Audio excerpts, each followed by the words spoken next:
not here. All right, good morning and welcome to the November 26th Delaware County Council meeting. I call this meeting to order. If we could all stand for the pledge. James, can you kick us off? You. James. For me? Yeah. Oh. I pledge allegiance to the flag of the United States of America and to the republic for which it stands, one nation, under God, indivisible, with liberty and justice for all. Thank you. Roll call, please. Mr. Webb. Here. Mr. Flanagan.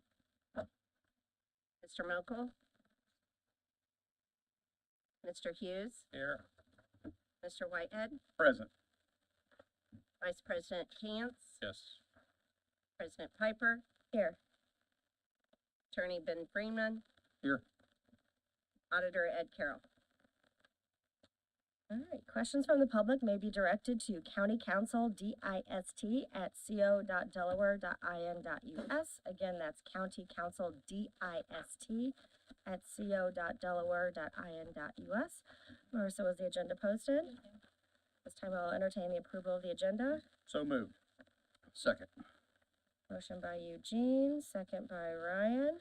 President, Yes, I'd like to, move to, amend the agenda to add, under ordinances and resolutions, Midwest Metal Products Tax Abatement Declaratory Resolution.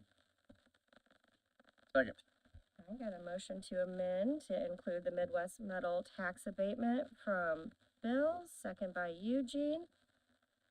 Roll call on the amendment. Mr. Flanagan. Mr. Hughes. Yes. Mr. Mokel. Mr. Webb. Yes. Mr. Whitehead. Yes. Mr. Cantz. Yes. Ms. Piper. Yes. And then roll call to approve the agenda.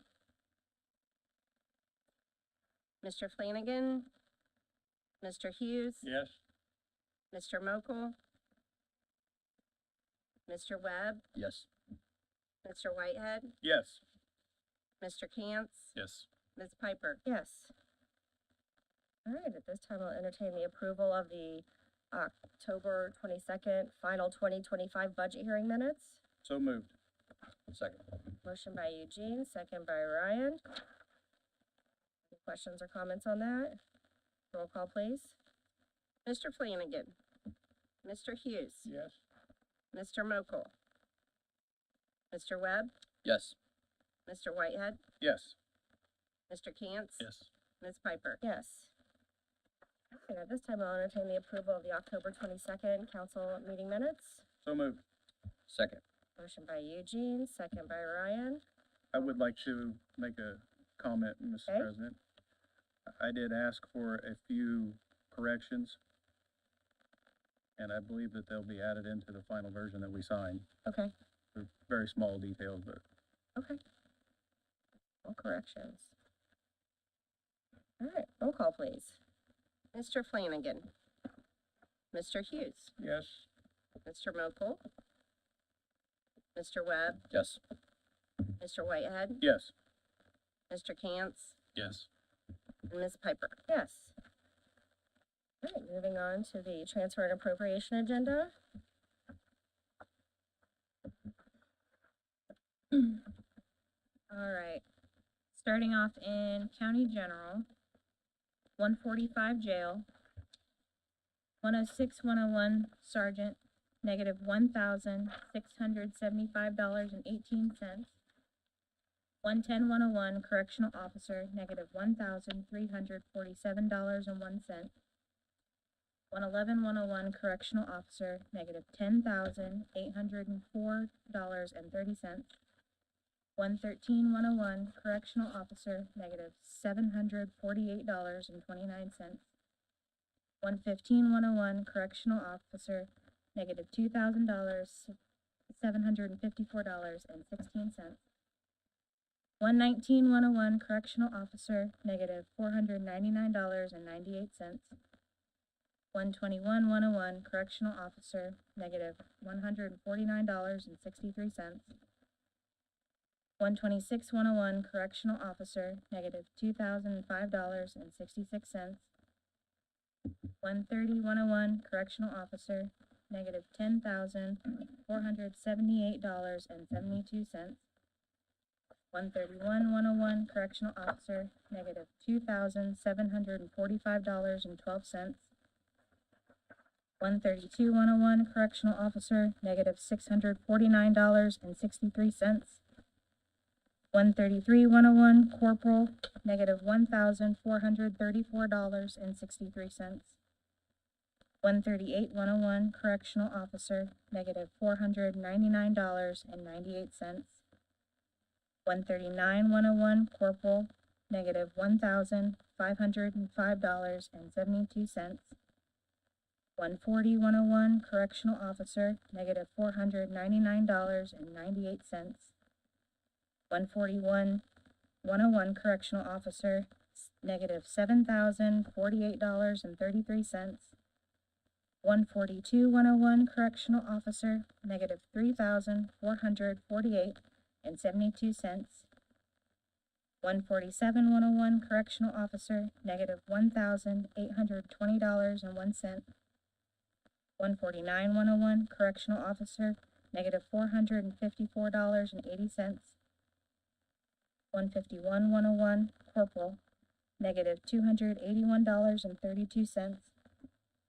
152-101 corporal, negative $288.94. 114-101 correctional officer, positive $3,231.89. 125-101 correctional officer, positive $7,272.26. 135-101 correctional officer, positive $101. 155-101 correctional officer, positive $7,360.18. 197-126 overtime, positive $21,000. 196-119 holiday, positive $37,674.78. 101-110 clothing allowance, negative $25,500, for total transfers of $0. I'll make the motion to approve. Second. Motion by Ryan, second by Eugene. Do you have any questions or comments on this? I know it was discussed at finance. It should be enough to get us through. Maybe. You sure better be. I don't have any questions. more options. Questions for the record, please? So I get taking the different variable amounts out of the positions that weren't filled. Explain, please, why we're adding the high dollar amounts into positions like correctional officer, $7,000. Can you walk me through that, please? There were two people getting paid out of the same line for a period. And rather than them have to go back in, reverse pull to correct that issue, I told them that I would fix it here by pulling the excess funds from the line that wasn't getting paid and putting it over to the line where where two people were getting paid out of. So let me understand this. But it So, has been fixed since. so you're saying two people were being paid out of the same line for how long? Because we're almost at the end of the year. Right, we found it earlier on, and I'm just now fixing it. So this was a mistake that was caught at the beginning of the year. No, not at the beginning of the year. It was caught about August, September. I don't do payroll. All I do is make sure lines don't go zero. And as you know, twice a year, I will come in and figure how many pays I have left, how much does this person need on a line, and that's when I caught that two people were being paid out of the same line. I was trying to figure out if something like that would go for so long without, because I mean, they're all uniform, pretty much. I mean, you look down the spreadsheet, almost all the numbers look identical. It would appear as that one would jump off the page and say, hey, there's a problem here before August. But again, I honestly I'm not killing the look, messenger here. I know you're I just the know, messenger. I only look to make sure twice a year that we're getting enough on the overtime. If there's a bunch extra, I move it around obviously, but it's on me that I didn't catch it sooner. It was just in my regular routine of time to look for overtime. So that was just a part of it, but the rest of all this is just the typical end of year, gather up all your pennies, put them into the overtime and holiday Correct. fund, And correct? if we don't use it, it comes back to you guys in the general fund. Okay, thank you. Are there any further questions? Hearing none, roll call please. Mr. Flanagan. Mr. Hughes. Yes? Mr. Cantz. Yes. Mr. Mokel. Mr. Webb. Yes. Mr. Whitehead. Yes. Ms. Piper. Yes. All right, 129 sheriff, 221 operating supplies fuel, negative $10,000. 363 repair and maintenance vehicle, positive $10,000 for a total transfer of 0. I'll make the motion to approve. Second. motion by Ryan, second by Eugene. This is just to make, some repairs to your old transport van, not the new one we just approved No, for you. no. Do you have any further questions? Hearing none, roll call please. Mr. Flanagan. Mr. Hughes. Yes? Mr. Cantz. Yes. Mr. Mokel. Mr. Webb. Yes. Mr. Whitehead. Yes. Ms. Piper. Yes. All right, thank you. Thank you. 148 planning commission, 107, 101 principal planner, negative $8,000. 535 machinery, positive $3,995. 536 equipment, positive $4,005 for total transfer 0. I'll make the motion to approve. Second. Motion by Ryan, second by Eugene. You're handing us some paperwork. Yes, good morning, council. Kylene Swackhammer from the Planning Commission. So we just passed out, we had turned these in previously, but we just passed out some quotes again. We're just requesting to transfer a portion of our 2024 unused salary funds to purchase some much-needed office equipment. We're asking to transfer $8,000 from salary line 107 into the machinery and equipment lines. We do have quotes for all the items that we want to purchase. You had mentioned, Colleen, that in, budget, you had given back money and mentioned that you were gonna try to hold back something for a couple Yeah. of these things, right? Yeah, we talked about this previously at budget, but we still do have a give back. We had turned in our original estimated give back at 28,500. After we went through and did each payroll individually, we still have a give back of $31,923.02. And that is if we do get this $8,000 to keep for office equipment. That's after the $8,000 deduction. Yes. Well, I can't speak for anyone else, but for me personally, this right here is what I've been asking every single person who comes to that podium and asks for money from the council to provide. Far too often, people come up to that podium and just throw a number out on the basis of, trust me, this is the number, and we're just expected to, I guess, just take their word for it. And I've asked for department heads to provide invoices such as this, such as you have provided here, and you'll never get a no vote from me when you provide an invoice like this. So I want to commend you and thank you for providing that. This is an easy vote for me. Thank Do you. we have anything else? Hearing none, roll call please. Mr. Flanagan. Mr. Hughes. Yes? Mr. Cantz. Yes. Mr. Webb. Yes. Mr. Whitehead. Yes. Ms. Piper. Yes. Thank you. Thank you. All right, 138 courts, 106, 101 assistant court reporter, negative $6,500. 211 office supplies, positive 1,500. 312, 310 professional services, positive $5,000, total transfer for zero. I'll make the motion to approve. Second. Motion by Ryan, second by Eugene. Do we have any questions on this? I do. Okay, Could you give me some details of, how we had 6,500 pulled from the assistant court reporter, and then follow up to that, what are the professional services for $5,000? Sure. Emily Anderson, sorry, it has been a heck of a morning. Emily Anderson, Court Administrator. We have, assistant court reporter position that was not filled throughout the year. I have more salary line items that I'm gonna be giving back, at the end of the year.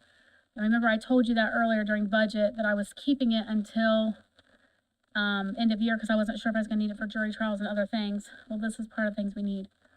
Part of that being, we have a new judicial officer that's gonna need a judicial robe, which is about $600.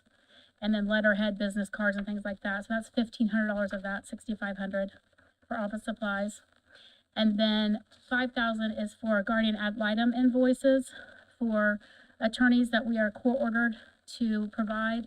For people that can't afford a guardian ad litem, it's people that are indigent, but they need a guardian ad litem appointed, and we have an attorney that does that at reduced rate. That's the 5,000 professional services. Thank you. Did you say $600 for a judicial Yep. room? And it won't be here till Versace, right? February. Versace? Yeah, You get of course. Versace robe? Only the best. Wow. Okay, thank you for that. do we have anything else? Hearing none, roll call please. Mr. Flanagan. Mr. Hughes. Yes. Mr. Cantz. Yes. Mr. Webb. Yes. Mr. Whitehead. Yes. Ms. Piper. Yes. All right, Thank you. 123 Title 40 Court. 171 FICA, negative $620.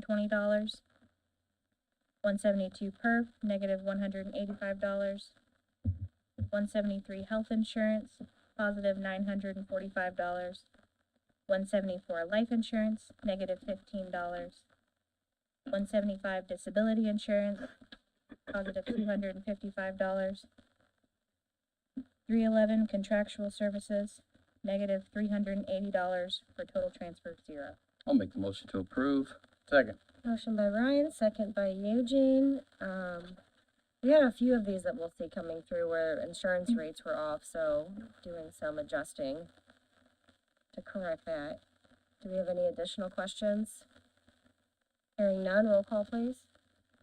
Mr. Flanagan. Mr. Hughes. Yes. Mr. Cantz. Yes. Mr. Webb. Yes. Mr. Whitehead. Yes. Ms. Piper. Yes, Thank you. thank you. 126 Auditor. 198 101 Part-time Overtime, negative $2,000, $2,400. 112 101 Claims Deputy, positive $2,400, total transfer zero. I'll make the motion to approve. Second. Motion by Ryan, second by Eugene. Do we have any questions on this one? I do. Okay, Somebody explain the claims deputy, $2,400 in November. Tanya Dunsmore, Chief Deputy Auditor. This is to replace the the claims deputy that left in October. And I didn't want to go 30 days without a claims deputy, so we got someone in there, and this is the money to carry it through the end of the year. I didn't realize we had a part-time overtime line item. Well, that's how it sits this year. In the new year, separate it out.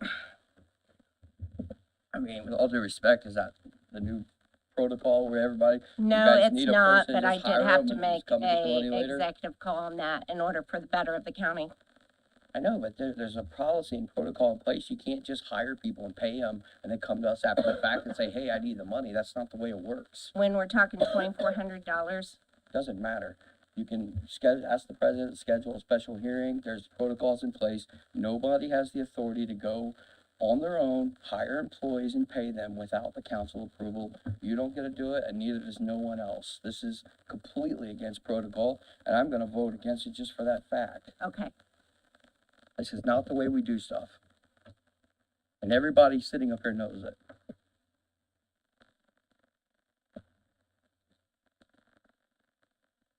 Any other additional comments or questions on that? How does that relate to our backfilling? Is this not backfilling? He's saying that it was backfilled. The money wasn't in that line item.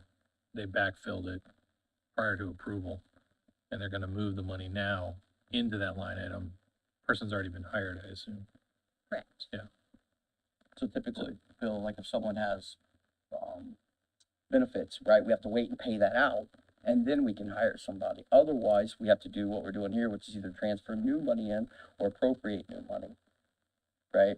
That's why I suggested before when we were doing the budget that we have a procedure in place to pay out employees the second they leave, so we don't have to go around, do workarounds like this that are outside the protocol of how we normally do things. So we were paying the former employee and the new employee at the same time, is that? Yes. We paid out the former employee, and that former employee had never called in a day in his life. So therefore, he had some days to be paid out, and I didn't feel it was in any of our best interests to go 30 days without a claims deputy. I don't disagree with that at all. What I'm saying is there's protocols in place, and the second we start letting our guard down and letting people just make decisions based off of what they think is best, that's when we get ourselves in a world of trouble. What if the council today decided we didn't want to transfer that money? Then what would you do? Well, I would hope that everyone would see the need for what it is and move the money. It's not about need. This is clear as day. It is about This is need. asking for forgiveness rather than permission is what this is. It is about need. We've had to Let's make a not few other misunderstand that. exceptions to the rule too, when people have passed unexpectedly, so. So that's what we're doing now? No, I'm just acknowledging that we've done it. And I'm with Brian, we theoretically should be addressing what the long-term issue is, and in the case of the auditor's office, who's, you know, been under the gun, so to speak, for several months and has had turnover like this, there is, not really a mechanism for them to do what was done here, but, I mean, I agree with Ryan also that we're altering for the sake of altering based on that. So, I mean, we don't really have a good, plan B, right, is what you're saying? Well, we've done it in the past. We've had, I think Fred I could be wrong on which department head it was, but we've had similar situations where, hey, I cannot wait for this. I need an employee now. And either A, they would get, they would kind of speak to us and get our feeling if we would be okay with approving it in the next month's meeting, or B, they would call a special meeting. We've done special meetings for this very same exact scenario. We have. Everyone knows we have. And because that's the protocol, right? Protocols is what we're supposed to be doing things by. We can't, the second we start deviating out of the protocols and making exceptions for whatever it is that we justify in our own minds, that's when, I mean, everything just goes to hell. I mean, there's protocols for a reason. I don't want to have to come to a special meeting and miss a day of work. I totally get it. I wish we had a different process in place, but what we absolutely cannot normalize is people just making decisions with taxpayer money before the fiscal body gives authorization to do so. We cannot do that, period. I don't care if it's $2,400, $24,000, or $24. It can't happen. It cannot be normalized. I agree with Brian. When we instituted the backfilling process that we did, a concern expressed was, are we gonna lose control over funding of personnel?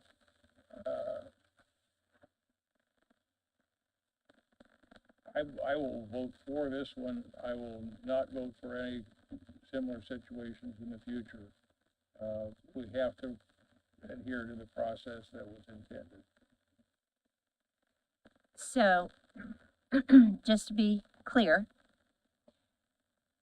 if this situation comes about for any department head, where they feel that they cannot go without that employee, like that position, I should say, the Plan B protocol is to come to council, A, outside of a meeting, A, in a meeting, A, at a finance meeting. What is going to be the procedure?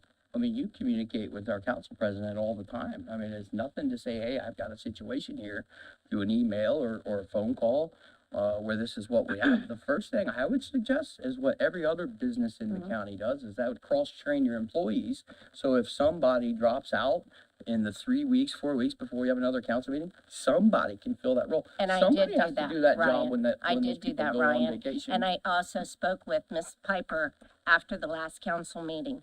Do you remember that? I don't. I did. I came up to you after the council meeting. I told you what I would be bringing to the table at the next council meeting.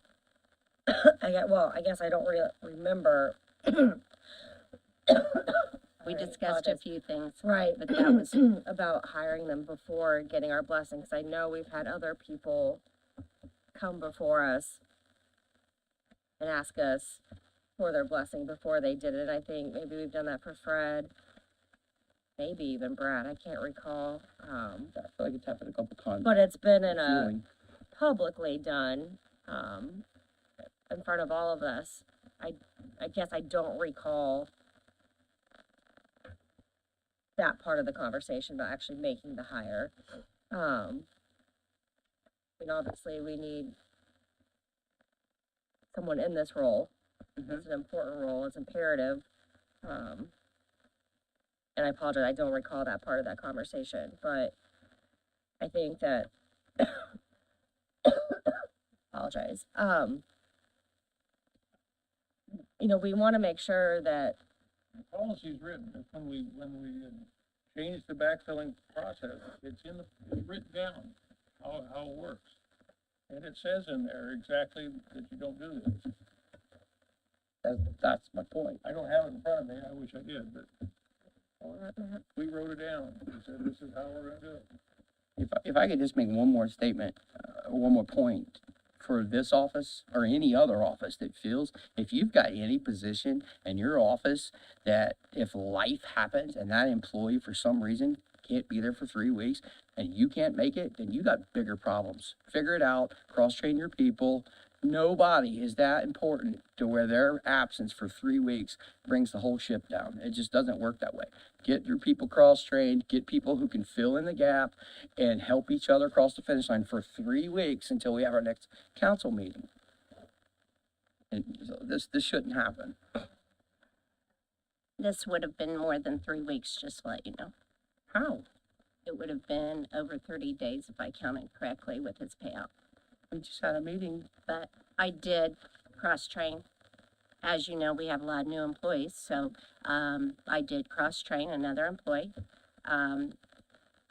There is another employee who helps train and back up in those positions as well.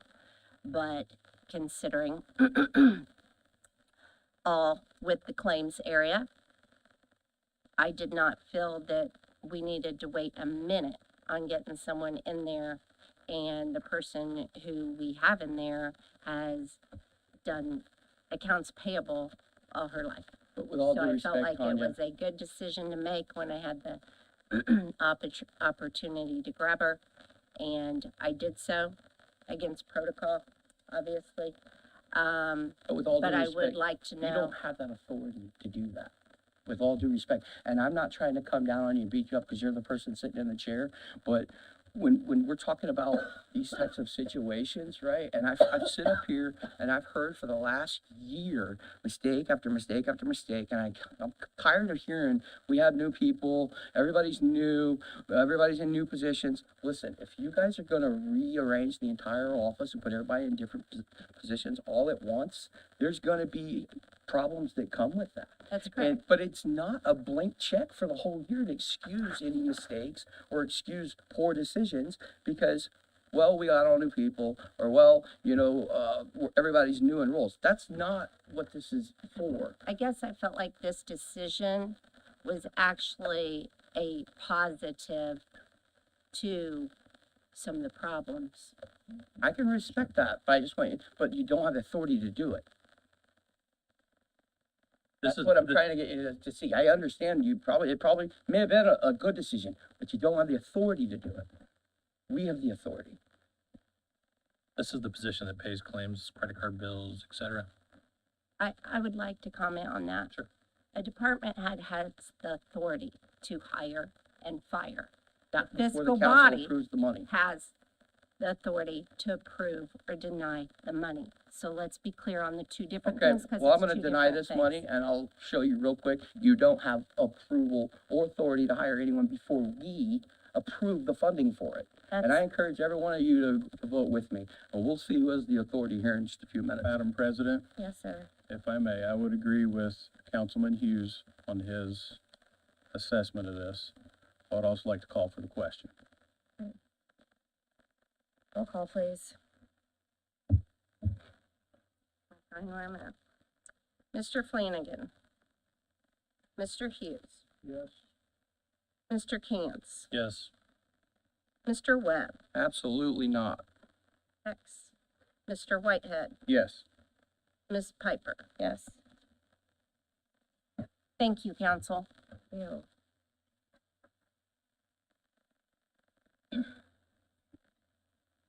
133 coroner, 311 contractual services, negative $56,000. 220 operating supplies, positive $56,000, total transfer 0. I'll make the motion to approve. Second. Motion by Ryan, second by Eugene. This is basically purchasing items that were on their budget for next year that they removed from their request and are able to purchase this year. Yes, Mr. Coroner, you're up. Okay. I have a question for this. Gavin Green, Delaware County Coroner. Yes, go ahead, Ryan. So President Piper said that, I understand what you want to purchase with it.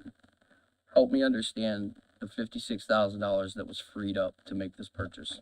So the autopsies, so it's really hard to budget for autopsies. We don't know exactly how many are going to happen. So what we did was, just that by the end of the year, we forecasted out.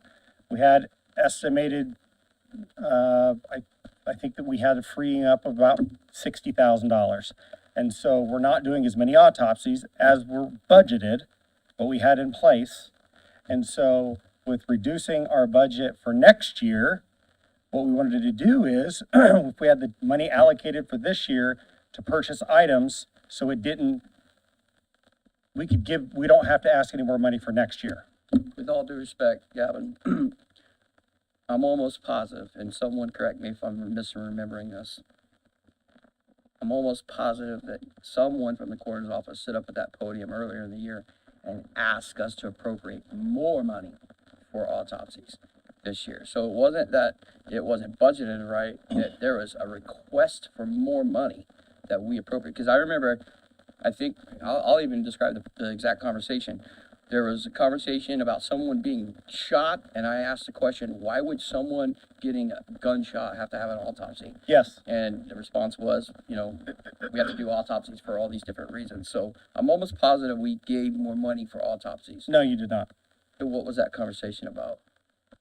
We were just asking, I think the conversation was just how much it cost and why we budget the way that we do. And I think the conversation was that we had to bring back the body from Methodist, and I was working with Delaware County EMS. And I said, I would have to ask for more money if we started transporting our bodies and we'd have to have more people and more part-time. But no, we have not. We have not asked for any additional appropriations for money for autopsies in the 2 years that I've been here. Okay, and then real quick, could you educate me on how much is a typical autopsy? Around $1,600. We're currently at 180 right now. We're projected to do about 200. And then you guys are, so obviously you're less than what you did last year in autopsies. That is correct. If I'm reading this right, you transferred out about That's a good thing. $91,000 last year, 2023, Correct. out of autopsies. Correct. And we've reduced the amount that we've requested in autopsies every year to try to help close that gap so we're not having to move around more. So we have reduced it. The line item for contractual services back in the day from ECPI, the company that we do our autopsies from, we've reduced that amount. Because during the previous administration, we were doing, I think it was $310,000 that the autopsies were. And now every year from COVID and from the opioid epidemic, it has slowly gone down every single year. That doesn't mean that it might not spike up, that we would have to come back. But, and that's the conversation we were talking about, that if it's an overdose, why do we have to? Because the conversation then was, well, maybe that's a prosecutor's office problem, that the prosecutor's office is right. asking for additional money. I remember And that I now. said, you know what, I have too good a relationship with the prosecutor's office to fight over that. So that's what that I conversation was, was. yeah, because we were saying that it's not always your call, the prosecutor can request it. Correct. Yes. That's right. I And remember that now. by state law, I'm the only person that can authorize one, but he can order me to have one, and I'm not gonna Cross get to Eric. that. No, I'm not gonna get that, no. Well, thanks for explaining that. No problem. Thank you. Gavin does a good job of like providing us updates. We usually get an email from him periodically that shows us the different trends. So he's doing pretty good forecasting on what's going to happen based on trends throughout the year. So I appreciate that. What else do you pay out of contractual services? That will be all of our, drug tests, x-rays, any additional testing that the pathologist wants to do. Our normal, if she has additional slides or additional tests, it might be an extra $500 or $600, and we're at the will of her to try to figure out, to determine the cause and manner. Do you have one? I was just curious, the items we're wanting to purchase, are they wants or are they needs? Their needs that, we've been backfilling stuff for the last 2 years of supplies. And so every year we try to get additional equipment for all of our part-timers, for the full-timers, to try to get equipment. I just made the statement at the appropriations on Thursday. We had an industrial accident at Progress Rail, that when we walked in, we did have our steel-toed OSHA-approved boots that we purchased last year, but then they also said you need OSHA-approved helmets, ear protection, and eye protection. And so we had to, Rhiannon went out, she was the one that went out there with the fire department, and they had to put on stuff. So we are getting the gear to have all of that, because They should have provided you that. they did, They but have it's that. one of I mean, those. You can't get off the green zone without it, but Yep. I mean, that's nothing. Right. Hard hats, the boots I get. Yeah. But the hard hats and eyeglasses, I mean, they have that stuff by the thousands. Yeah. Okay. I'll play devil's advocate that when Ryan was asking about finance and whether or not people were moving money around to just spend it for the sake of spending it. This is the only one that raised a red flag because of the amount, number one. But, you know, you mentioned body bags and other things that are being done. Real quick, this isn't relevant directly to this, but you had a scare with the morgue component. That's all resolved, correct? Yes, it is, Okay. as of now. Okay. Yes. Nothing changes relative to the morgue No, it does not. operation as it stands today. Correct. Thanks. And real quick, just to touch off what Matt said, I want to give you an opportunity, because you do a good job of explaining, because at first glance, you know, I've said in the past, sometimes people, they will inflate their numbers at budget time, and then towards the end of the year, they will withdraw money from those areas and then use those dollars for wish list items. On one hand, we want to weigh, yes, use your own money so it's not an additional appropriation with, it's not a crime to allow some of this money, unspent money, to return to the general fund to get us in a good position starting for next year. So, I wanted to give you an opportunity to explain that basically make sure this wasn't one of those situations, and I appreciate you doing so. Yeah, and quite frankly, I would have asked probably for 65, and then the office manager looked at me and said, you need to calm down. And so we worked on our numbers more and got that down. So I'm not saying that we might not even give more back as well too, so. Thank you. Any other questions? All right, hearing no further questions, roll call please. Thanks. Mr. Flanagan. Mr. Hughes. Yes. Mr. Cantz. Yes. Mr. Webb. Yes. Mr. Whitehead. Yes. Ms. Piper. Yes.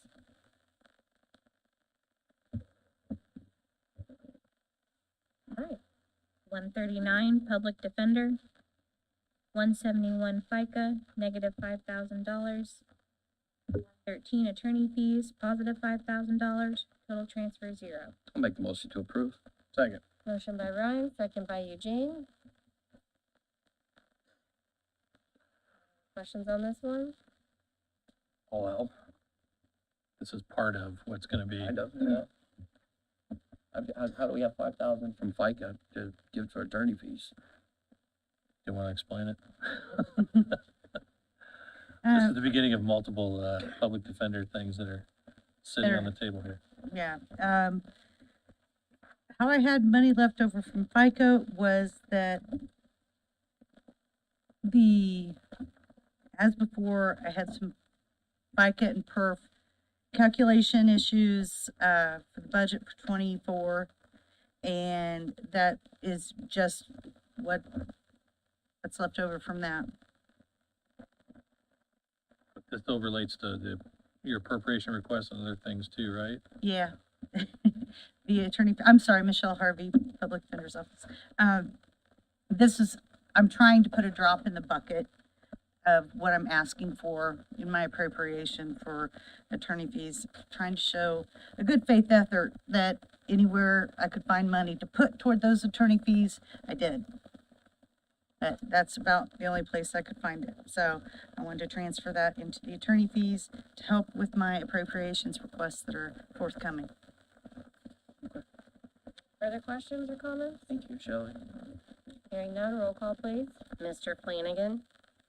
Mr. Hughes. Yes. Mr. Cantz. Yes. Mr. Webb. Yes. Mr. Whitehead. Yes. Ms. Piper. Yes. Thank you. Did you want to move ahead to my supplemental request? Okay, we'll just keep going in order. We'll come back to you. Okay. Yeah, thank you. 125 clerk. 211 office supplies, negative 1,500. 536 equipment, positive 1,500. Total transfer 0. I'll make the motion to approve. Second. Motion by Ryan, second by Eugene. We had an unexpected death of a computer that needs replaced, right? So, do you have any further questions? You be okay on your office supplies the rest of the year? Oh, yeah, we got plenty. As a matter of fact, we'll have some get back run. Roll call, please. It was just unplanned. Sure. Last minute blow up. Electronics do that. All right, roll call, please.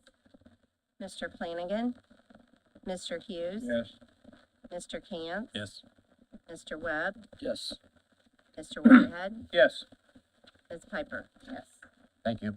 Thank you. Hey, Rick, just want to say good job on the election. Congratulations on that. Thank you. Did a good Appreciate job, that. you and your team. Great staff. I tell you what, the people really come to you.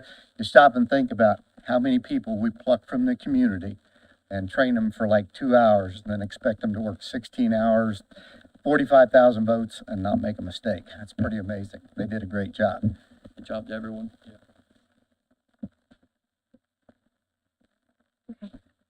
124 communications. 136 educational incentive, positive $1,000. 211 office supplies, positive $4,000. 358 utility services phone, negative $15,000.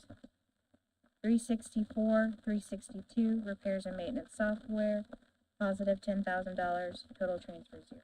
I'll make the motion to approve. Second. Motion by Ryan, second by Eugene. We have all kinds of Just little go things. into it. Yeah, just, we'll let you share your comments on this one. So the educational incentive it's always the best guess in the budget. We have more people with degrees, so that's why we don't have enough money in it. Several of the other lines that are listed, I recently learned were in the red, did not know it. So this is to shore those lines up. Do you have any questions for Fred? Did we ever get answers as to why they were in the red? Got several answers why. I had payroll lines that were being paid out to two people, and but that apparently was some kind of a software glitch. Some of the other things were charged to places where they weren't supposed to, and hopefully they'll get reversed, and So is the issue fixed? I hope so. So this is just to correct a mistake then? This isn't necessarily because you don't necessarily need the utility services phone? Am I So understanding the that right? utility services, I was able to pull from there because we didn't sign the AT&T contract until later in the year, so there's extra money in there. So this is a $15,000 mistake? So if you didn't have that money, we'd have to find 15,000? Not necessarily. There was stuff charged to this account that was supposed to go to the 1222 account. It was clear on the claim. That's where it was supposed to go. It didn't go there. It got charged against office supplies. Like I said, the educational incentive is not a bad thing. It means we have more people with degrees. I'm not gonna stand here. I have some frustrations, and I'm just gonna leave it at that, but there were several issues, with lines in my department. I'm not gonna speak for anybody else, so. I mean, we're not trying to nitpick anybody. Everybody makes mistakes, all right? Mistakes happen. I guess my concern is the second person that's mentioned about being pulled from two different lines. My concern is that it's this far in the year that we're catching this stuff. I mean, if this stuff's happening, They paid and the again, same I'm per- not chilling They the paid the same messenger. person out of the same payroll line. They paid two people out of the same payroll line for 5 payrolls, was what I was told. And it was never caught, so. It's astonishing to me, and in my opinion, completely unacceptable. I mean, this has got to get fixed. This is not an efficient way of governing. It's just not. I mean, good Lord, everybody can tiptoe around it and not want to address the issues for what it is, but this cannot continue, and everybody just look away like it's not happening, because it's happening, and sooner or later, it's gonna burn us. Somebody's got to get it figured out, or maybe multiple people got to get it figured out, but this is just unacceptable. Matt and I met with the auditor's office after finance on Thursday, trying to get a good idea of some of these concerns. And I want to make sure I understand this process correctly, but the departments fill out a file. I think it's sent to your office, And we pull it in. and that's how things get paid.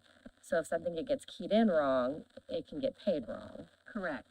That wasn't the case with this though. But that's one of the things that we're My stuff was seeing. filled So out I right. just want to make sure we're clear on some of that too. We went back and looked at our claims. My stuff was filled out right. It was, Yeah, it was now, not are an you error able from to my pull, office. Payroll's not a claim. I'm not talking about payroll. I'm talking I was about. talking about payroll. I was talking about payroll. Yeah, but again, we went back and looked at VIP to address Tanya's comment. We went back and looked at VIP, and we had charged the correct payroll line for the person, and it somehow got charged to somebody else. So I don't know how that And then happened. Ryan had a question about how things can go unnoticed. Do department heads, do you have a portal or anything where you can see your files and look at those daily, weekly? You have access to that? We have access to, we have Okay. access to VIP. The issue is this, and again, I'm pretty frustrated about this. I think Sure. you all know that. You all got an email, so, the issue is, it shouldn't be on the department head to figure out that he's $9,000 in the hole, right? Without some kind of a mechanism in place from the auditor's office or whoever to give a heads up. I know in years past, if I went $2 over in my office supply line, I'd have been notified immediately. I'm almost $3,000 in the red because of accounting errors that were charged to the wrong account. At some point, there needs to be a red flag that comes up, because if I hadn't printed my current up-to-date budget to figure out where I was with stuff, I never would have found any of this. And that's where my frustration lies. So like, But no, go ahead, Matt. I think that's fair, to a degree. Still your budget. So while maintenance of the budget happens in the auditor's office. Department heads and other elected officials should be maintaining some semblance of control over their money and noticing things on a regular basis potentially. Should it be up to these auditors' office to do it? Maybe that's the way it was. I'm not sure. I wasn't here, but ultimately, it's a two-way street. You know, department heads have to submit, auditor's office has to fix or, you know, process and pay. I've had, as Jessica mentioned, I've had multiple conversations now with Carol on this topic, and Tanya was part of one of those, and there's multiple potential issues at play. I'm not here every day, I don't know, so I'm not gonna pretend to speak to them, but we as collectively, as a group, department heads, the auditor's office, whomever's involved in anything like this, we gotta do a better job of communication. We've got to be better equipped to speak up when there are challenges, when mistakes are made, and this is on all sides, admit to those things and fix them. The kind of tendencies I feel like I've experienced here are back and forth of he said, she said, accusatory here, you know, that's not the way it worked over here, scenario. Pick up the phone, everybody needs to be able to communicate and make sure that these things are being dealt with at the time that they're happening. If there are more controls in place, then we collectively should sit down as a group and have discussions. If there's a problem that people think isn't being fixed, set a meeting, get it. I mean, I'm not one for meetings, believe me, but when things are not being resolved, we need communication improvements on all sides. This goes for everybody. So it's been challenging to try to understand the dynamic. I know that there's been a lot of things thrown out there. Ed's office has had challenges, and I think he wholly admits to that. He's talked about his communication and trying to improve that. I reiterated to him that we need to be reiterating things that changes that he's making, so we can continue to improve any processes that currently exist. He's obviously trying to get us into the 21st century from a technology standpoint. I'm all for that. It has been a learning curve, no two ways about that, between staffing issues and other problems. So, you know, trying to give people the benefit of the doubt is understandable.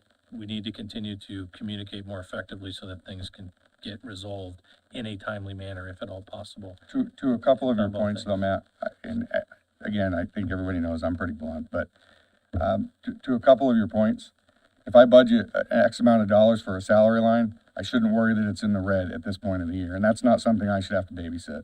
I disagree with you, okay? The second thing is, and everybody in this room can say this because they were countywide emails. We've been told we're not supposed to call the auditor office, we're not supposed to go down and see them, we're supposed to do everything by email, and then imagine our frustration when sometimes emails don't get returned. Like, I'm all for communication. You're gonna hear me get up and talk about this encumbrance policy in a little bit, because that was never communicated. The first time as a department head that I learned we were gonna talk about encumbrance stuff was at the last council meeting when the ordinance was introduced. Had no input on how department heads do business or anything else. It literally got thrown at us at a council meeting without any input from any department head that was here. And I think that's wrong, and I think that's a communication problem, but it's something that continues all the time. Madam President? Yes. We have gotten off topic. I have a question though. Go ahead. The issues that led to these problems, have they been corrected? I don't know, because it's not, That answer. that would be Tanya. It's not my issue. Okay, I believe Whitney got back with Heidi on the office supply issue that was at hand. And so that is in the process. And Keita came back to work on Monday, and I discussed with her if she had certain corrections to make as far as moving on lines, and she said yes, she does.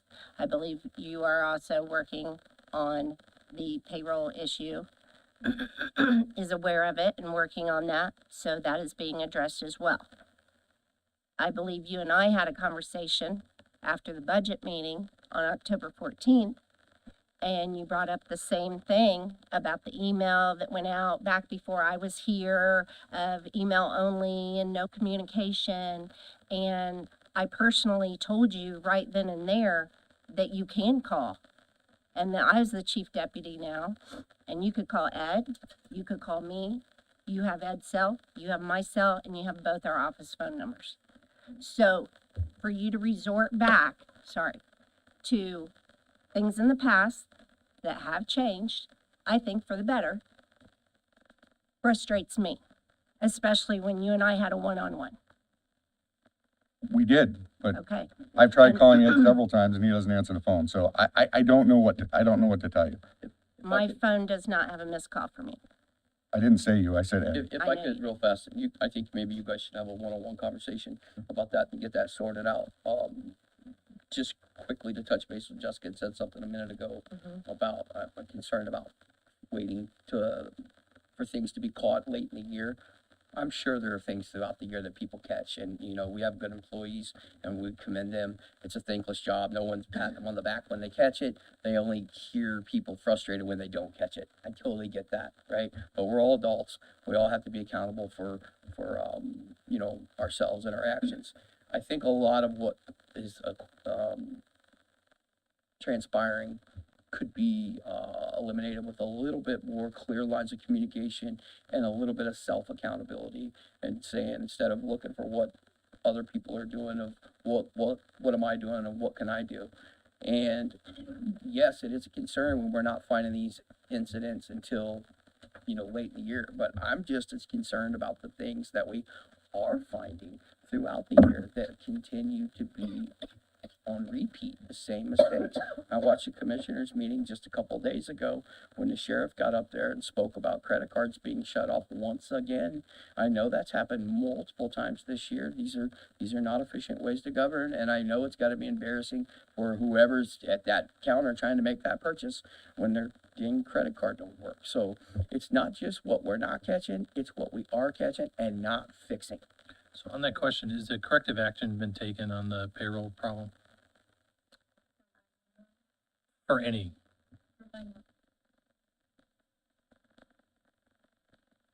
Okay, but there are others too, I think.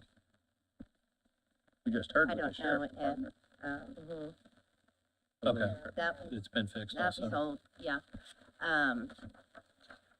I think I told everyone at the finance meeting that she would be back on Monday and I would get with her before I wanted everybody calling and bombarding her. I mean, that's only respectful towards her for coming back to work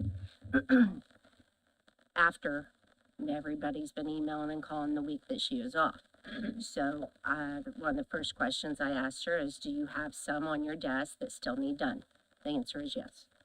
So she has been very good at knowing how to fix those. And when she doesn't know how to fix those, she looks into it even deeper. And I think any department head that we've worked closely with that does call us or even come in, you know, they'll come in. I know I have went above and beyond to try to fix a problem, help out, help understand, anything I can do to look into it and help any one of you. And I Relative to think they all know that.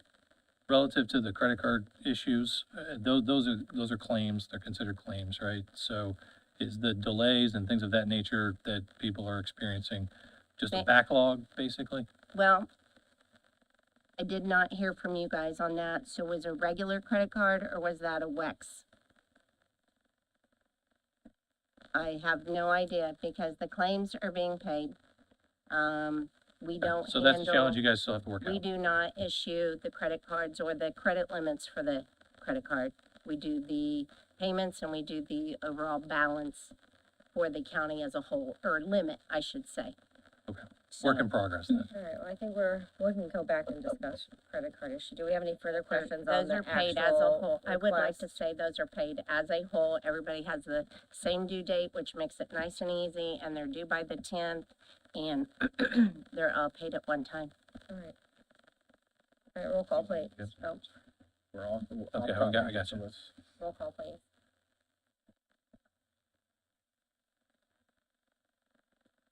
Sorry, spacing out.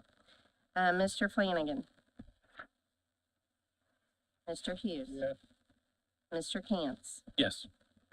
Mr. Webb. Yes. Mr. Whitehead, Yes. Ms. Piper. Yes. All right, thank you. 153 commissioners. 198, 101 part-time, negative $10,000. 175 disability insurance, positive $20,000. 174 life insurance, positive $1,900. 311 contractual services, negative $1,900. 342 workers' comp, negative $2,000, total transfer $0. I think you meant to say 12,000, not 20,000 for, okay. Make the motion to approve. Second. Motion by Ryan, second by Eugene, So this was a adjusting assurances. disability and life insurance change. So just to be clear on this, there was a issue within, what's the system, Steel? It's a, how they calculate insurance claim or insurance numbers that wasn't updated and affected many people. Okay. It has been since corrected. Yes. So they made a calculation error? I think it was internally, we did not update that. HR did not update that. It must have been a delay or something that come up twice a year or something. Go ahead, Marissa. Yeah. Okay, first a written house benefits deputy. So the system that we use is called Steel. HR puts in all the information and then I pull that information to calculate how much short-term and long-term disability needs to be pulled out from different type of funds. So the beginning of this year, I realized that some of the salaries were incorrect in Steel, which therefore messes up with the long-term and short-term amounts. So we called down or up to HR, they fixed all the salaries, and then I increased everybody, short-term and long-term. I think our bill went from like $13,000 to $19,000, so that's why we were short. Okay. So even with So the salaries were the actual issue? Correct. Okay. even with all the employees' positions that went unfilled, so that money that was appropriated for them wasn't spent, even taking that money in account, we were still this far negative.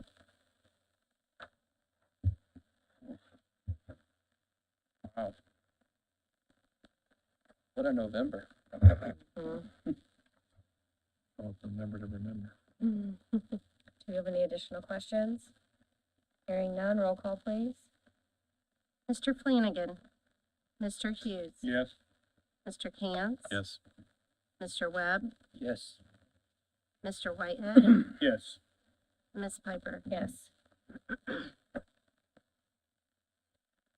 Moving out of county general, 1170 prosecutor lit, 118, 101 receptionist, negative $11,026.89. 198, 101 part-time, positive $11,026.89. Total transfer $0. I'll make the motion to approve. Second. Motion by Ryan, second by Eugene. This is an employee who's been out on medical, just wanting to move that salary over to part-time to get some additional help, right? Correct. Lisa Carr from the prosecutor's office. What we will have out of this, when I made the transfer, I took the rest of that line for the year. But it will only be 2 weeks of part-time salary, that will go towards this, and then the rest will come back to county general. All right, do you have any additional questions? May I make a comment there? Absolutely. We'll go back to county general or go back into the lit? I'm sorry, it will go back to lit. All right, thank you. I apologize, yes. Good point. Sorry. Roll call please. Mr. Flanagan. Mr. Hughes. Yes. Mr. Cantz. Yes. Mr. Webb. Yes. Mr. Whitehead. Yes. Ms. Piper. Yes. 1170 lit jail, 103, 101 correctional officer, negative $6,187.55. 104, 101 correctional officer, negative $1,490.96. 105, 101 correctional officer, positive $3,030.04. 106-101 correctional officer, negative $4,990.29. 107-101 correctional officer, negative $7,282.67. 108-101 correctional officer, negative $1,697.33. 109-101 correctional officer, negative $149.63. 111-101 correctional officer, negative $499.98. 112-101 correctional officer, negative $4,536.97. 113-101 correctional officer, negative $834.92. 114-101 correctional officer, negative $7,684.41. 115-101 correctional officer, negative $499.98. 197-126 overtime, positive $35,000. 199-119 holiday, 29,724 and 65 cents. 173 health insurance, negative $20,000. 177-175 disability insurance, negative $1,444.34. 175 disability insurance, positive $1,544.34.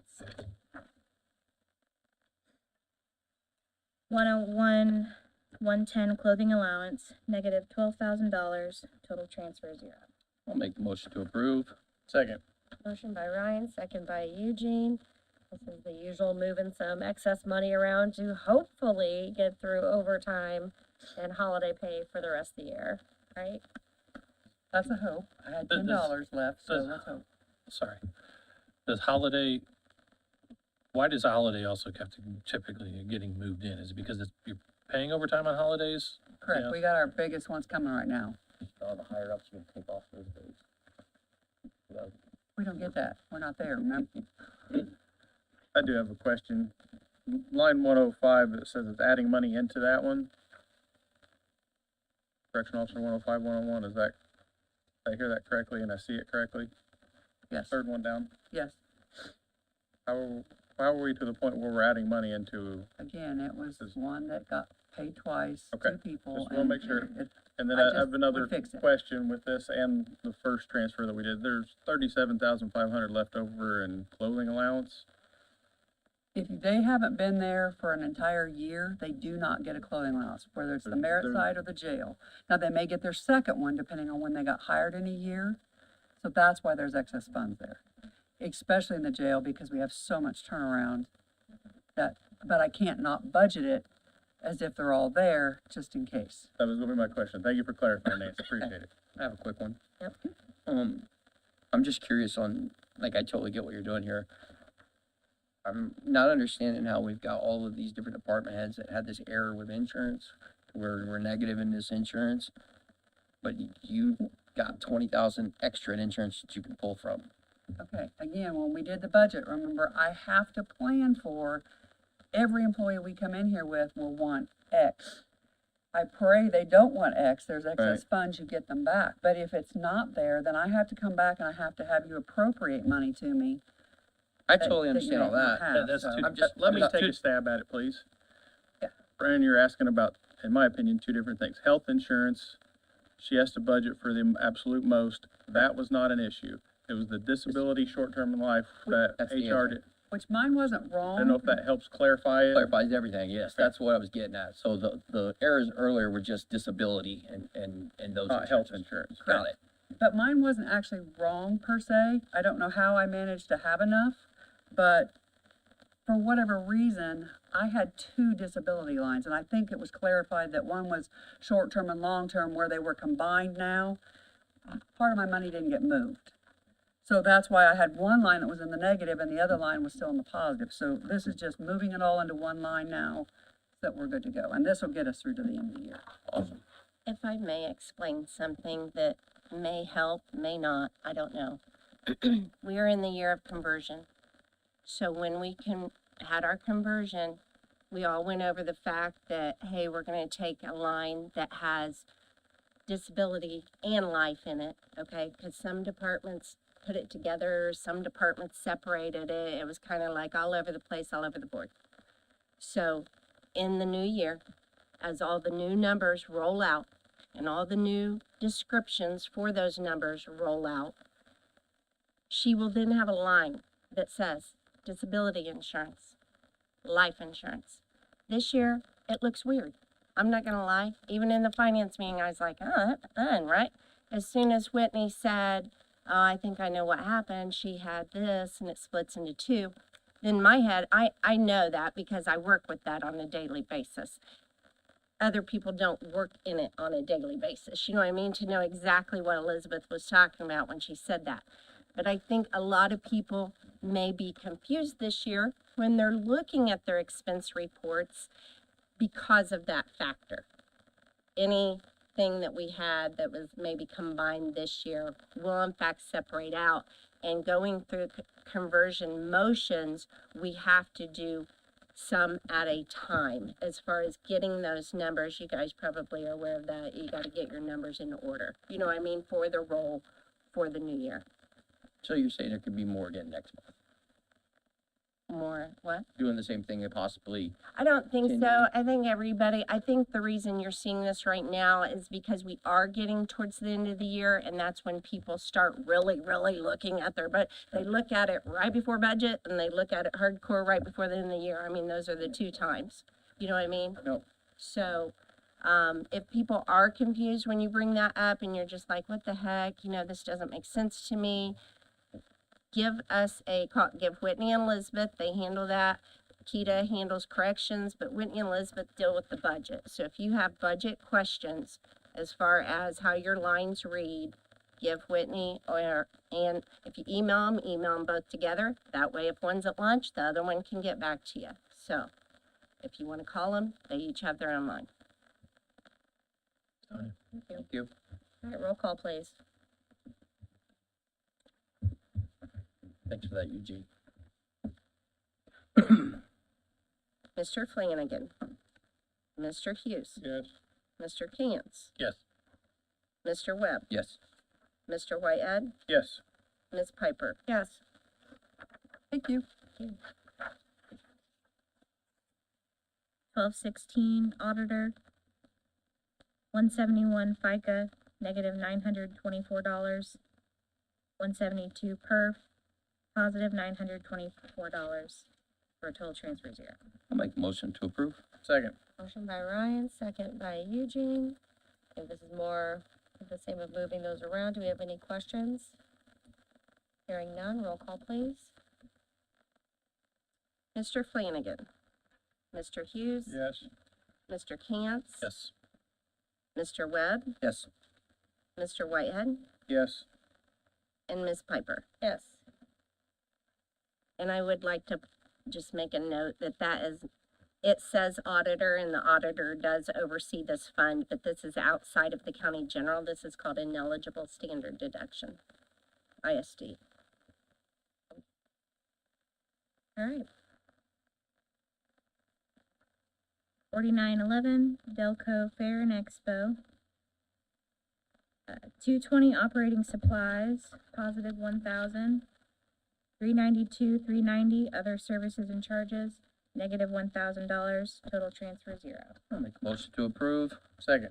Motion by Ryan, second by Eugene, and this is to replenish some of your cleaning supplies for the rest of the year. Correct. Do you have any additional questions for Carrie?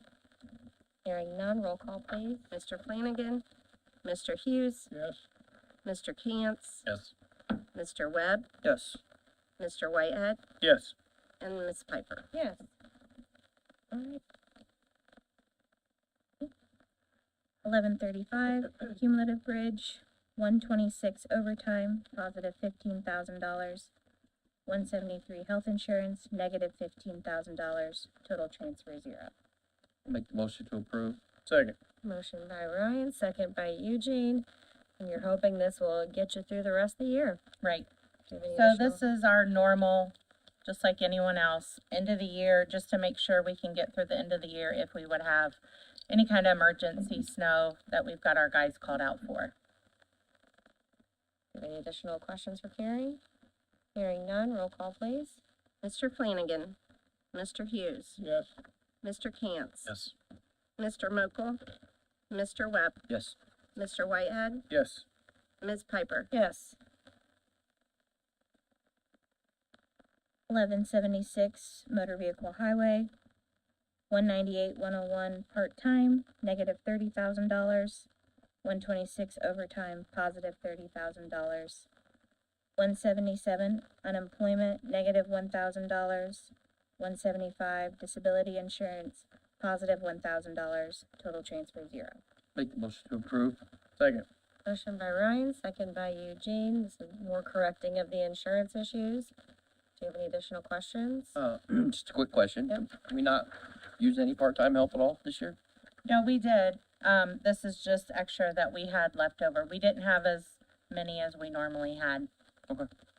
We used a couple of our full-time employees to do some mowing this year that normally we would have full-time, or part-timers do. Thank you. You're welcome. All right, roll call please. Mr. Flanagan. Mr. Hughes. Yes. Mr. Cantz. Yes. Mr. Webb. Yes. Mr. Whitehead. Yes. Ms. Piper. Yes. Thank you. Thank you. All right, 2100 adult user fees, 171 FICA, $255, 172 perf, $445, 173 health insurance, negative $5,570, 175 disability insurance, positive $670, 220 operating supplies, positive $1,200, 310 professional services, positive $3,000, total transfer 0. Make the motion to approve. Second. motion by Ryan, second by Eugene. For the same, do we have any additional questions? A quick one. Yep. What do you plan on doing with the operating supplies and also the professional services? Sure, Emily Anderson, Court Administrator. So some of this was just fixing those rates, and then the rest of it is for the operating supplies would be drug screens, where they do drug screens in-house. We have a grant from DCPC for drug screens through community corrections, but what we're finding is that it's costing more, well over the grant. We had one quarter that cost the entire amount of the grant, almost. So we're gonna have to start doing in-house drug screens, just because we don't have the money. The other part is that our kiosk, that's through another grant. They're saying, Jane informed me that might not be getting as much for the grant this coming year, and we're already gonna be behind. So we're gonna try to cover that cost or have it ready to be covered in case they don't have that amount there. So that's that $3,000. So you're just maneuvering the money in We're case you maneuvering need it. money in case we need it, because we're afraid we're not gonna have it. Now, they're saying we're gonna have it now, but I still wanna go ahead and transfer it just in case. So we definitely need the 1,200 for drug screens, so we're gonna have to start doing them in-house. We can't afford those, we're gonna still have to send some over to community corrections, we can't send all. And then the kiosk for the 3,000, we don't know until probably December what we're gonna do with that. Thank you. So the 1,200 operating supplies is for the drug screen? Yeah, the Alright. drug screens we've Mark that ordered like for- 500, or 300 or 400 drug screens to Okay, get them on thanks. hand. All right, roll call please. Mr. Flanagan. Mr. Hughes. Yes. Mr. Cantz. Yes. Mr. Webb. Yes. Sorry, I missed Mr. Mokel. I've done that a couple times, so I am very sorry. Mr. Mokel, not present. Mr. Webb. Yes. Mr. Whitehead. Yes. Ms. Piper. Yes. All right, 8193 FRC problem solving court grant, 173 health insurance, negative $100, 175 disability insurance, positive $100, total transfer 0. Make the motion to approve. Second. motion by Ryan, second by Eugene. I think the rest of these are all a lot of little corrections with the insurance. Do we have any additional questions?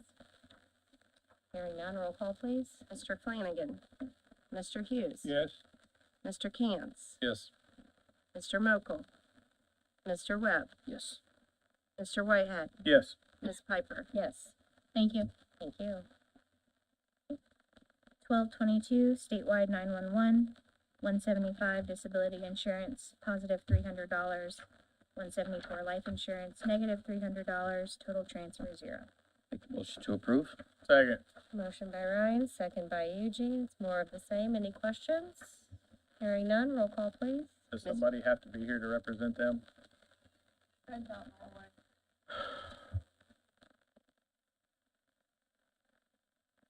Is that a rule, or is that just a guideline?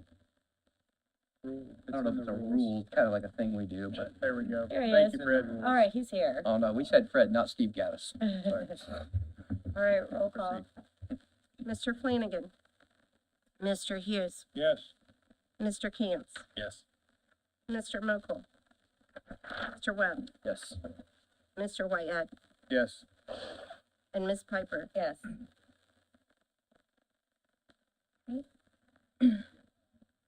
1224, county assessor reassessment, 175 disability insurance, negative $10, 176, 174 life insurance, positive $10, total transfer 0. Make a motion to approve. Second. Motion by Ryan, second by Eugene. Any questions? Roll call please. Mr. Flanagan. Mr. Hughes. Yes. Mr. Cantz. Yes. Mr. Mokel. Mr. Webb. Yes. Mr. Whitehead. Yes. Ms. Piper. Yes. Thank you.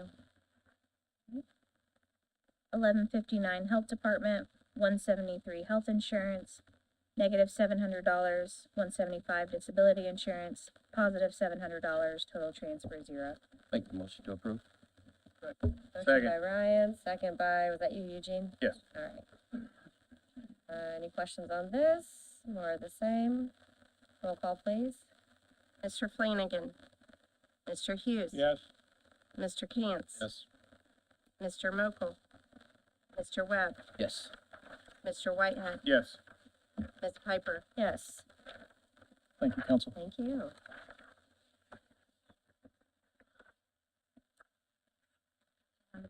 Yes, please.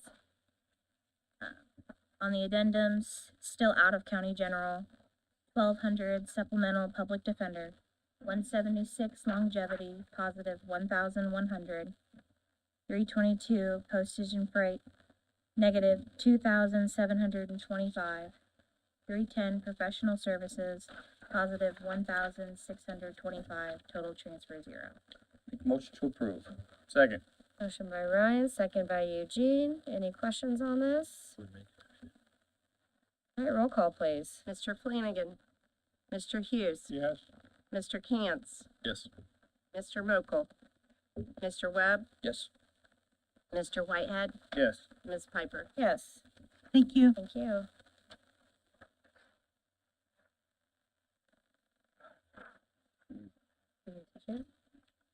I haven't had it yet. Oh, no, she, I'll tell you what I need. Just take it.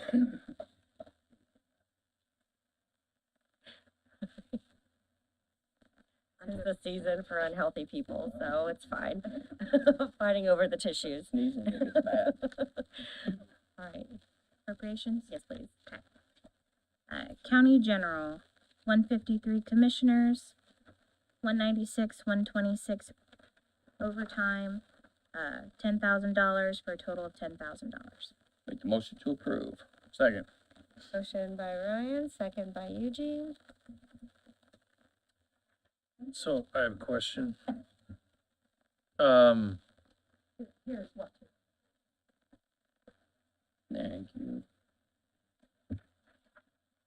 Oh, I appreciate that. Thank you.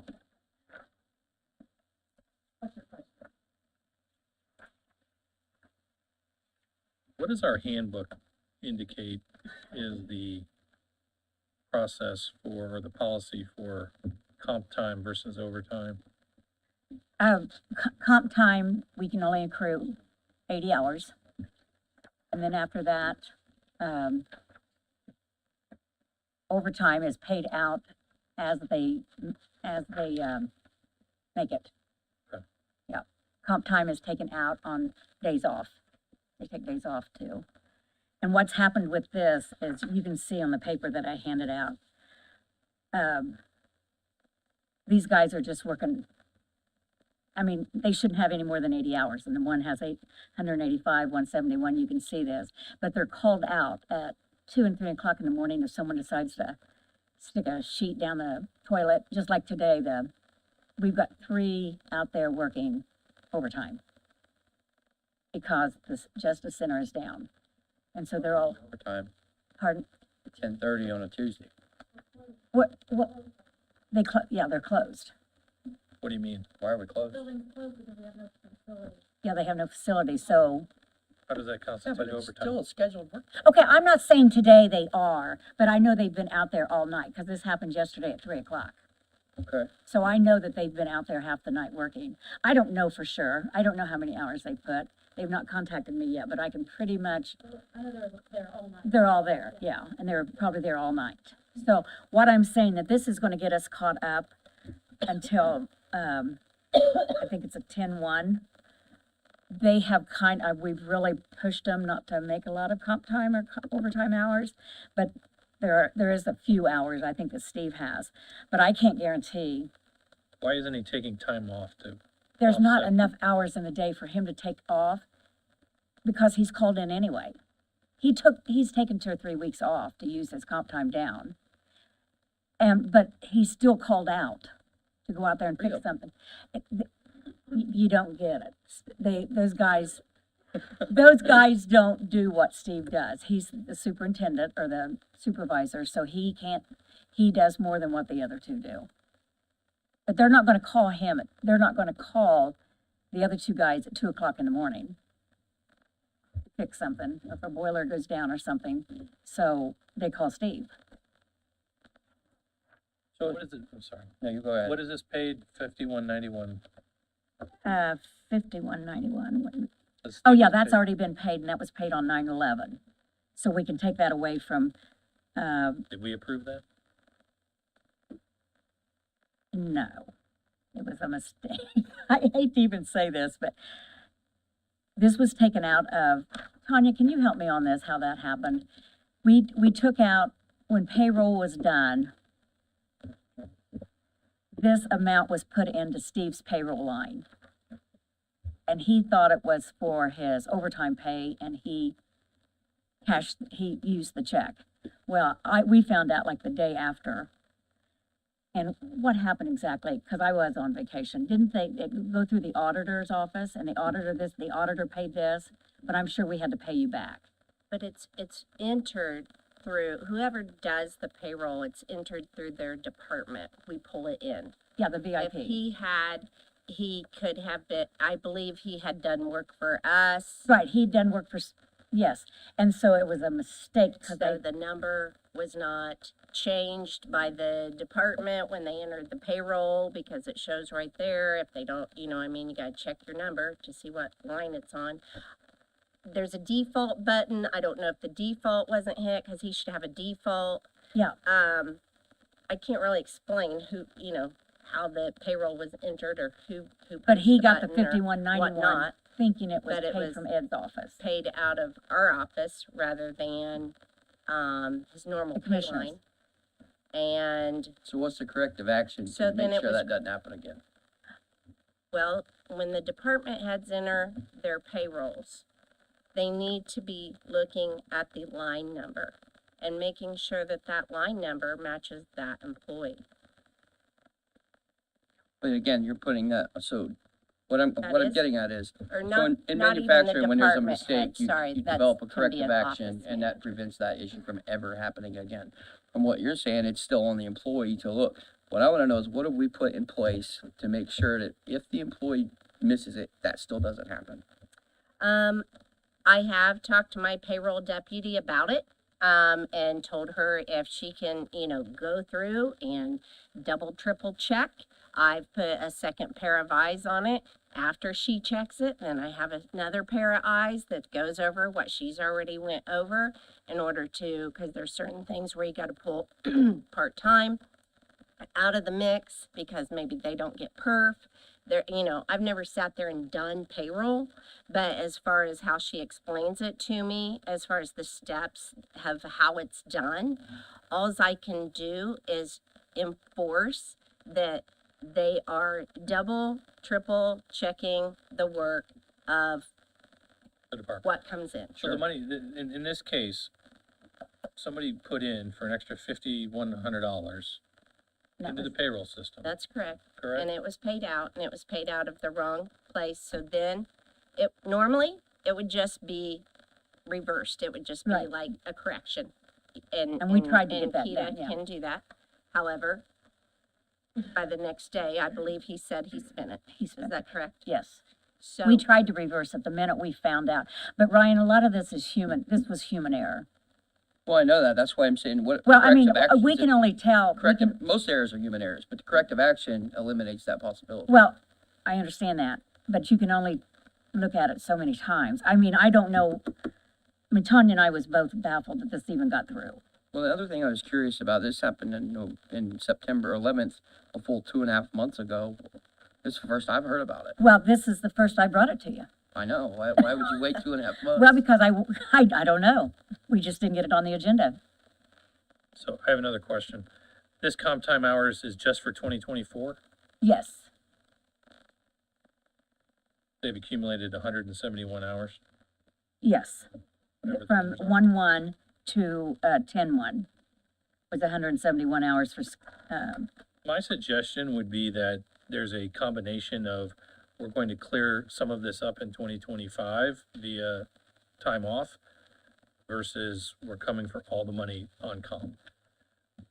The policy of comp time, while clear on the max number of hours, as you're meeting that threshold, there's gotta be more due diligence done to offset that, because it is a financial burden to the county to pay out this money on a regular basis. And this is for everything, not just for this example. Am I wrong in stating that?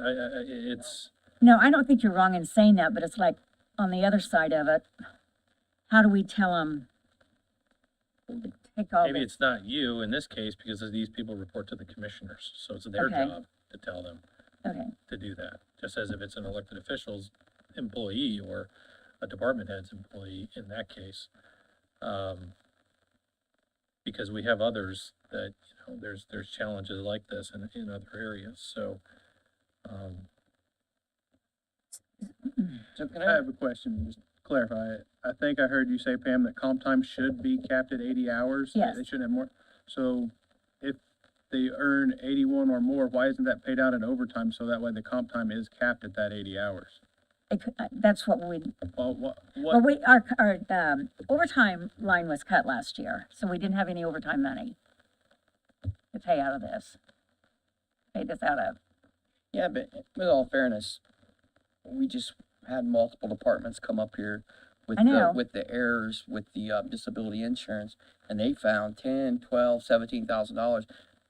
The commissioner's department and the sheriff's department are the two largest departments in the entire county budget. So if those smaller departments can find 12,000, 10,000 this late in the year, I can't believe that you guys can't find $10,000 in Well, the budget somewhere. I don't do the budget, Sarah I does, mean, but, usually by the end of the um, year, all of my money gets transferred into utilities and stuff like that. So I'm just gonna flat out ask the question, since Ryan's dancing around it. Do you have money elsewhere that you can transfer to cover I mean, I overtime? wouldn't have came here if I would have. yeah, we wouldn't have come here in front of you guys if we would have, and I even talked to It'd one of been the a commissioners transfer, last so night. you would have been here, just would have been for a different reason. Well, yeah, I have a question as well. We're showing county general at the moment our surplus $6,661,000. We've got requests here totaling 106,000. That'd take us down to 6,565. I think when we did the budget, we were projecting that we would end the year with 7 million in county general. Is that my memory correct?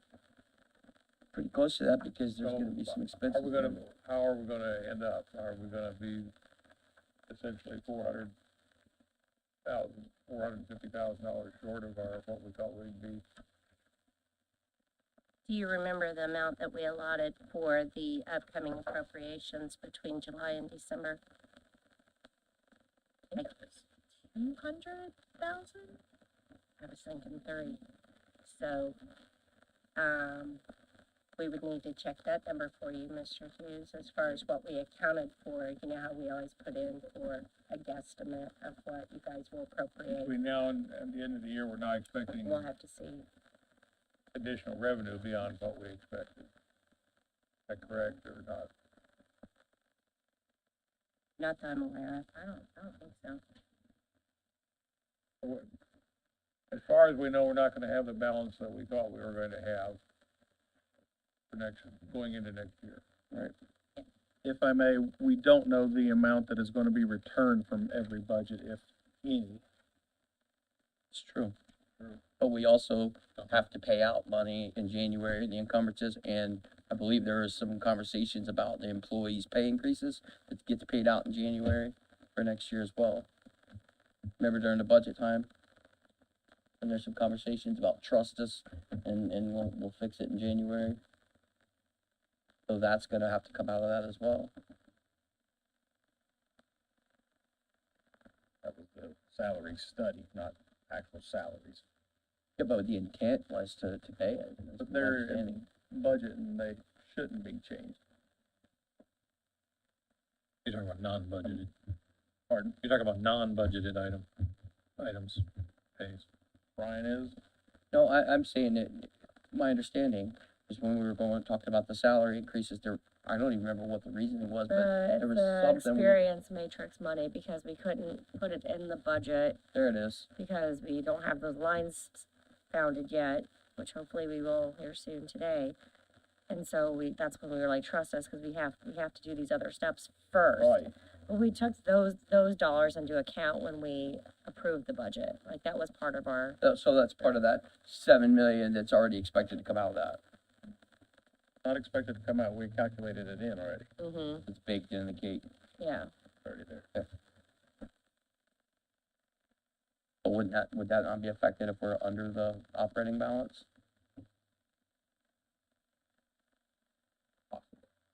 I mean, I don't know how much it is. I don't think it's that much, but It shouldn't be affected by that. Oh. Your operating balance would be a number that would fluctuate then.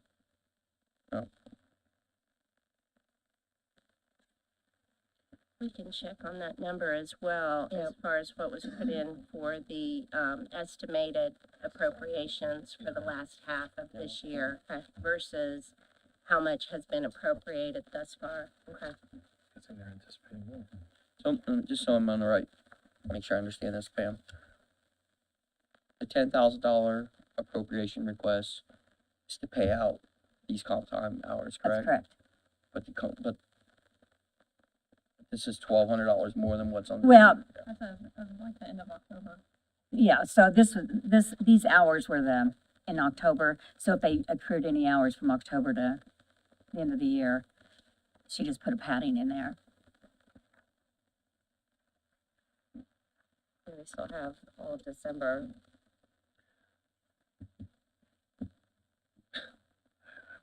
I'm not opposed to it. I just like to be a transfer instead of appropriation. We don't, There should be a policy that if it's capped at 80 hours, that there is no going over that, or there's a mechanism in place for that to be put down, because in the end, it becomes a financial burden to the county to pay out overages. So, in this case, if I'm a commissioner, I'd be indicating for Steve particularly, since he was already overpaid,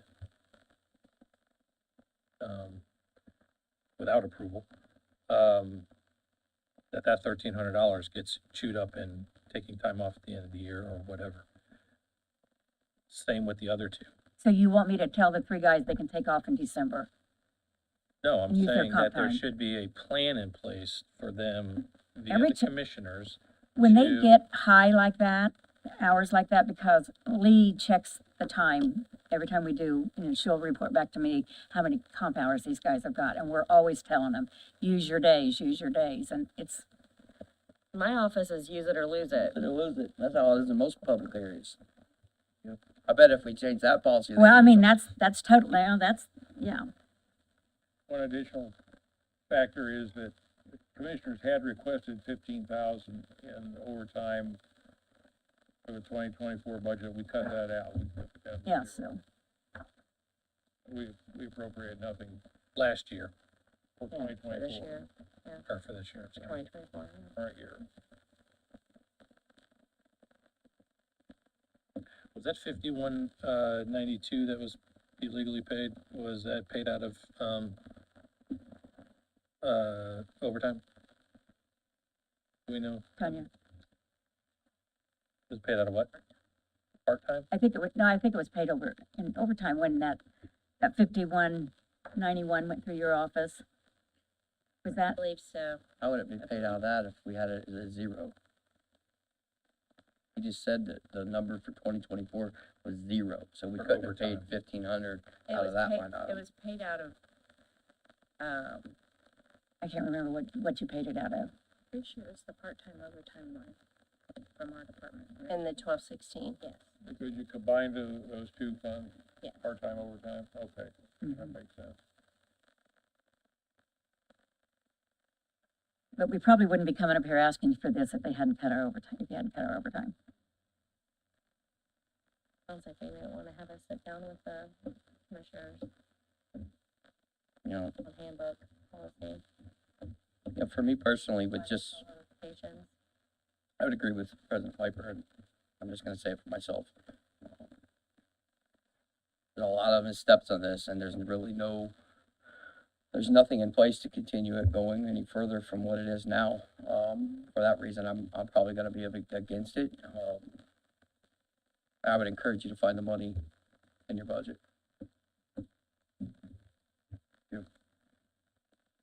All right, we have any further questions? Hearing none, roll call please.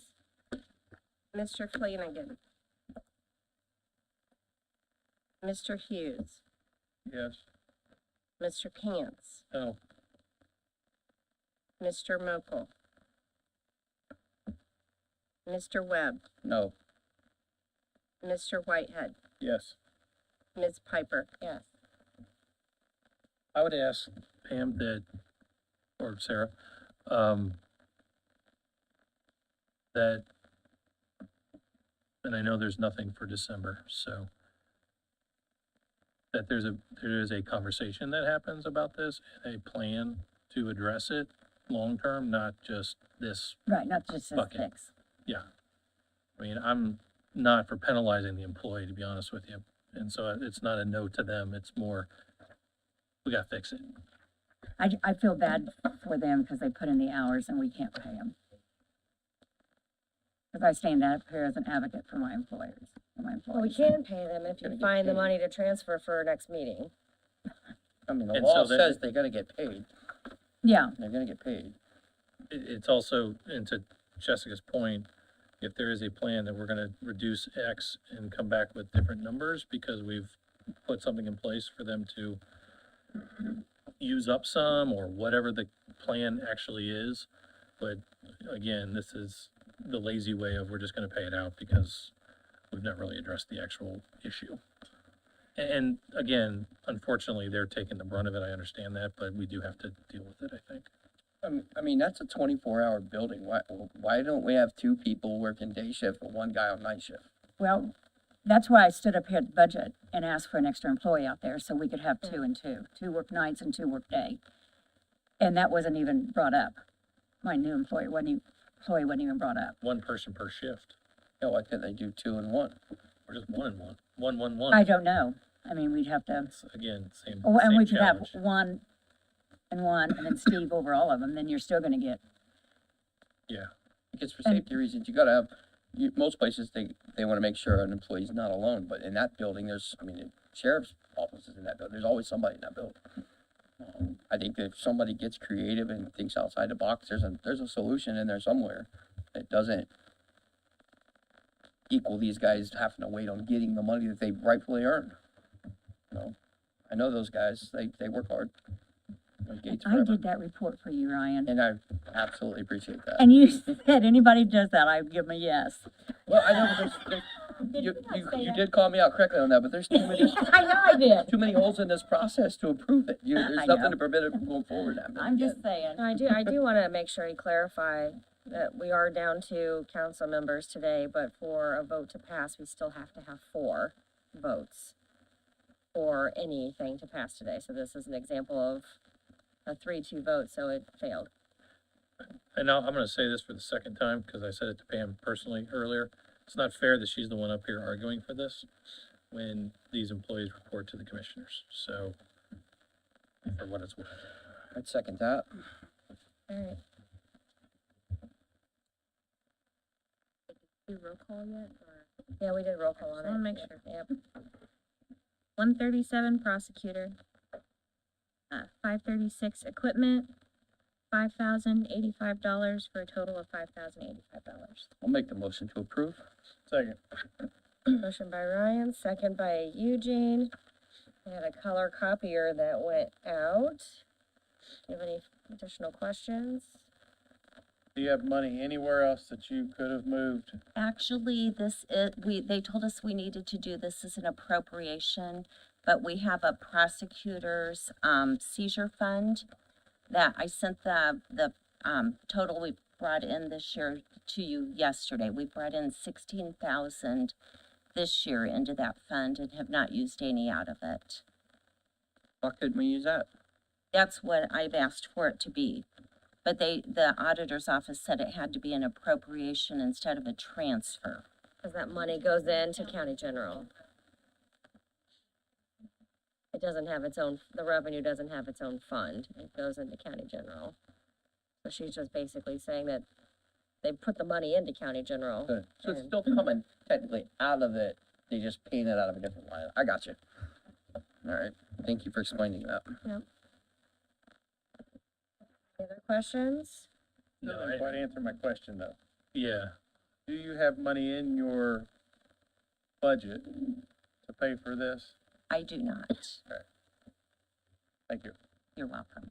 and in the end, the operating balance of county general includes this money. Did not include this money. I mean, the only other place I may have it is that transfer that I asked for today.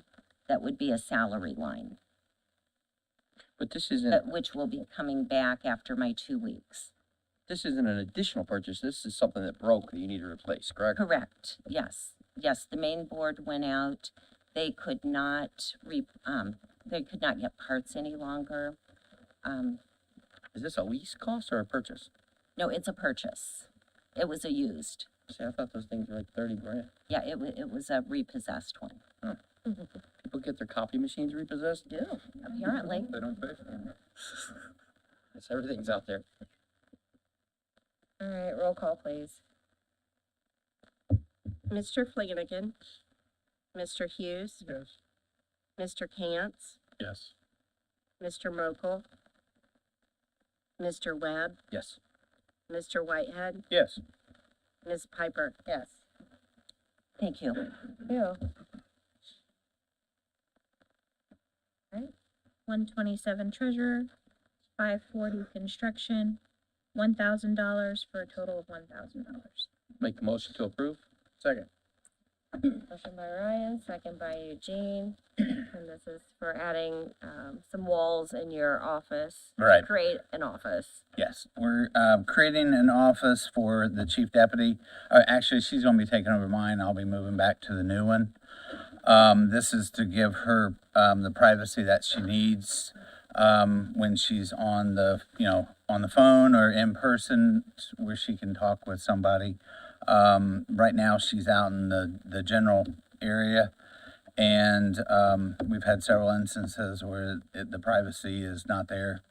It's busy up front, so the noise level, and she can't hear, and just, it makes it to where it's easier.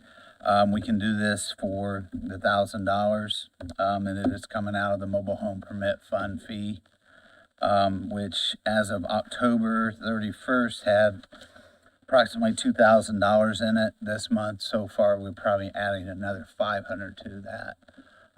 So we'll be just taking money from that. So I joked about it at finance, but the fact that you guys indicated that Steve could do this work on his own time? I believe it is, yeah.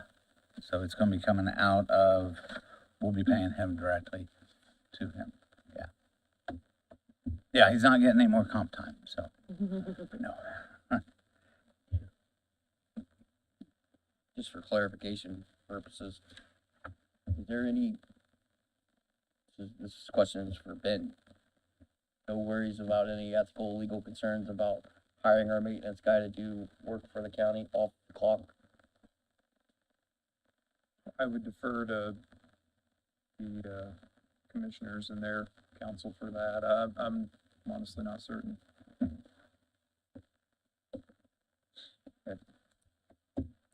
And the $1,000 you're talking about, that would be to pay the individual who does the For the bill. materials. You guys are gonna paint and everything, right? Yeah, we're gonna paint, it's just materials and then his costs.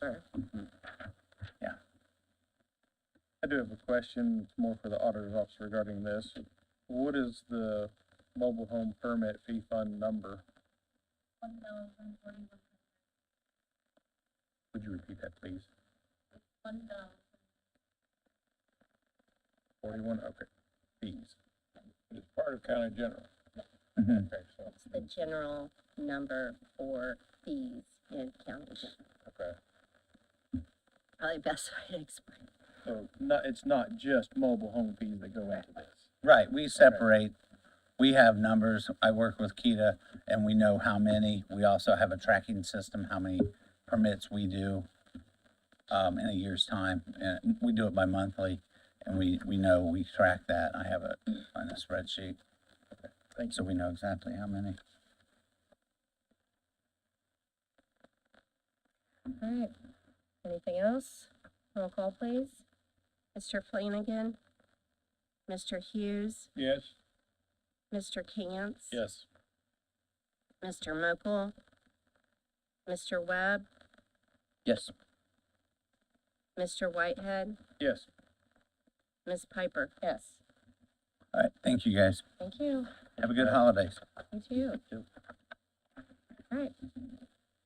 126 auditor, 311 contractual services, $20,000 for a total of $20,000. Make the motion to approve. Second. Motion by Ryan, second by Eugene. This is, actually, Tanya, I'll let you explain. Tanya Upload. Dunsmore, Chief Deputy Auditor. This is basically a guesstimate at this point in time. This is for everything the council has worked on from the beginning of budget to well, actually, it dates back to when you approved the salary study. Then, went on to approve things, do that new salary study, and then the budget, and then everyone knows HR sending out the new PI forms. We're trying to get everything uploaded by the end of the year for all of the salary study information, including the salary ordinance as usual, and anything and everything that comes with that. So that goes from not only just our job description, but it goes into your classifications, and I mean, honestly, you guys probably explain it better than I can because you've done a lot of work on it. But this is a guesstimate, and then anything unused would of course go back to county general to have the money prepared and ready for if they can fit us in by the end of the year to get this all electronically uploaded So, from your files.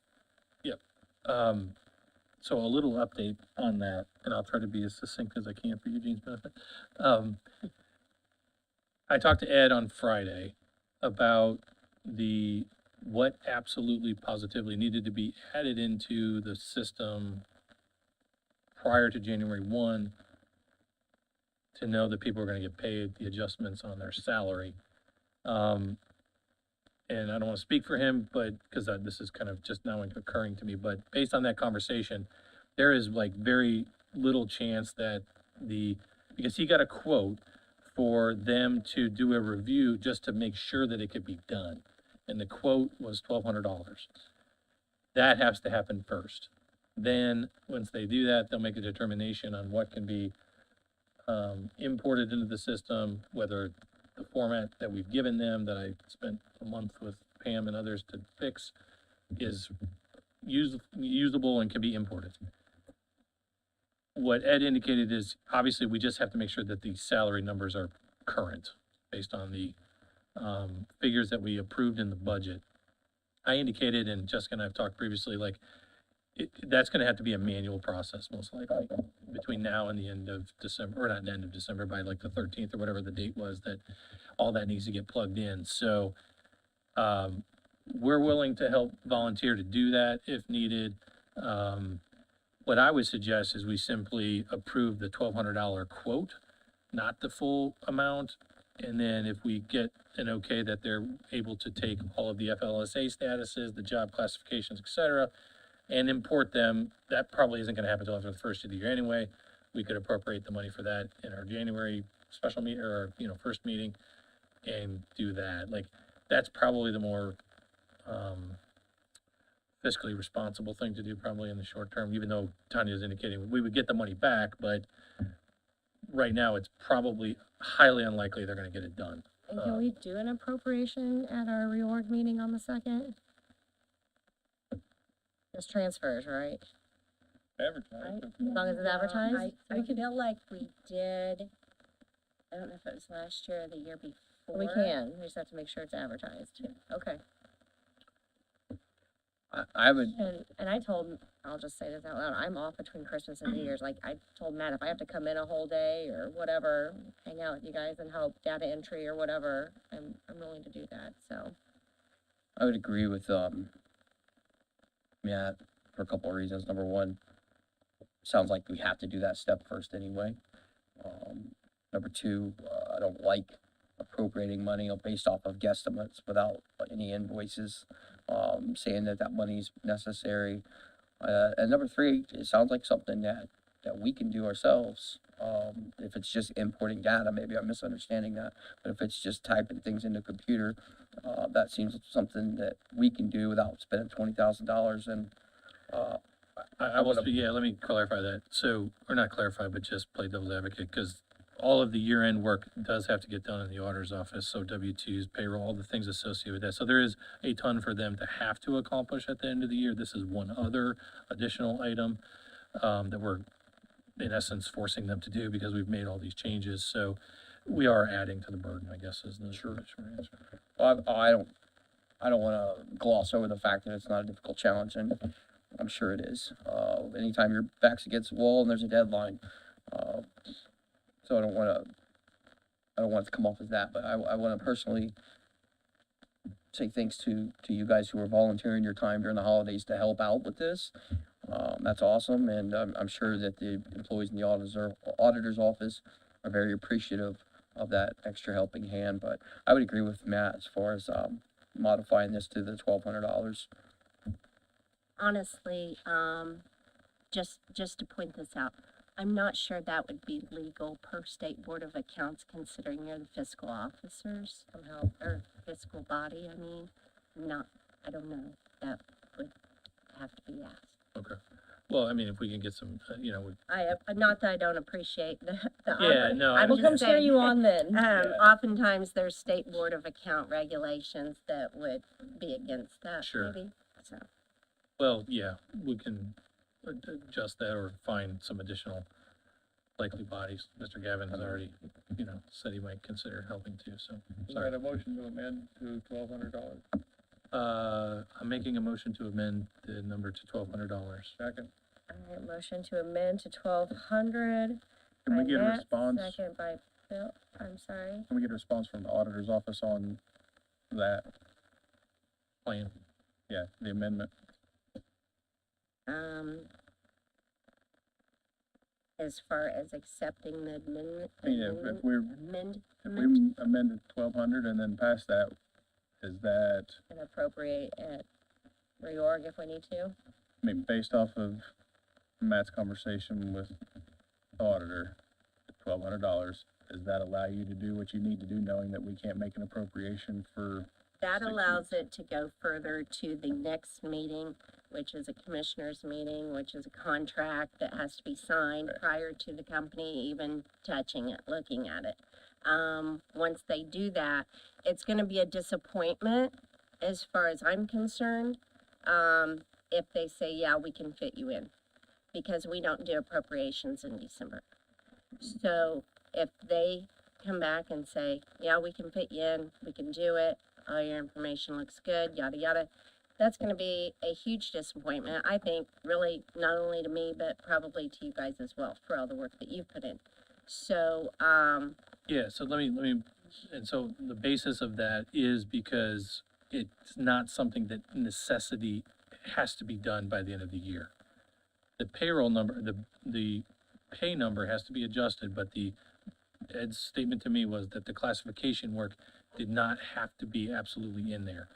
We can pay on January 2nd, based on the figure, we can adjust the classification work can be done over time. okay, and I know you guys spoke, I believe yesterday on it Alright. or something, So, I mean, I am in a bit going out on a limb based on that conversation. This was just him and I dialoguing to say, hey, it doesn't sound like there's maybe a less than 50-50 chance we're gonna be able to get into that. Mhm. We gotta get a commissioner contract, like you said. When's their next meeting?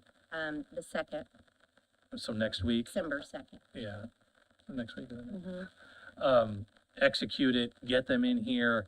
You're running up against that 13th date in less than 2 weeks, basically, right? So like, it's reasonable to me that that's not gonna happen. So we probably need to make plans to figure out how we're gonna help you make sure if there's anything we can do to make sure that at a minimum, the ordinance, spreadsheet that was sent out, which matches what I sent to you, are plugged in as the salary items for the year. Sorry, Eugene. So, All right, my To question is, answer- if that company comes back and says, all right, we're ready to schedule you, That they could do it now or they could do it in January. My understanding is that it can be. but they won't do it until we've Well, we appropriate the appropriated, money. well, until Right. we've, signed a signed a contract, contract. which would be at the earliest, the second commissioner meeting in December. Okay. So why couldn't we And then, appropriate? We we'll won't look back have up, an oppor- have half, of it. If we get to the first of the year, then will you use money out of contractual services versus having to have money appropriated? I don't know that answer, I don't know what Ed's answer would be on that, Well, I to be mean, money honest would at with you. least be there. Right. We could put it back. You Right, can always appropriate it back into it. true. I'm satisfied with my answer. Okay. Roll call on the motion to reduce the amount from 20,000 to 1,200. May I ask who made the motion? Matt made the motion and Bill seconded. So this is a roll call on the amendment.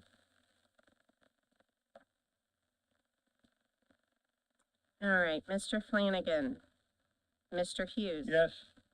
Mr. Cantz. Yes. Mr. Mokel. Mr. Webb. Yes. Mr. Whitehead. Yes. Ms. Piper. Yes. Now we should do another roll call on the 1,200, On the appropriation. on the Oh, my appropriate. bad, that was just for. That was for the The amendment, amendment. yep, Okay, so roll okay. call on the, appropriation of 1,200. All right, so, Mr. Flanagan. Mr. Hughes. Yes. Mr. Cantz. Yes. Mr. Mokel. Mr. Webb. Yes. Mr. Whitehead. Yes. Ms. Piper. Yes.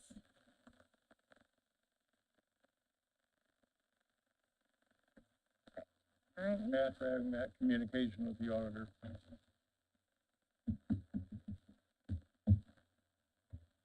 139 public defender, 186, 113 attorney fees, $72,000, 72 and $150,000, and $193,173 health insurance, $34,020.54.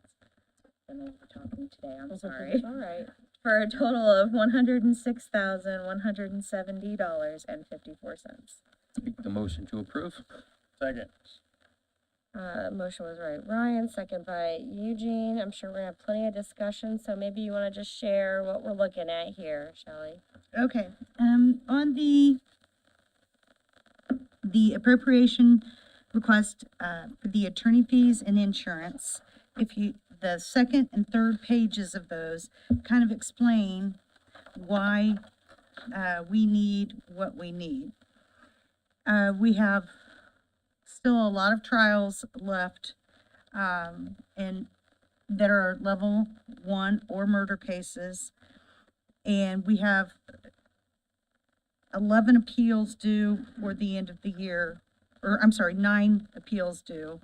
Well, 11 total, 9 at full price. There've just been a heck of a lot of trials this year, which most trial, unless you're found not guilty, you appeal. So I've explained before how it's a trickle-down effect as far as charges. Then you've got a trial and then an appeal. You have to have the transcript. So it's very expensive to try a case. And why the reason these gentlemen and ladies make extra money to do a murder trial that lasts over 3 days is because that's 3 days out of their office that they're not making money privately. The explanation of the insurance appropriation request is a lot more complicated. What I've done is my error way short on my estimation for insurance. I did have 2 employees who went from waiving insurance from the county to family insurance without informing me. That won't happen again. That was at the beginning of this year, or It- end of last year, beginning of this year. It for this was, year. yes. Because nobody's had a baby or gotten married this year. So we have, and I hired a new employee who is now on our insurance. Steve Bell, he replaced Steve Bell, who was not on our insurance. But yeah, I just requested, my request for 24 was way off. And when I do my quarterly reports for reimbursement and I report on the insurance, I report on how much we've spent that quarter so that I can get the 40% reimbursement and on what we've spent. And I did not realize, and it's my fault, Ryan, because we're all supposed to take responsibility, and it is my fault, that how low our health insurance line was getting. So I'm making these requests. I did transfer, let me see. I am asking to appropriate money, in our supplemental fund to help offset, the original insurance request. I spoke to our executive director and the director of operations of the State Public Defender Commission.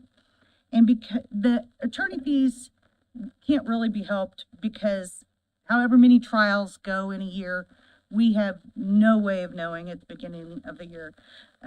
Emily's been in this shape. I've been in this shape.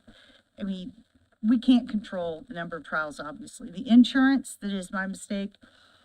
I spoke to the people at the commission. They said for next year, my insurance is going to be low because what we had spent from January to June when I prepared my budget for 25 was this much, but it was too low. Not enough had been taken out. So I doubled it when I prepared it for 25 and added 10%, like we were supposed to add 10%. So it's going to be low for 25 also. The Public Defender Commission told me because that would be one time next year, I will be able to make up the difference out of the supplemental fund next year. And they said if we have a year that is extremely high on attorney fees, one year, I could use supplemental funding out of that. They don't like that, but since it's gonna be a one-time thing, and they said, then if you don't budget enough for 26, we're gonna have a problem. So I And I understand said, got that, the commission. So you're saying that you got approval, so to speak, from this, the wizard in the sky about the money that you guys collect on the supplemental funds to use it in next fiscal year for the potential 130K shortage that you have. Yes. How much is in that? I think I looked that up last time. Now, this appropriation is still 40% reimbursable, which would be reimbursed for the first quarter of 2025. So we would be getting that about March of 2025, the 40% back. We may not have to use all these attorney fees that I'm asking for. I'm hoping we don't. And that would go back to county general.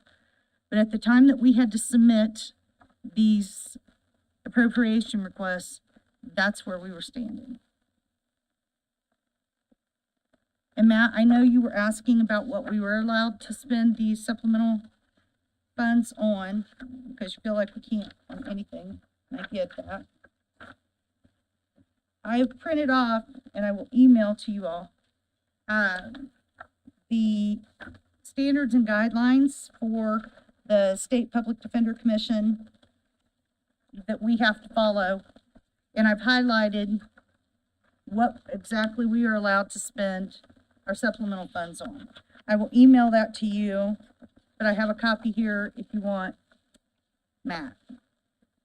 Okay, thanks. So when Shelley's saying that it's 40% reimbursable, we're really appropriating would be what, 63,702 bucks. Which looks a lot less scary than 106,170. So as of 11:30, the balance in that supplemental fund was 183,586. So, and then the budget for that fund for next year was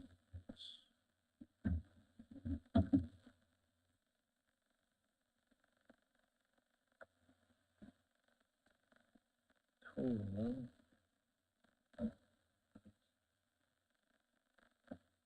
So we only budgeted $28,000 for next year out of that supplemental fund. Point being, you're probably gonna have enough to, theoretically, you might have enough to cover that significant offset. Right, for and the next year. attorney fees, this is the first time I've ever had to appropriate money. I've transferred around to get money into that attorney fee line. It's the first time since I've been here that I've had to appropriate into attorney fees. So I would hope that, next year we'll calm back down and I will have enough money in my budget for attorney fees. And that won't be an issue. So you got approval for next year, but this 34K could not be moved. You got 25 coming out of supplemental for health insurance right now. Correct. Will they let you put that 34 since they gave you the approval into that number then? Into that line? I will, they're gonna have to. Beg forgiveness? Yeah, they're gonna have to. And I told the operating director, the director of operations that I had, and she said, well, that's fine, but if you're gonna, use a big portion of your supplemental for insurance or attorney fees next year, you can do that once. Probably not gonna be able to appropriate it out of there. You can't increase it here. Hadn't been advertised. Right, we can't do it for this year, but I have permission to do it for next year. Do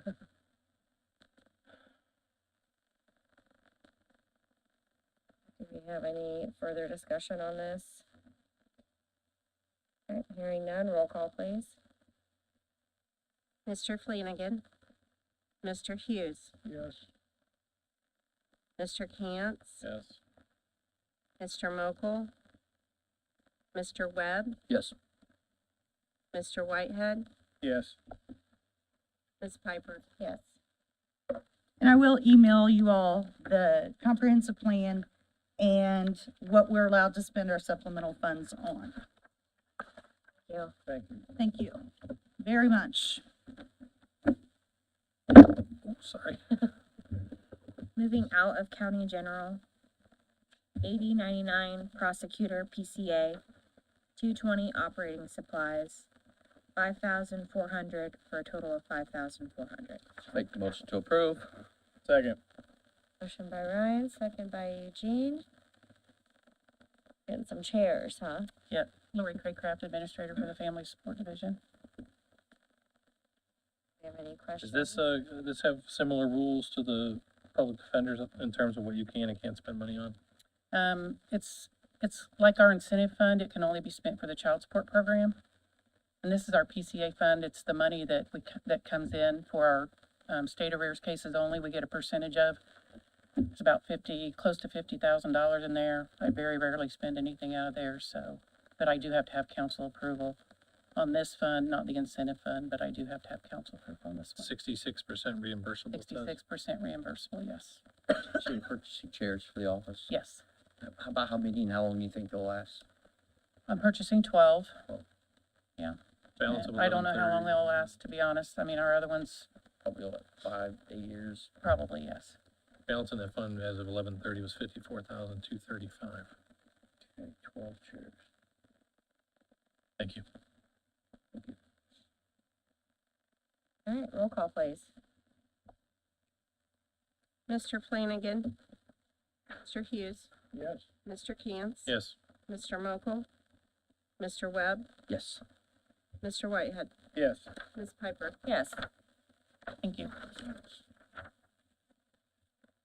9050 Marathon Thermal Imaging Grant Fund, 220 operating supplies, $2,849.99 for a total of $2,849.99.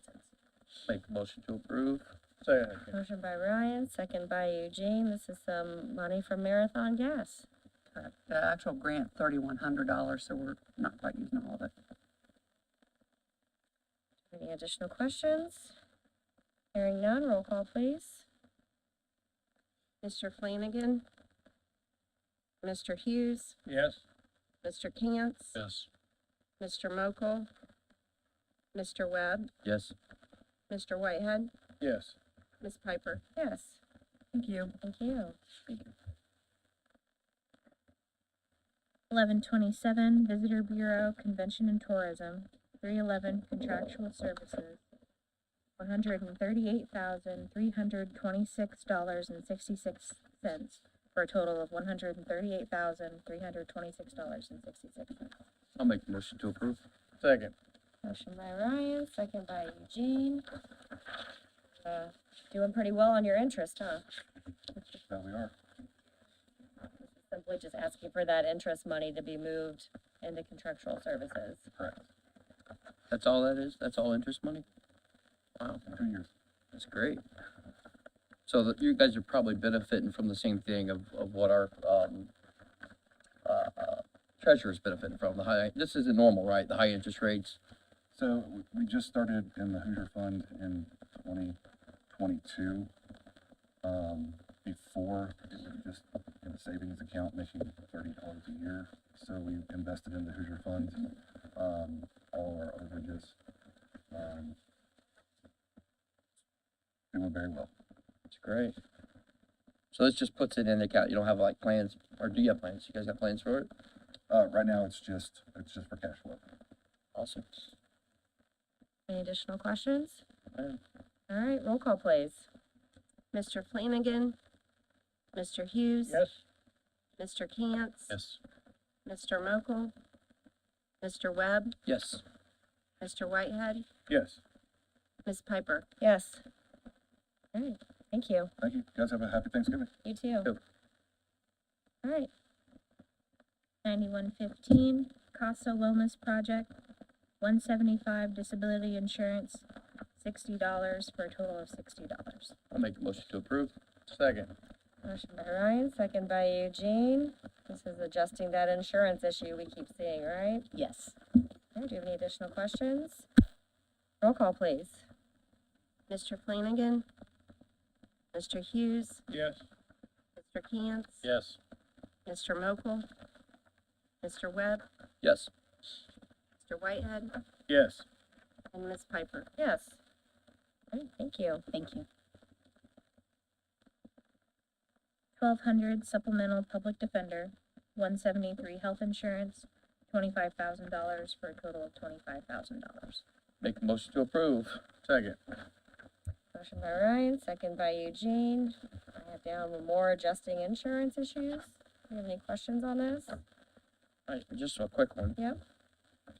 You might have mentioned this when you were talking a minute ago, and I may have not heard it, but, I thought our insurance was on the disability stuff.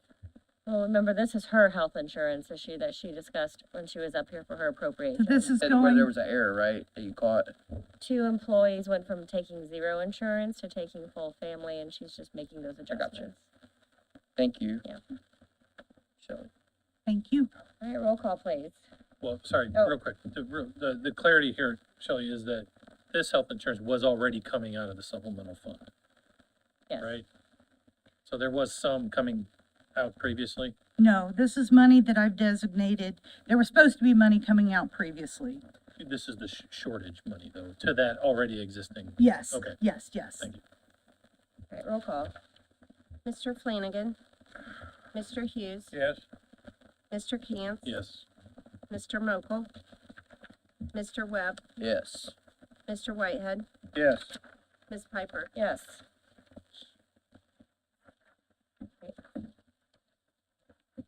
I'd like to read the motion. Motion to approve financial transfers and amend salary ordinance with like reductions. Second. Sorry. Motion by Eugene, second by Bill. Roll call, please.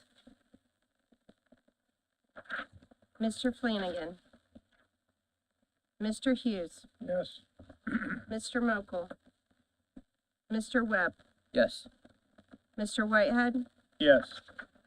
Mr. Cantz, Yes. Ms. Piper. Yes. And the second motion. Move to receive the backfilling report. Second. Motion by Bill, second by Eugene. Roll call, please. Mr. Flanagan, Mr. Hughes, Yes. Mr. Mokel, Mr. Webb, Yes. Mr. Whitehead, Yes. Mr. Cantz, Yes. Ms. Piper. Yes. All right, so first up, we have the job classification ordinance 2024-016. This was, the second reading was tabled last month. What was the number? 20, dash 016? 016, yep. We'd like to take this off the table. I make a motion to take it off the table. Second. Motion by Matt, second by Eugene, to remove from the table. My first comment on this is that. Oh, do we have to roll call? Oh, sorry. Roll call. Mr. Flanagan, Mr. Hughes, Yes. Mr. Mokel, Mr. Webb, Yes. Mr. Whitehead, Yes. Mr. Cantz, Yes. Ms. Piper. Yes. Jumping the gun, page 2, or actually, it's listed as page 2, but it's really page 3 of this. Delaware County Job Classification Compensation Committee. We had discussed, 1, adding a commissioner to that committee, and 2, potentially adding a public member. At a minimum, that public member would be an ex officiato non-voting person. I guess the commissioner would be as well theoretically. So I suggest that we add to the second paragraph where it says the county auditor and county human resources director shall serve, that we add, the county auditor, comma, a county commissioner. We want that community member to have HR experience. Yeah, so maybe we add it as a second line there. Should this be a community member or a county employee? No, it should not be a county employee because of the HR function.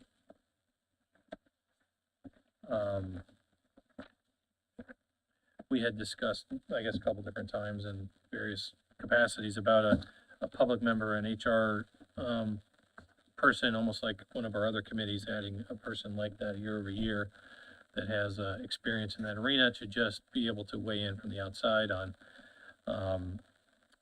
matters that, you know, that we're gonna be maintaining. I'm all for that, but I'm open to anybody who may be in disagreement for that. I like the idea of the community member having HR experience. I just think, like, today was a perfect example with the comp time, just having someone besides, someone with outside exposure who's like, around some of the more current policies that are in place that maybe we're behind on, That's a good point.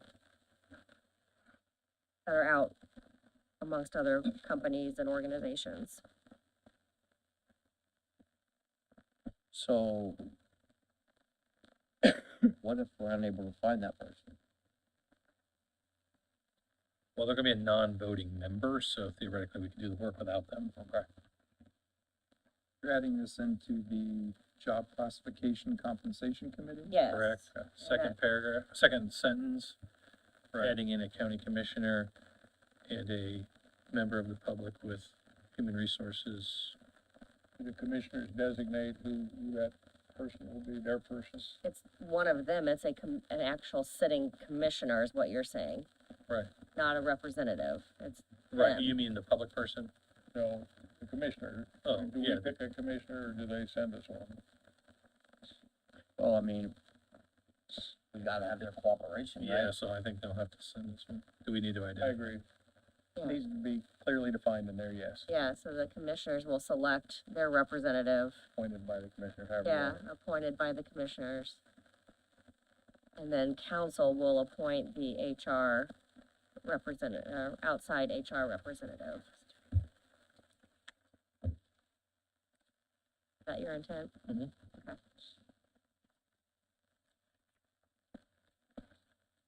Got a motion? That's a motion. Second? Okay, so a motion to add this was by Matt with a second from Bill. Roll call on this amendment or addition. This is just a vote on the addition. Just the addition, yep. Okay. This particular amendment. Mr. Flanagan, Mr. Hughes, Yes. Mr. Mokel, Mr. Webb, Yes. Mr. Whitehead, Yes. Mr. Cantz, Yes. Ms. Piper. Yes. Right, So just to be clear, I have that now reading the county auditor, the county human resources director, a county commissioner as appointed by the county commissioners, and a member of the public as appointed by the county council shall serve as ex officio non-voting members. member from the public with HR, I think we wanted, Human resources experience or something to that effect.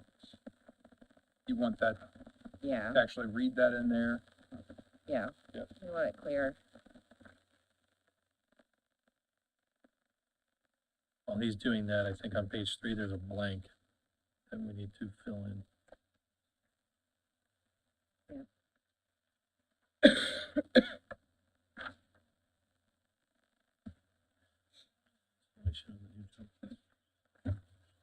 What's, the proposals for reorganization of a department, was that in there before? Say that On page 5, the proposal for reorganization of a department. So if a department head or elected official wanted to completely revamp how their office, operates.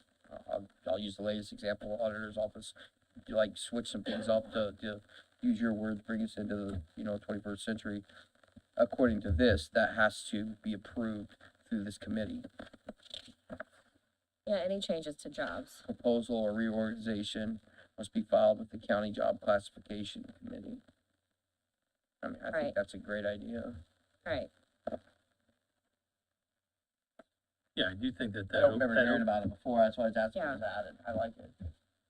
I think it was in there, but the, to me, the idea is that brings it to the table for, review or discussion and input. Work out any bugs that. Yeah. Put more eyes on it. Yep. That's a good idea. All right, so back to page 3, we have the blank. Well, I'm not understanding it, where you mean, oh, I see what Yeah. it is. Such request shall be made prior to. So following the installation of the new job classification system, elected officials and department heads will be provided information on making job reviews and new position requests for committee review.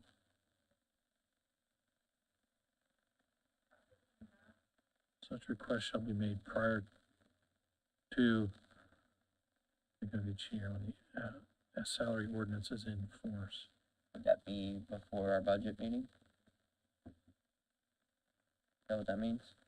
I don't think it would need to be before they submit their budget request. It would have to be before June then, right? Prior to the, June 1. the deadline, yeah. So June 1st.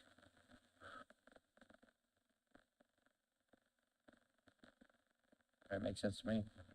I need to make that a motion. Is this the blank on Page page yeah. 3? Motion to amend that to be prior to June 1st of each calendar year. Second. All right, motion for this amendment was made by Matt, second by Ryan. Roll call on the amendment to make this prior to June 1st of each calendar year. Fill that in real quick, please. Yep. Relative to, you're We're gonna gonna take do the one roll else. call still. And, I'm sorry, who motioned? It was made by Matt and second by Ryan. Yes. Mr. Flanagan, Mr. Hughes, Yes. Mr. Mokel, Mr. Webb, Yes. Mr. Whitehead, Yes. Mr. Camp, Yes. Ms. Piper. Yes. Relative to the rest of it, while there may be some areas to review, I think that getting this approved and then turning this over basically to that committee is logical in lieu of trying to fine tune every line Yeah, here. They'll see where the pain points are and then be able to communicate that back to this body. Yeah. If revisions need to be made. Anybody else have feedback on that? Well, for me personally, there are plenty of things in here that I don't really agree with, but I think I've kind of got to the point where there's probably more in here that I do agree with than I disagree with. And although I will, personal wish would that it would all, be tied up with a red bow, ready to go, but that's just not realistic, it's not gonna happen, so. This but is. You guys have put a lot of work into this. Yeah, and so then this is, again, back to the conversation about what has to get input into the system. This was the second piece of the classification study that we need to approve, so we can get that all moving down the road. And the auditor's office is still working to clean up some errors that they found based off my conversation yesterday with them. Errors on. Roughly 48, 50 lines that didn't match up number-wise from what you and Jessica turned in to them as they were going through. What's she referring to, Tony? This was That was the original submission that we sent? what you sent, The first spreadsheet we sent? no, the Friday? latest one that came through over the weekend or Friday evening, or Yeah, the employee list. I believe that is what you and Ed spoke on. Correct. And yeah, there are some lines that need looked at. The line because they're not IDs are matching not up. properly matching up. Mhm. Okay. Yep. And then that gets compared to what Pam had, which hers is probably more likely, no, this was the budget book line items. Hers was the one that she manually keeps, which currently, Yeah,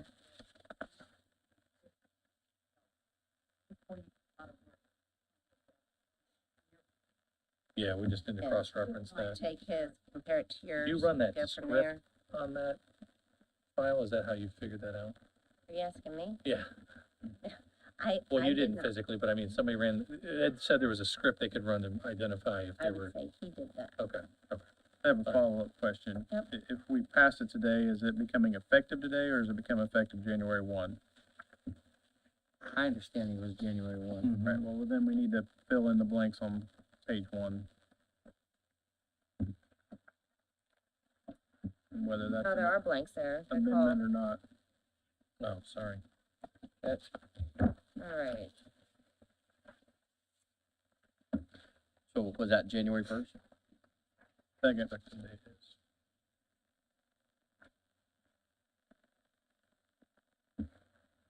That's right, because that's the date of the reorganization meeting, right? I already updated it. Okay, so this needs to be, who's made the motion for this update? Ryan? Motion made by Ryan, and Bill, were you the second? Eugene was second?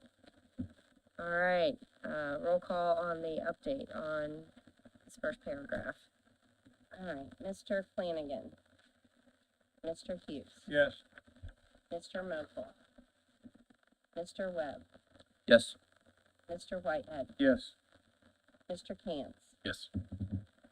Ms. Piper. Yes. If I could just ask one quick point of clarification. Yep. I know previously there had been some employees that had shared concerns. I haven't been contacted by anyone in the last month. My question is to all the members of the council, have you guys heard from any employees who are still not, you know, I haven't heard of nothing. that's, to me, that neither have I, so I'm assuming we got all the bugs worked out that people were At least concerned since about. our last meeting when it was mentioned to today. Okay. Yep. Well, thank you. Since we now passed, I do have, We haven't passed it yet. okay, so I'll wait. All right, so do we have any additional amendments or changes? Move approval of ordinance 2024-016 as amended. Second it. James, second. Okay, so the motion to approve 2024-016 as amended came from Bill with a second by Eugene. Roll call, please. Mr. Flanagan. Mr. Hughes. Yes. Mr. Mokel. Mr. Webb. Yes. Mr. Whitehead. Yes. Mr. Cantz. Yes. Ms. Piper. Yes. Point of information, could our legal counsel contact Wagner and Shealy about their copyright statement, making sure that we're not in violation? At the bottom of each page. Yeah. Is it? I also want to quickly, address the FLSA ruling, for those that may or may not know. A judge in Texas, basically eliminated the FLSA, requirement thresholds for salary and what it pertains to overtime, as of the 15th of November is my understanding. And so that, they've gone back to the 2019 thresholds, whereas in July 1st, there was supposed to be a threshold of $58,000 or thereabouts, 58.8, I think it was. That goes back to the $35,500. So the current FLSA threshold for overtime requirement is a salary of $35,500. Just Okay, thank you. Now, you had something? Get 2 questions. Okay. First, and this sort of piggybacks on something that Ryan has said about committees and whether they meet or not meet. I think we'll need to review this, because I think the committee, HR committee, whatever you want to call it, needs to be required to meet at least once a year. I don't think it says it specifically in here. And then I also think as a council, it should be reviewed, at least say that we have had it in front of our eyes also once a year. But I will let everybody think about that. I totally agree, and as a fact, I was actually gonna suggest, we set a meeting schedule for this committee of firm dates, so people, whoever is on it, has that calendarized for the year, preferably. We had kind of discussed, you know, finance is the only real committee that's formalized at this point, time-wise, so perhaps there's an adjustment there, but, or perhaps but similar to that. And maybe next month we could try to firm that up. Yeah. Or we talk about it at reorganization and figure out who's going to actually serve. That's true, sure, yep. And we review. I guess, is that a committee then, an appointment that we have to advertise for at least 2 months and let people? No, that's internal, right? Okay, I just Oh, you mean wanna for be the very- HR? For the community person. member. We can add it to this list, just, and then if it don't go through, Do it again. yeah, just to cover your bases, it wouldn't hurt for when we make our advertisement for the board appointments that we're gonna do next month, we could include that one. Oh, yeah, we had another one pop up that I'll discuss here in a minute anyway, so. That's a good call out. Thanks, Eugene.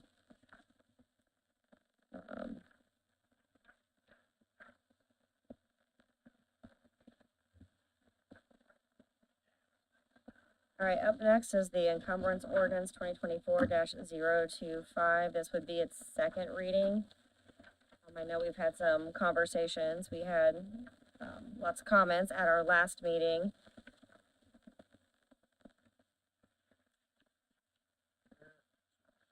And then Matt and I, we met with Tanya and Ed, had some more conversation on it on Thursday. Yeah, so, well, do we need, is this on the table? What are we, where are we at? It's just a second reading, so do we have to, Be a motion to adopt, and then you'd have discussion. right, do I have any motion to adopt for discussion? Is anyone opposed to it? No motion is opposing. Given where we are from missing people, I'll make a motion to adopt the, ordinance 2024-025. For purposes of discussion, I'll second. Okay, motion by Matt, second by Bill. Now we can discuss. Hey, Matt, you wanna? So again, this is back to my, or our detailed conversation with Ed, and Tanya after finance. I talked to him again on Friday, like I mentioned. And my understanding is that the financial system that we have and the regulations from the state of DLGF and SBOA indicate that any encumbrance added to the system after December 31st of the current fiscal year cannot be added after that date. Is that correct, Tanya? Yes. So unlike in the corporate world where you could have an expense in the previous fiscal year, adjust your books to take it into account sometime in January prior to you probably paying taxes or doing whatever you're doing. That apparently is not how it operates here, and I was not aware of that initially. The purpose of my request relative to encumbrances from last year was that we received a sheet with a bunch of line item numbers and the actual dollar amounts, but zero detail on what they were for. I was provided from Tanya an example of one when we met on Tuesday or Thursday, which shows all the detail that gets submitted and requested, and she said we will be getting that for this year. However, I do think that it warrants the idea of having sort of a deadline established where encumbrances, if at all possible, can be submitted prior to that 31st date or in advance of that 31st date, knowing that there's holidays and time off and people are trying to close the books for the year, et cetera, et cetera. So that's the way it reads in number 1, is basically trying to do it before finance. Number 2 indicates that none will be considered or encumbered. I had originally requested that that be removed from this ordinance because I do think it's a hard and fast no, which may or may not be the case. We know that at a minimum, and Ben looked into this for us, December 31st is the state language that they put, that everything has to be submitted by December 31st. We have the authority, so to speak, to try to move that up if we want to. But I would also leave it a little bit open-ended so that there's no, we try to get everything in by that Monday before finance, but it doesn't prevent us from doing any last-minute versions of it, if I'm saying that right. That's where this sits. So feedback on the idea of it. I know there's been some feedback from department heads, concern from department heads, which I'm happy to hear. But my first recommendation is that we remove number 2 on the encumbrance ordinance there. And if we remove line 2, basically what you're asking is for all the department heads or any submissions for encumbrances is please submit them to the date requested. But then after that date, we will still take encumbrances up to the 31st as the state law is currently says. That was my initial, Okay. and I see the conflict, so yes.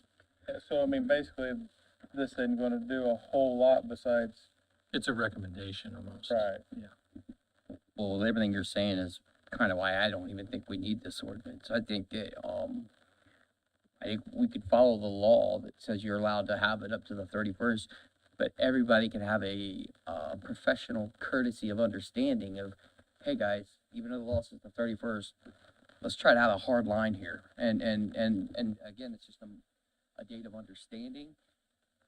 That'll eliminate 99% of it. There may be 1 or 2 that, for whatever reason, out of people's control, gets past that date, and we can deal with that. The auditor's office can deal with that. I think when you create an ordinance surrounding it, it's gonna cause more problems than it's gonna solve. I think, One other point to get us that. in a little, So if this were adopted and it were hard and fast, it wasn't done by that date, would be coming creation in 2025 or the next fiscal year, which I'm not directly opposed to. I know department heads are not necessarily for that. It does bring those appropriations back to finance. It rolls over the funds into county general at the end of the year. They have to come back and appropriate that money to pay those remaining balances. A little more work, I feel like, but it's not. I would agree with you, and there's the potential then of those departments spending that money and then saying, oh, my encumbrance is larger than what I had in my budget for the prior year, I need more appropriated to cover these. But also, Ryan, to your point, I mean, yes, most departments should know what their expenses are gonna be throughout that month. However, they may not know the exact dollar amount. There may be things that come up that break and they need to spend money on. And to say December 10th or 12th or whatever date it is prior to the finance committee meeting, they have to have these submitted. To me right now, you're not gonna talk me into thinking this is a good idea. I'm with you. Yeah, we're on the same page. All right, so We need to sit down and come up with something better. okay. And I think trying to push it through for this year isn't gonna work. Well, in addition to that, the feedback I've gotten from the people, the soldiers in the field, the department heads, I've not really had anyone who's shown me any level of support for it. I've heard plenty of objections, but I mean, there may be some out there, but I've not heard it. Could we let Tanya weigh in from the auditor's perspective and then let department heads speak? Really, my understanding was that this is more for the council than anything else as far as having a good understanding at the end of the year what you're looking at encumbering, so that you have a better idea of exactly where your ending balance is going to be, that sort of thing. Because we have the December meetings earlier than normal due to the holidays, that of course bumps it up as far as having it prior to a finance meeting. Along with that, does it give the auditor's office a little bit more, got time to do all this stuff by the end of the month? Yes, it does. You know what I mean? If we already have those in place, and Keita's the one that does our encumbrances. So anyways, we implemented this way of doing the encumbrances because it was recommended by State Board of Accounts to use this part of our financial system if we had it available. So therefore, we do have this available to where it's actually treated as a true encumbrance rather than beforehand how it was being added to the budget at 2025. Like, say we're in 2025, the encumbrance money got added to the budget, and there it looks like you have more than you really do, when in fact it was encumbrances. This will allow it to read properly, I guess. It's not that it was against State Board of Accounts. It's not, you know, some financial systems may not have that capability of doing that, and that's like the only way to go about it, but ours does, so therefore State Board of Accounts recommended that we use that source. In order to use that new source, that was something we're going to be doing for the first time this year. So, with that and everything else at the end of the year, I can say it's very helpful. The sooner the better. But like anything in life, the sooner the better as far as when you're trying to prepare, plan, etc. That's where we're coming from on it. From your guys' aspect of it, it was more of like a truer understanding of where you're at the end of the year. And so it was, If I something guess doesn't revolves get around those. encumbered this year, regardless of this ordinance, if something doesn't get encumbered or inputted into the system prior to the end of the year, for whatever reason, It would be appropriation in the new year. still the process is gonna be the same. Correct. Okay. So I'd love to hear on from the that department day, heads. I mean, I will add to it that, you know, she will not only be, we have to balance with the treasurers at the last day of the year. So her Keita's head bookkeeper, I should say, head bookkeeper's job is to do that, be in balance with the treasurers. I mean, we stay until it's done, sort of thing. Anything that goes into doing that, which sometimes can be easy breezy and sometimes can be, you know, gotta find this or whatnot. Then she also has to close out the books. She also will now have to do encumbrances on that day. You know what I'm saying? So it just adds to the workload for one day. Quick point, just real fast. How many employees are in the auditor's office? 14 overall. Thank you. Fred? I would respectfully request that you do not adopt this. I think it puts an undue burden on department heads. I wish we had had this discussion prior to today. Again, as I said earlier, this was something that was introduced at the last council meeting that none of the department heads had any idea or input on. Explain an undue burden. Because I don't feel that it's right if I spend money in 2024 that I then have to go through the appropriation process to get money approved to pay for it. I'm all about a hard and fast day. Let me finish that. I'm all about a hard and fast date. If, say it's the 27th, whatever it is, and then only emergencies after that, that gives them a few days. What I'm saying to you is if I get a bill for $20,000 on December 21st, under the way this is written, or however you decide to do it, and it doesn't get appropriated for some reason, I then have to come to a finance meeting and the council to appropriate money, which is a wasted step. When there's already a system in place that allows us to spend $24 to December 31st. I'm also the first one to tell you that I don't think December 31st is probably an accurate date because of the workload that it's going to put on them. But the other side note to that is, department heads should be doing some forethought and planning to not dump 100 appropriation requests on somebody on December 31st. Oh, yeah, and I mean. I don't find that to be like unreasonable, right? Yeah. I think there have been issues in years past, with appropriations or with encumbrances. You know, our encumbrances didn't come out of our accounts this year, I don't think, or until like March. So I get it that it's a time thing, but I also believe that the state law is written the way that it is so that we don't have to go through a process to spend money from 2024 and 2025, whether that's an appropriation request, whatever the case may be.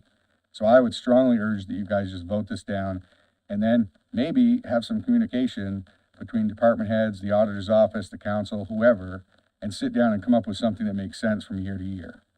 Because this was not something that I don't think any of us were prepared to that was coming down the pike. So, Yeah, and I heard that because, and since I'm the one talking about communication, we should have done that we should have improved that, no two ways about it.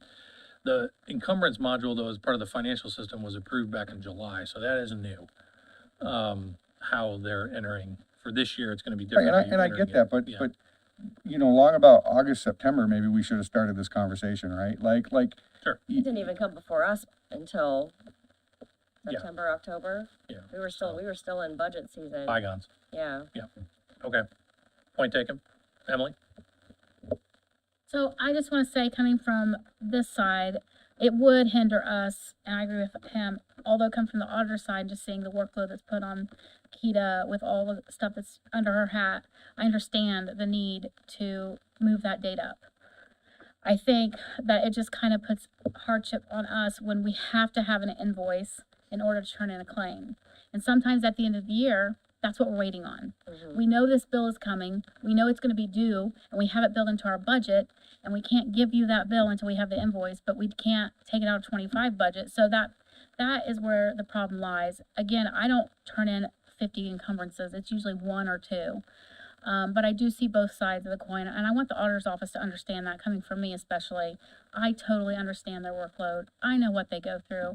I work with them on a daily basis. I work with them personally, and I feel like they're getting thrown under the bus a lot. Well- And I do feel for them, and I just want to stick up for them a little bit. So the Thank you, last year, Emily. Yeah.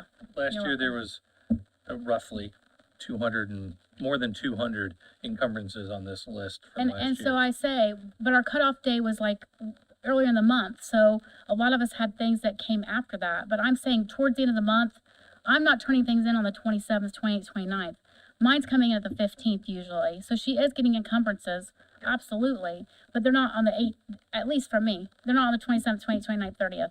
It's usually because that cutoff's well before that. And so I don't know what the answer is. I don't have the answer. I'm not here to solve that problem. I'm here to say that I see both sides of the coin. I see the auditor's issue with manpower and getting those put in and having to close books, but I also see department head side of saying, you can't cut off our funding, because it's built into our budget. May I comment on Yeah, go something? I would just like to point out that I do understand, like, we all have to deal with all the state laws, you have to have an invoice, you have to have this, you have to have that. So I do get that burden sometimes when you're like waiting on the official documents to make it official. However, if you have placed an order, I would just like to say that if you placed an order, your invoice is going to be coming. That is something that they can bring to finance if you order it prior to the meeting. That is, even though you don't have the official paperwork for it to be an encumbrance, it's still something that can be brought to the table saying, hey, I'm going to be encumbering. I mean, I know they've worked with me on where I had a bill, and I'm like, I have to have this check cut, but all I have is this receipt. I don't have an actual invoice, and they've worked with me on things like that. So I know things can be worked out. Again, I think it's about communication. I think it's about two-way and putting that out there and seeing what can and can't be done. I think every situation can be a case-by-case basis. But I just want to say, thank you to the auditor. They've always worked with me very much on a personal level, and I've had lots of corrections this year, and I've worked with Keita on a lot of that. But I just feel like we're all human, and some grace needs to be given, and that it's been a sucky year for a lot of people. And I just feel like there's just a lot of hate and I don't know, it's just kind of sucky. Let me speak to that for a second, because I think that's an important thing, a distinction that needs to be met. Pointing out issues for accountability should never be classified as hate. But it's the way that's brought out. Well, there's only one way to bring it out, and that's direct, straightforward, and honest. That's the only way I operate. I'm not gonna beat around the bush with it. And I think with what we're discussing with this particular issue plays into that. What we're talking about with this ordinance treats a symptom, right? It treats a symptom, but it doesn't treat the problem. Part of the symptom is we don't wanna dump a bunch of work unduly, right? Which again, I think can be corrected with some good professional courtesy and communication. There may be a couple that have to go through, but good quality communication will fix most of this. But this ordinance is trying to fix the symptom, not the problem. And what I'm getting at is, the reason I asked the number about the employees, 14, just in this backfill report, there's 3 employees in the last month that have been swapped out in that office. That's 20% in 1 month, right? This ordinance is the symptom. The turnover is the problem, okay? When we have one very, very critical office that has repeated turnover issues, you could make all the ordinances in the world you want to try to ease the burden. We got to be able to maintain the employees that we have, and we got to be able to keep the employees that we have. Things happen, people leave, I get it, but at some point, we got to be accountable for our own actions and how we run our departments and what follows from that. And unfortunately, this is part of the fallout. And I say that completely unhatefully. I would suggest that maybe like after the first of the, if we're gonna, seems like we're gonna vote this down, so, that we, maybe after finance, or we pull together the finance committee with the auditor's office and or a handful of department folks and see if there is change needed. Because I'm not even sure, based on what I'm hearing, that there is. I'm not positive of what. Maybe just a friendly reminder every November to get your encumbrances in as quickly as possible, right? Like, maybe it's just that simple as a please. Your department heads, they know better. Let's all work together and help each other out here, because things do get chaotic at the end of the year. Okay. All right, well, roll call on the encumbrance ordinance 2024-025. Mr. Flanagan. Mr. Hughes. No. Mr. Mokel. Mr. Webb. No. Mr. Whitehead. No. Mr. Cantz. Yes. Ms. Piper. No.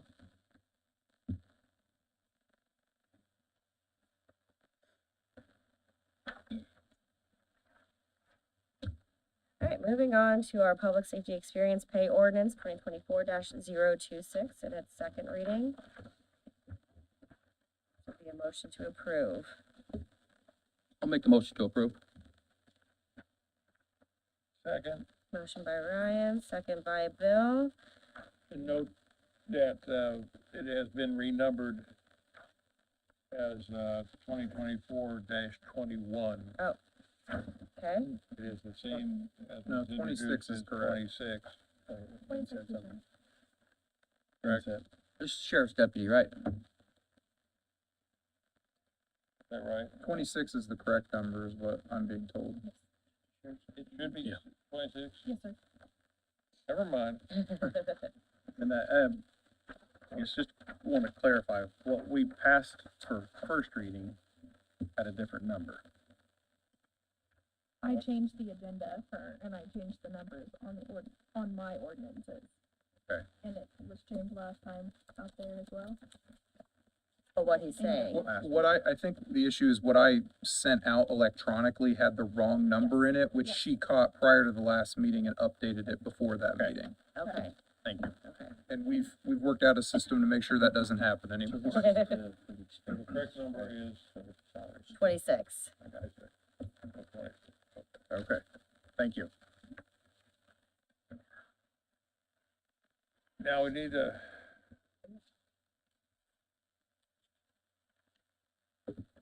We have a different version than the version that was introduced it's been circulated, was at our place and available to the public.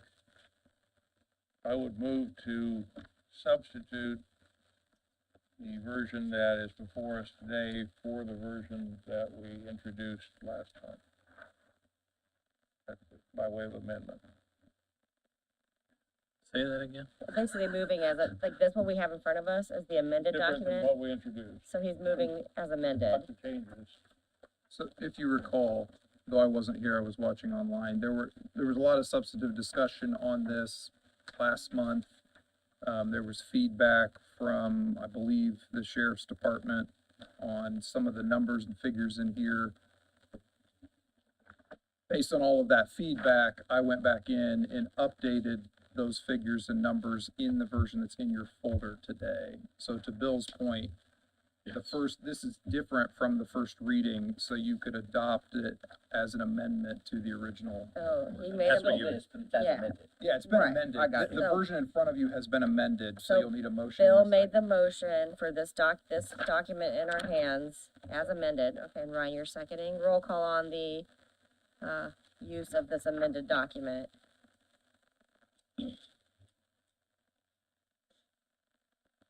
Roll call. Oh, sorry. What are we roll calling, just so I know I'm on the right thing? Amend it to read as it is in front of us today. All right, I'm in the read, okay. Mr. Flanagan. Mr. Hughes. Yes. Mr. Mokel. Mr. Webb. Yes. Mr. Whitehead. Yes. Mr. Cantz. yes. Ms. Piper. Yes. Now I'll move to adopt ordinance 2024-26 as amended. Okay. We have a motion to adopt as amended.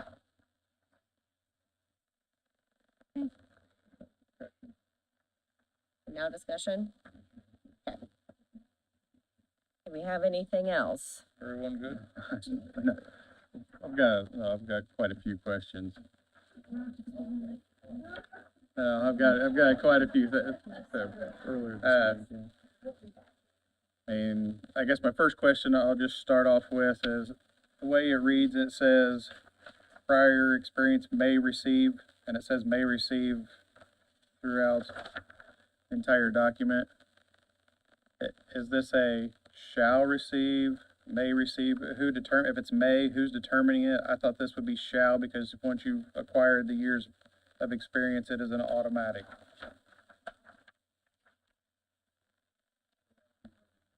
Yeah, but the Very, very true. council still has to approve it each time, right? Right. So it may get approved every year, but within this, is it may or shall? Because you're saying if it's approved, it shall. The way I read it, but I'm not a lawyer, and my question really is to Ben on this one. You're saying, the way it sounds like the sheriff has a lot of discrepancy. If it says Or may, discretion, yes, discretion of how he wants to or use it. whomever's determining this, but yes. So I want a clarification from a lawyer's perspective, Yeah, I would I guess. agree. The word may does imply discretion. If it's not your intent to allow for discretion subject to your annual budgeting, then I would agree with you, it should be changed to shall. But again, as it even says in here, it requires, this may be in full force and effect for as of January 1st, 25, but it would still then have to be updated for 26 Annually. annually. The But whole thing, to, correct? to your point, if you would like it to be a requirement rather than an option, then shall is a much stronger word than may. My personal opinion of that is, I think this is something we should defer to the sheriff on. This is his guidelines, you know, he's the one, he may have somebody who does nothing, but yet they, you know, they have the years in, but they go park. Not saying anyone does that, but they will park and, you know, let the time pass, and he knows that better than any of us. And not everyone maybe is, Brian, turn and ask your question. what's that? He's right there. No, I'm saying I think it should be his discretion for this. So Sheriff? you like May, where it is up to the discretion of the sheriff to determine not just the years of experience that determines. Yeah, in my opinion, 99% of this, the time would be exactly this, but I would like to give him that Alright. authority to make. Let me play devil's advocate. I'm not saying Sheriff Skinner would ever do this. Sure. But if for some reason he was disappointed or disliked a deputy and decided, I don't like you, I'm not gonna give you that. Is that appropriate way to be handling this pay, experience, whatever you wanna call it? I don't think it's appropriate, but I think it's a So factor if that it's not everybody deals with appropriate, in regular. then we should take that decision away from the sheriff, because if it is truly experience related, then it shouldn't matter if, hopefully they don't have bad deputies, but good, bad, or indifferent, if your experience level is reached, that's the way that it's written, and it's the way we're changing this to go away from purely, the base salaries. Sure. It's not a hill I'm gonna die on. I'm just saying. True, You know, and I think all all of us. neither feel am that I, but I description. got a lot of questions about this, so this is just one, and I don't wanna drag them all out this long. Yeah, But I'm I'm glad good that with the it. sheriff, say on the that? sheriff is up I there. think this is Tony Skinner, Delaware County Sheriff. I think this is an experience matrix and not a performance matrix, so I agree with you. So, Shall it is. do you have a copy of this in front of you, Sheriff? I have a copy of the one that was out in the hallway, yeah. Okay, at the very bottom of yours, it has on line D, 20 to 25 years is 4,000, and then 26 plus is 5. Right. At our last meeting, you said 20 to 24 is 4, and then 25 plus is 5. Could you clarify which is correct? Well, I wasn't at the last meeting, the one we turned in for, My during- apology, your representative then, my apologies. I just need a clarification, please. What Ask we the- submitted is what you just asked about. We matched at 25 years and $6,000 at 25 years. That is what. Now, wait a was- second. we maxed at 24. The one we turned in for was an increase every 4 years, Yes. maxing at 24 years. And That's the one that we requested at budget time. completed 24, so 25 plus. Correct. Correct. I mean, what I have written down from last meeting is 0 to 4 is 0, 5 to 9 is 1, 10 to 14 is 2, 15 to 19 is 3, 20 to 24 is 4, and 25 plus is 5. Is that accurate? Yes. Okay, so what we have in front of us is not correct and needs to be Different than that, correct. right. Okay, So it's 20 to 24 and then 25 plus. Is that what you're saying? Yes. correct. I also, on that, Can I add them all up as one? Yeah, can't we make these amendments all at the same time? Yeah, I sure would like to do that, Bill, if that's possible. anything you want. Thanks. Can I make one more point on that? Yeah, State- Please. hang on, this is still different than what we requested at budget time, because ours was every 4 years, all the way up to 24, which would be a maximum of $6,000. It capped at 6. So we had 6 different levels, not 5. That's what we requested. I know it's been changed. Well, in both cases, there was nothing between 0 and 4 years. It was 0, Right. okay? You have to, Five. you have to complete 4 years before you're even eligible. At Okay. 5. At 5, that's what it reads. And Okay. at 10, and at 15, at 20, and at 25. Yeah, I don't think you have to put anything in there. for That's the only single 5 family. levels. It was 6, it becomes 0 as a level. Well, 0 should be a level, It is. and it should be in here, in my opinion. That way it's clear. But it doesn't pay anything for It it. doesn't pay anything, so why would you identify it? Just to make it It's clear, so clarification. so you know that it's 0, and then there's no starting point. But like I said, that's very small potatoes. Right. I mean, if you don't want to add it in there, I'm not going to argue with that. That's very minute, really, and Okay. beyond that, Agree with that? and beyond that, I'm People going that to have. likes to have it all right there in front, so whoever picks Yeah. it up knows exactly what it's supposed to be. 0 to 4 is a level, and know they get 0. We're already gonna make an amendment, so it don't hurt to put it in and add it. Well, if we're doing that, then I don't understand why there's difference in years. So the first one, in order to be eligible for it, you have to have served 4 years, okay?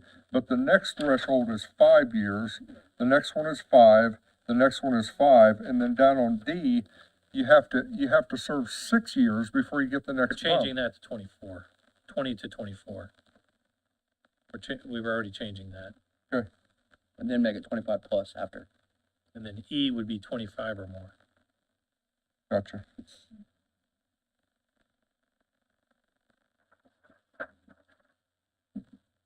Next you got Eugene. Well, For the sorry, I didn't get my 911. point in yet, Yeah, which please. was simply, I don't believe that there needs to be 2 of these. I think that the 911 should match the sheriff so that there's continuity. This is, we initially had this framed under a public safety experience pay. If 911 falls under that, I'm not sure why we have to have one different. Because in essence, then it shortens for Fred's folks, he would shorten it a little bit in some of these areas, but it would put it on the same path. After speaking to the sheriff, I'm in agreement that we should be on his. Jack, Oh, we go did, ahead. we talked about this prior to today, so. Yeah, I mean, that was the deal from the beginning, is that they would both be the same. And based on this, they're not the same. Yes and no. Not even close. They're close, but they're not. So I'm in agreement that we should follow his as well. It just it's cleaner and it makes it easier. It does. Okay. so Because it's trying to not that maintain deal. 2 separate plans I got you. at budget time, depending on if the council changes and everything else, you have to explain this 14 times every Oh, year, yeah, so. I've got that too, but if we do what Matt and Fred are talking about, then that goes out the window, because then everybody is on the The sheriff's scale. one. So if we, yeah, so if So, we, if and we, I understand Fred's point, Did we budget for that? That's what I just said. We haven't budgeted for anything yet, because after this is approved, we have to give you an appropriation request into whatever line the auditor's office creates for each department That's right. and appropriate the money into it, so. Well, we did do a guesstimate when we were doing our final budget, so while you're correct in that it's not like official, we did have our It's guesstimate. included but not budgeted. Right. This Right. is the trust us money that we were talking Yes. about earlier Correct. for Yes. January. I mean, let's go back to Matt's point.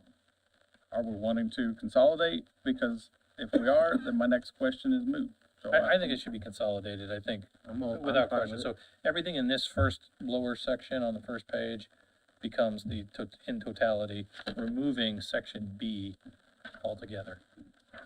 And just add 911 employees, or whatever the language is, 911 employees into this. Yeah, that makes sense, Ben. If everyone's in agreement. So you say I'm sheriff's sure deputies. everyone, including the 911 director, is in agreement with that, because that then adds extra dollars to his employees, especially if they reach certain levels. Yep. Which is, And if- again, the point of they've- this in the first If place. they've got that much experience, I'm okay with that. Yep. It makes it clear. Mr. Cummings, while you're still there, I have a question on what I consider communications technicians versus your salaried supervisors. They are not eligible for this, as it currently stands. All right, as it currently stands. Correct. I'm gonna ask Mr. Freeman, does it need to specifically state that in there, that the supervisors don't qualify for this? Or do we just put 911 communication technicians? And that's fine. However it needs to be clearly defined, that is my question. The difference is the employees that fall under this are hourly That's versus correct. your salary. Just say hourly. Now, Mr. Mokel did ask at budget time, paraphrasing, but basically, he feels that supervisors should be entitled to this as well. And so I will craft a plan for the next budget cycle to address that and present that, but it's not in what is been I presented. think to your this. supervisors are the ones who would probably fall into this, because your supervisors are generally gonna be your more experienced people. No, I have dispatchers that have been there 24, 25 years. I mean, Well, our supervisors on our end certainly fall into it. The only ones that don't are the chief deputy and I and the jail commander. So our supervisors most certainly fall into this. mine do not currently. And that was a question that Jim had asked at budget time. Mm-hmm. And so I will come together for next year with a plan to address them as well. Hopefully they get it. So in answer to your question, you can probably leave the wording the way that it is. They're just not getting it this year, but we'll leave the door open to add that for next year. you're not specific. Or since you're making the changes now, go ahead and include them for next year. Right. I'm willing to lean on Ben more to answer that question versus Fred. I'm putting in hourly, to be clear. Okay. Okay, that's fine. And I will make that pitch at budget time. Yeah, and But this is Fred, a, excuse me, Fred. Fred did bring up an excellent point of the fund is gonna have to be created. And in discussion with Mr. Hughes, that is something that the council can't do, but it needs to be in here that it's going to be created. So that way, auditor's office knows where this money is going to come from. So there'll be a line created in the sheriff's budget, probably the sheriff lit and 901, right? Right, so they're gonna be created, but it doesn't say that it's going to be. Is that I don't- something that? I don't think that needs to be in the ordinance because it's just a different pay line. So we have to submit to VIP, Create lines yeah, where it comes out of. as needed. Is that true? And name it Is that correct? accordingly, Tanya, right? I would have to look at a different ordinance, I guess, to see if it's in there, but I was thinking that we do have ordinances that specify the line number, for them. I think Ed did say though that this is something new. The way that I understood it was there'll Right, be a it'll be, separate line it'll be a new created. line, Yeah. however, like, all three funds will have the same 3 digits at the Yes. end, you know what I mean? That's With the way I our new understood it. streamlined numbering system, even though it'll be different at the The beginning. line number in it, I'm sorry. with the educational pay, does that have the specific pay line in it? Cause this would work the same way as the educational line. Ours does. I would have to look at that ordinance. I mean, I don't know what that ordinance reads right off the top of my head to know if the line number is listed on the actual ordinance or if it's not.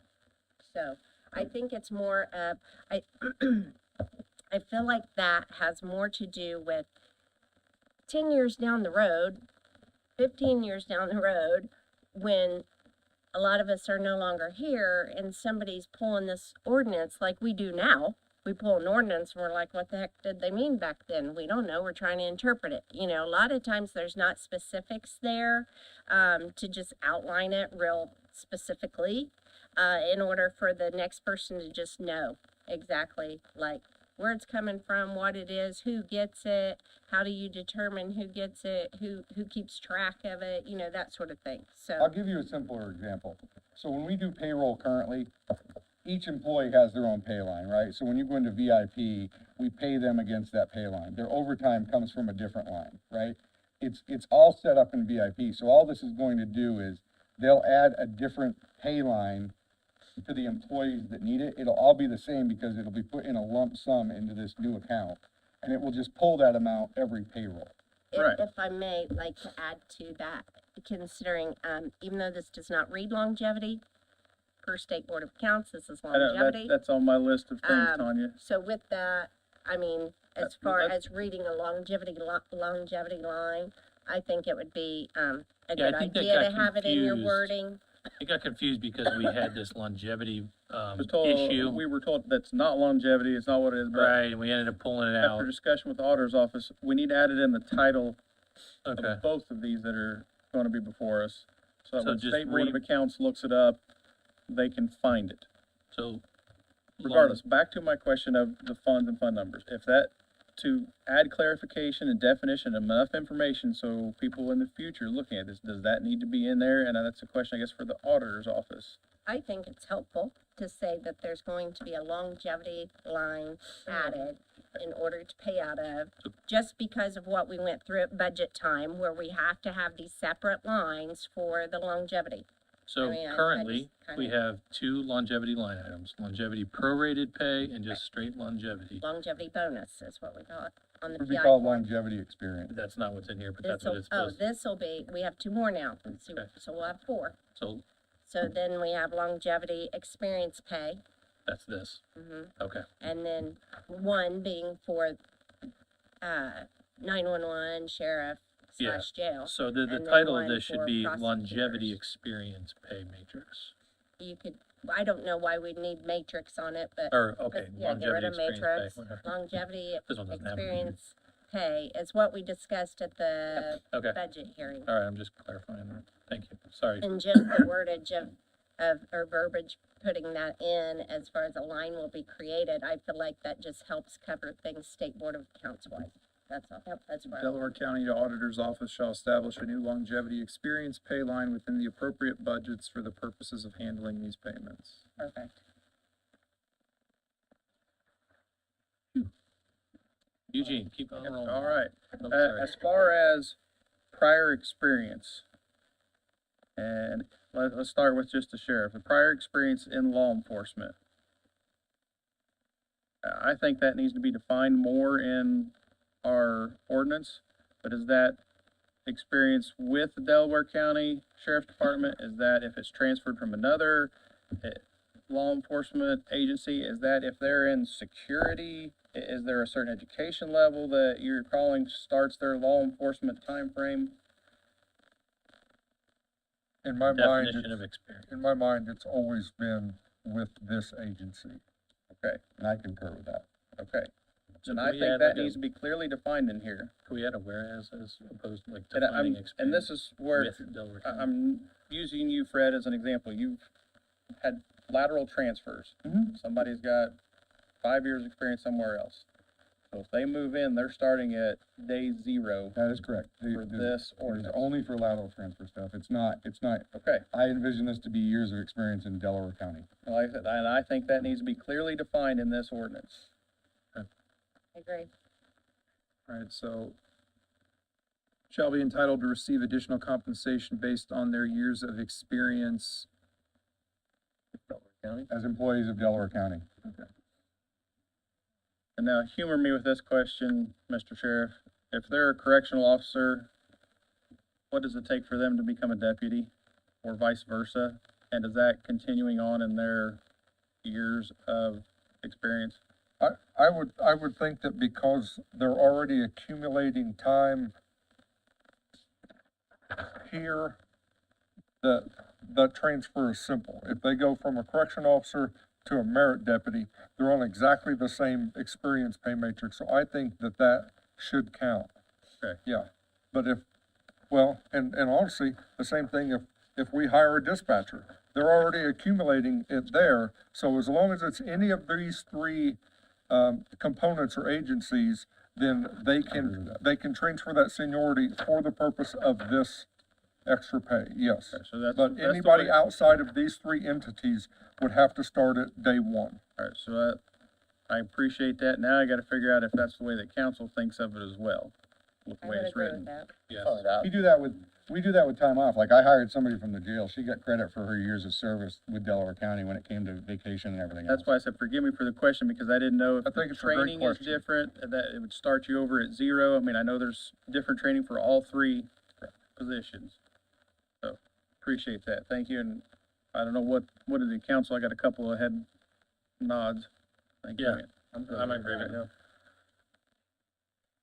All right, as far as when the time frame starts for day zero and then accumulates to a year, it doesn't specifically say in here whether that's 365 days of service, or if I started the day and I got to December 31st, if January 1 then is my completed first year.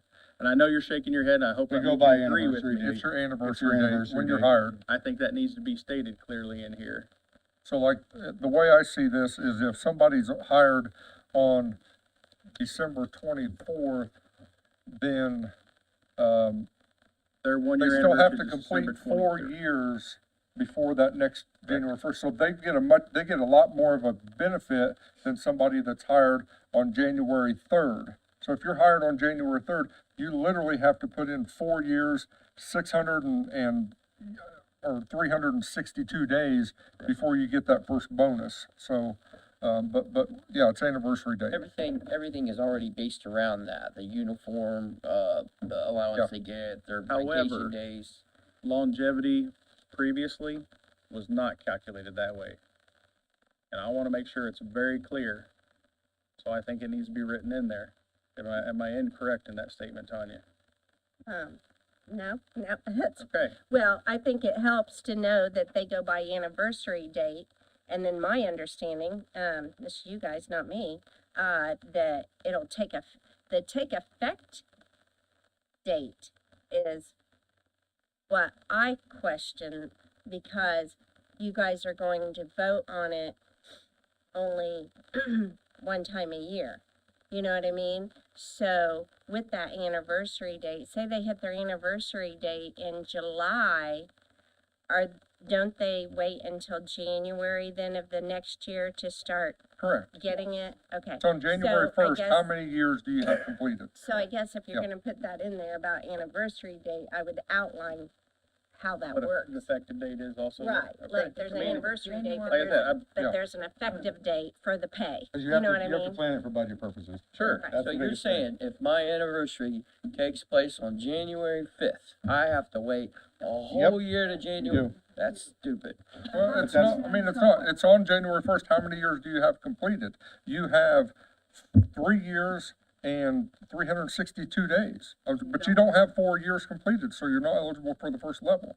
It's just timing, it's not your fault, it's not our fault, but it's how many years do you have completed come January first when that new budget, when this right. new thing Cause takes. otherwise it would be rolling, right? Yeah. Like if I have somebody that's coming due June 30th, when I do my budget, I have to then appropriate 6 months worth. 6 months worth of time. It's not, with the number But I'm of saying we do employees, it it's not different, gonna- other things, like the uniform allowance, right? If their 1 year comes around in July, they get that second half uniform allowance. They don't get the first half. No.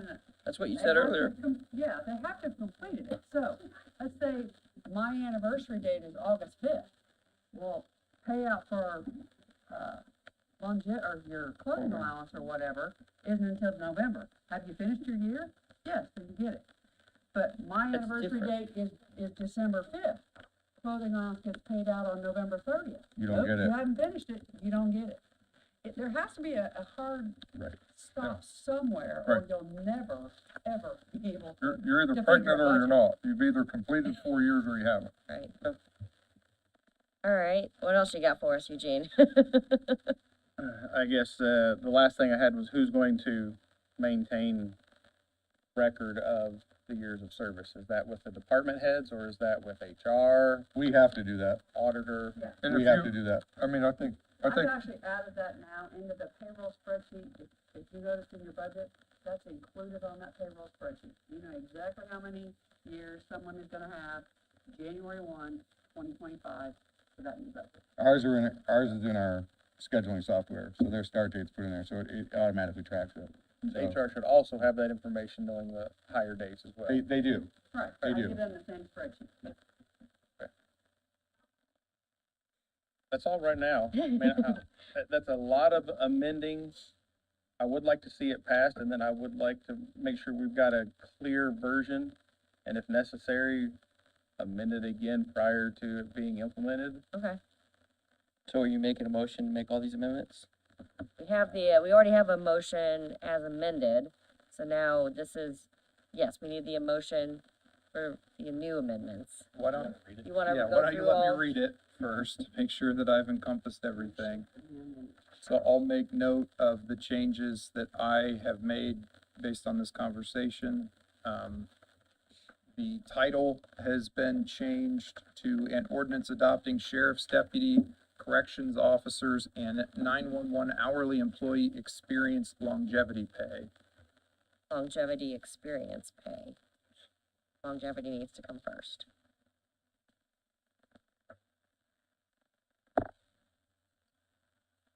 Nothing was changed in the body until we get down to, the first substantive paragraph, A, after now therefore.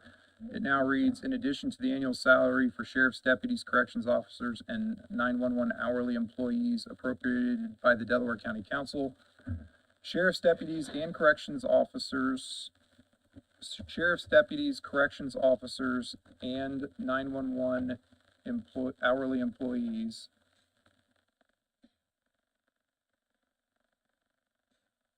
shall be entitled to receive additional compensation based on their years of experience in employment with Delaware County.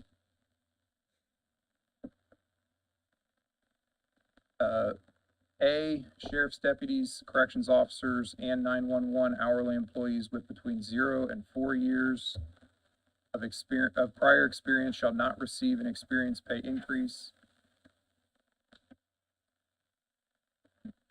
That needs to say longevity. Shall not receive a longevity experience pay increase.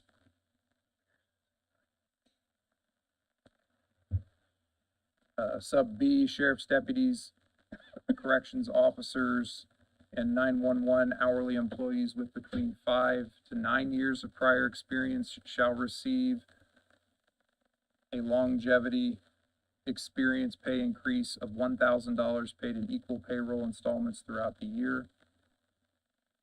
Sheriff's deputies, corrections officers, and 911 hourly employees with between 10 to 14 years of prior experience shall receive a longevity experience pay increase of $2,000 paid in equal installments throughout the year. Sub D, sheriff's deputies, corrections officers, and 911 hourly employees with between 15 to 19 years of prior experience shall receive a longevity experience pay increase of $3,000 paid in equal installments throughout the year. Sub E, and I should note, I added in sub paragraph A before, so all of the other paragraphs have been dropped down a letter. Sub E, sheriff's deputies, corrections officers, and 911 hour employees with between 20 to 24 years of prior experience shall receive a longevity experience pay increase of $4,000 paid in equal installments throughout the year. And then sub F, sheriff's deputies, corrections officers, and 911 hour employees with 25 or more, that's worded properly, with 25 years of experience or more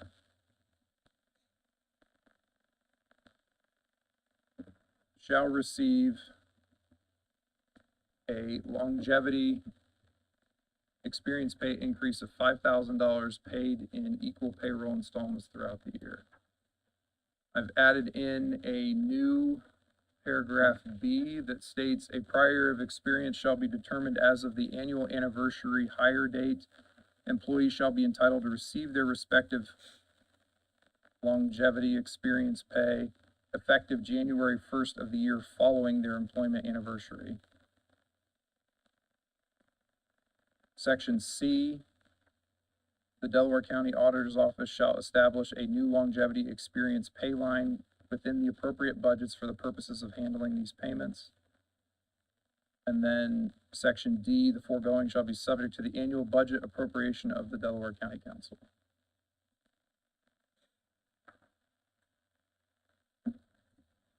Ben, can you go back to paragraph A, right before you started the subsections A, B, C, D, and read that again, please? In addition to the annual salary for sheriff's deputies, corrections officers, and 911 hourly employees appropriated by the Delaware County Council, sheriff's deputies, corrections officers, and 911 hourly employees shall be entitled to receive additional compensation based on their years of experience in employment with Delaware County. Okay, and then what's the next one? What's A? What's A again? 0 to 4 years of experience do not receive longevity. All right. That's what I would do. You reread all that for me real quick? All right, do I have a motion with the new amendments that Ben just read out? Hold on. I have a question for Ben when he has Okay. eyes back on it. Yes. Ben, in the final whereas paragraph, does it state, you said there was no changes, but should it state 911 hourly employees? I lied to you, I did change that, I guess. Okay. Because it does say that on here. I went back through and did a word search, and anywhere it said sheriff's deputies and corrections officers, I added in Okay. hourly 911 employees. I will make the motion to approve all the amendments. Second. Motion by Eugene, second by Bill. Roll call on the documents with the new amendments. Mr. Flanagan. Mr. Hughes. Yes. Mr. Mokel. Mr. Webb. Yes. Mr. Whitehead. Yes. Mr. Cantz. Yes. Ms. Piper. Yes. All right, do I have a motion to approve ordinance 2024-026? So moved. Second. Sorry. Mr. Eugene. All right, motion by, yes, Didn't we already have a motion second to adopt it? we sure did. You're right. I apologize by Bill and Ryan. Correct. Roll call. Our medication's wearing off. It is. Mr. Flanagan. Mr. Hughes. Yes. Mr. Mokel. Mr. Whip, Yes. Mr. Whitehead, Yes. Mr. Cantz, Yes. Ms. Piper. Yes. You guys don't trust us, we got it done. I want to tell you guys, thank you sincerely for this. This is something that I've been pushing for the past 6 years since I got first elected. And this is a big deal for us. So I want to shout out to our corrections officers again for the hard work they're doing and all the money that they're making by the inmates. But I want to appreciate you guys for this. I thank you. Thank you. All right, now we've got, let's see, public safety, excuse me, Deputy Prosecutor Experience Pay Ordinance 2024-027 in its second reading. Move to adopt. Second. Motion to adopt by Bill, second by Ryan, and I'm sure Eugene hit us with all your amendments. I mean, we'll just start at the top. It probably needs to say longevity experience pay instead of. Yep. Title currently says. And down in there where it says A through F, after you get through A, I believe it's B through E, say may instead of shall.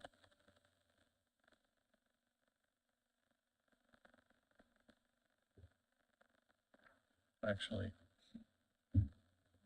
A, B, C, D, Yeah, it's on all of them.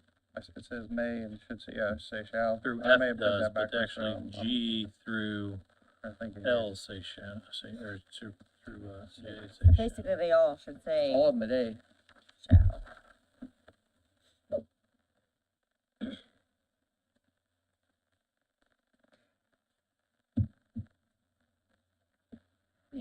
And does it also need to say that the auditor's office will set up a fund? Yes?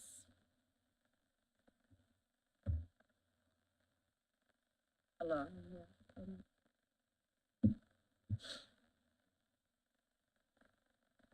And then, I guess I'd like to ask the prosecutor's office whether they're in the agreement from the previous one of where the, experience pay, is that with Delaware County or is that, It is not with Delaware County, it's prosecutor experience. as a prosecutor? So if they Correct. were a public defender, that doesn't count, or if they were lawyer of other types, that is a prosecuting lawyer. The ones that we have right now have all been prosecutor experience is what Okay, we well- have gone on. I would have to clarify that with Eric, Okay, which I can text him here. I think we need to have that definition, and then it needs to be included in this Okay, ordinance. let me do that real quick. I got some other concerns. If we're gonna open it up, because that's fundamentally different than what we just did. Typically, a prosecutor is right in line with public defender. They're generally people who are coming out of law school who, most firms won't want to hire somebody unless they got 3 years experience, so they go become a deputy prosecutor for 3 years or a public defender for 3 years, they get their experience, then they move on. So we're fortunate here in Delaware County that most of our prosecutors are all experienced, but they've been here the whole time. I don't know, I think that if we open it up to the out of counties, it's just gonna be, I don't even know if it's a good or a bad thing. I guess I have some concerns. Prosecutors or really just lawyers at the end of their career from other places just come here after 20 years to cash in on this pretty significant experience, addition to the pay. We already upped the pay quite a bit.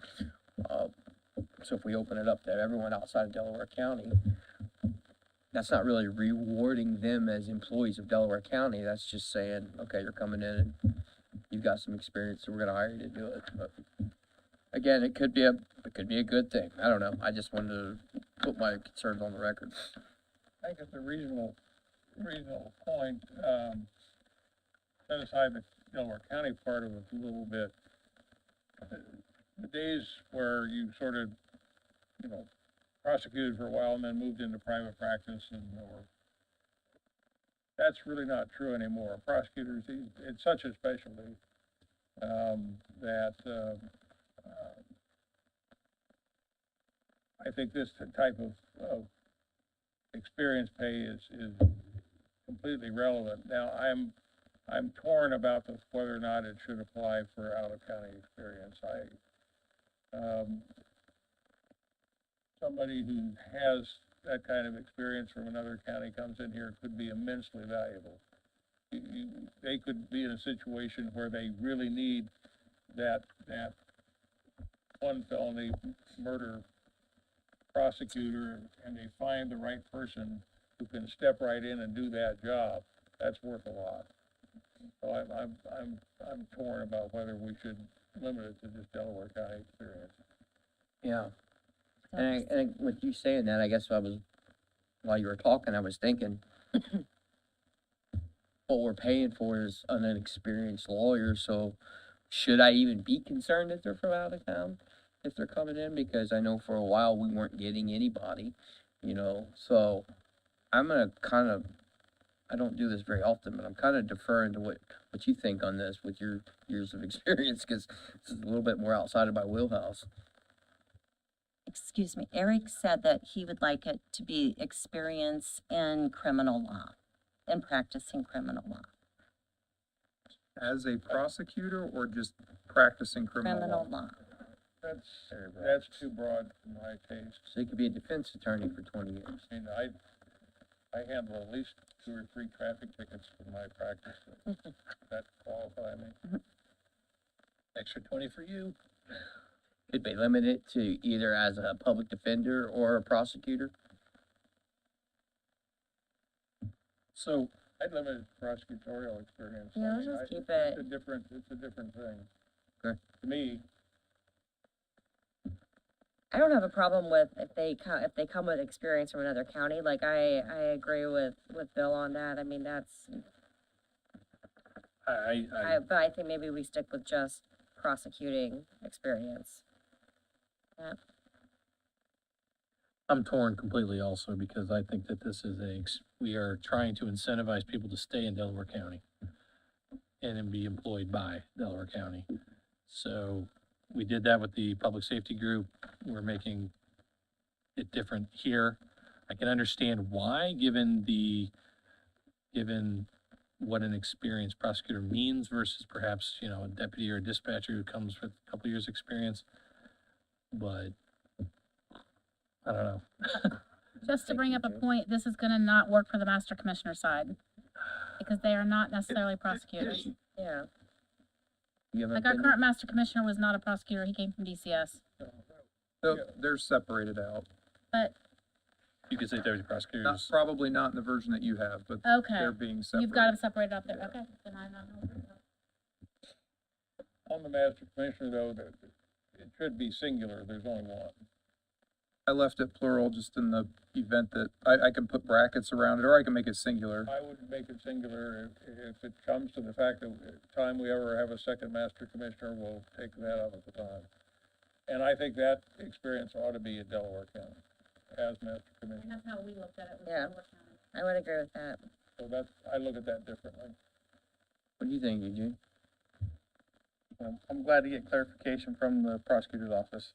I was thinking both of these would be Delaware County experience only. However, as far as prosecuting versus public defender, I mean, I am very open to both of those, but I will lean on Mr. Hughes as well. I would support prosecuting experience only. We have had to hire out of the PD's office before as well. I mean, With them having open positions and us needing more, I guess, broader brush. I like to see maybe just a little bit bigger brush than just prosecuting. Well, we're looking at this annually, right? Very true. Like, so, Very true. so how about we say prosecuting, public defender, Delaware You want to County? put prosecuting in there for this year, and we can't fill a position, and your office comes back and says, hey, this might help us fill positions. Suspend the rules. Amend it. Amend it. Let's listen to it again. I mean, that's what this is for. I mean, that's why I would put a 1-year expiration, sunset, whatever you want to call it on there. I don't know, I mean, again, this is your guys' wheelhouse, not necessarily yours, Eugene, but Bill's wheelhouse. When I think of a prosecutor and public defender, I think of it like offense and defense. It's the same game. It's just one's doing one side and one's doing the other. You're saying that it is that big of a difference is that we should limit it to just prosecutors? It is, there is a difference, but for one thing, the public defenders are part-time, whereas prosecutors are all full-time, so, if you wanna include public defender experience, If we're at that point, I mean, maybe back to Eric's original statement of criminal law, I mean, That's does a it really really big matter? brush. that's too broad. It's too broad. It is all budgeted for this year, and everyone that is in the 2025 budget, it does have the prosecutor experience. So, okay, then provide the wording, that's fine. That's a prosecuting and public defender experience, and in a year, if we don't like that, we'll, Within Delaware County. right? I would say, but I don't think Bill agrees with I that. don't agree with that, no. Gentlemen? Again, I don't know if it's a genuine concern or not, because in the end, yes, you wanna reward someone who's a tenured employee, but at the same time, we may need somebody with that experience, so I really don't know either way. So I'm kinda, but at the same time, you know, Mr. Hughes has the experience, so if he says that, then I'm gonna have to go with what he says. Public defender, prosecuting experience. Fine, just that.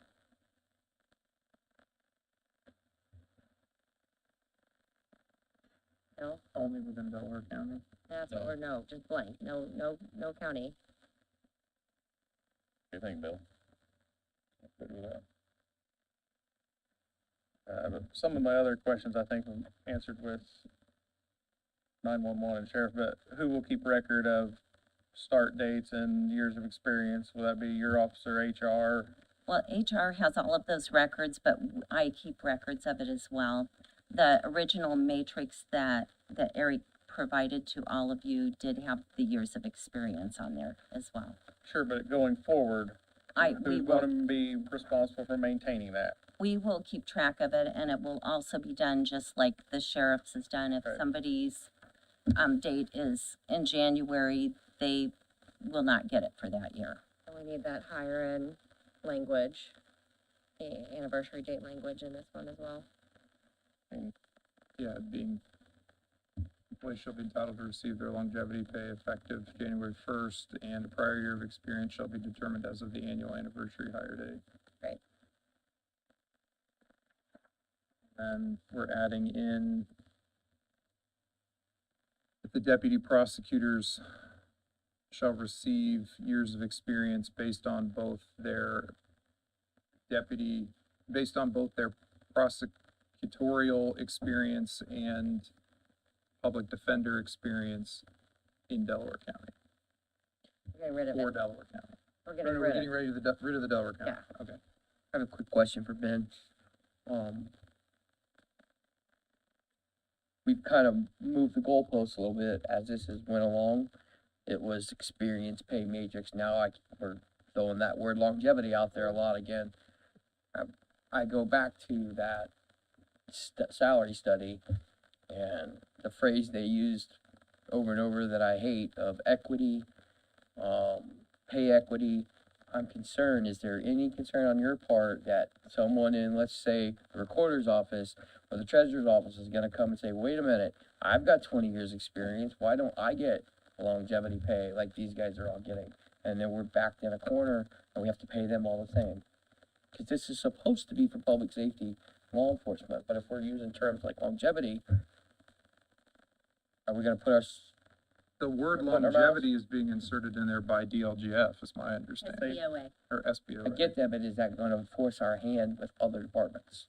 I don't believe so, no, because this is not a general ordinance that you're passing. This is a specific one narrowly tailored to a specific department, and even within that department to specific jobs. So even within prosecutor's office, this ordinance would not apply to staff or other non-prosecutor. Well, it doesn't apply to the prosecutor, only his deputies, so no, I don't think this backs you into a corner. That's not to say people won't make an issue of it, but I don't know that I don't know that by passing this, you are giving them a legal leg to stand on. Okay, thank you for explaining They that. might use it for Let me political try. maneuvering or something like that, but. All right, let's keep moving. Thank you, All sir. right. What are you trying to get for breakfast? The specialty point system, I know I've had issues with it since it was first brought up, I think in June, or at least that's when I first got to put eyes on it. I know we've sort of committed to it with the prosecutor, but I still want to at least express my opinion that I'm not really in favor of it, as it gives too much, yes, undefined and subjective opinion to the prosecutor to determine some of these, in my opinion. I've been told that they're very clear cut and dry, but I still see it as if the prosecutor, and I'm not saying Eric would do that, but if he had a grudge or the prosecutor had a grudge against the deputy prosecutor, it could be used disadvantageously towards that employee. Well, yeah, because there's a evaluation and job performance element to it, so there is subjectivity in part of it. So the first portion is evaluation and job performance, meet expectations, exceeds expectations, exceptional. Then there's a caseload assignment, whether they handle only misdemeanor and minor felony cases, and then there's major felony cases. Jury trials completed, there's 3 criteria, 1 to 5, 6 to 9, 10 or more. Training, whether they're an instructor, different instructor, IPAC, NDAA, and then an instructor at a college or university. And then additional points for additional duties, homicide liaison, high-tech crimes, supervising attorney, et cetera, et cetera.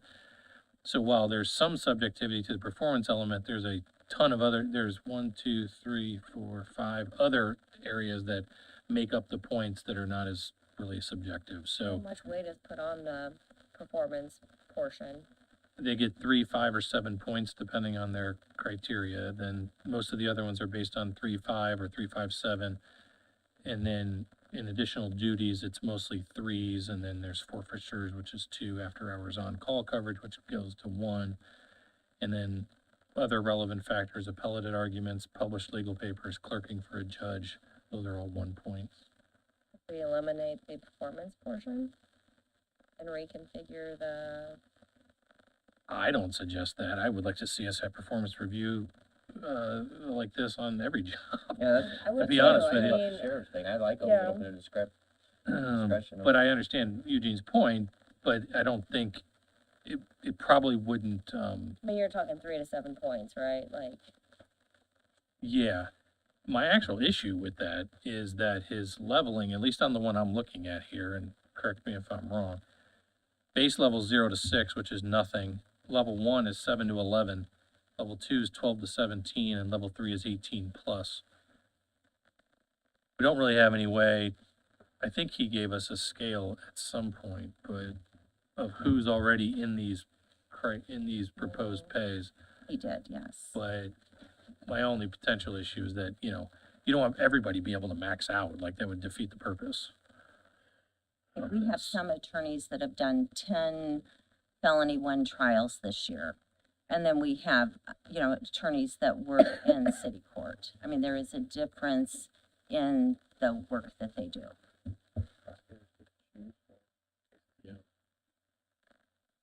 But without having gone through this, it's hard to well, we determine look that, at this so. annually, so One thing I would like to say is that scoring system, a copy of that needs to be included with the ordinance whenever we do pass Agree with that. pass That's it. something we can add as an appendix or something. Yeah, it should be attached as Exhibit A and is incorporated by reference. Okay.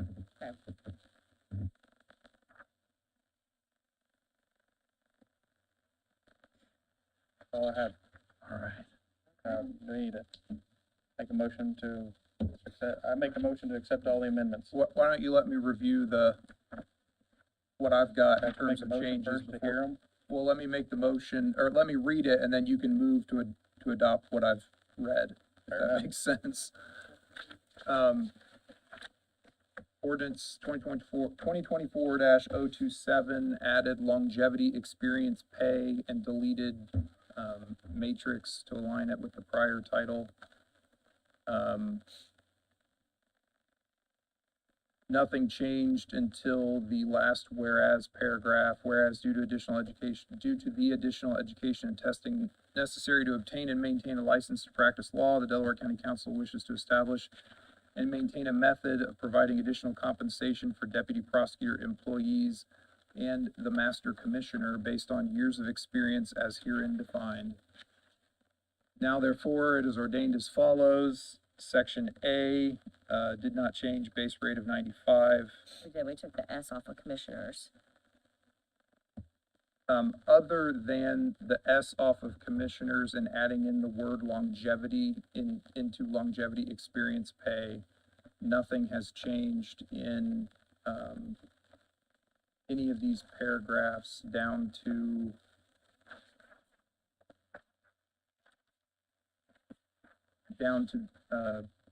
paragraph K, which I've added in. Did we change the mays to shalls? You're right, the mays changed to shalls in all of those paragraphs as well. Okay. There's a new paragraph K that reads, a deputy prosecutor shall be entitled to receive a credit for each year of service as a public defender or prosecutor. The master commissioner shall be entitled to receive a credit only for each year of service with Delaware County. A prior year of experience shall be determined as, and I should change prior year of service to be experience to match. A prior year of experience shall be determined as of the annual anniversary hire date. Employees shall be entitled to receive their respective longevity experience pay effective January 1st of the year following their employment anniversary.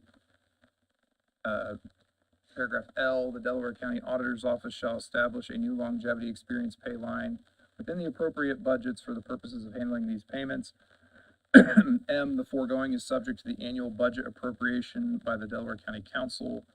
N, the following matrix is intended to be a helpful example on the determination of base salaries, experience increases, and SPSS increases, and I'll add in longevity experience. That table itself, I believe, is different than what was printed in front of you, in that it shows base salary of 95,000 across all levels, and then it shows the longevity experience pay increase. The first level 0, second 5, 10, 15, 20. Level 1%, level 1% increase. It shows only the increase rather than the actual salary. So now it would be 950, 1,000, 1050, 1100, and 1150. And it's like that across all three of those levels. Eric Hoffman felt like he wanted them to look more consistent across all of those levels. Effective January 1st, 2025 through the 31st of 25, December of 25, and will expire without readoption by next year's council. Does it say anywhere in there about adding, what do you say, Exhibit A? Yeah, it does say that. It says that on paragraph F. Yeah. The deputy prosecutor specialty point system is attached here too as Exhibit A and incorporated by reference. All right. Apologize. I make a motion to accept all amendments. Second.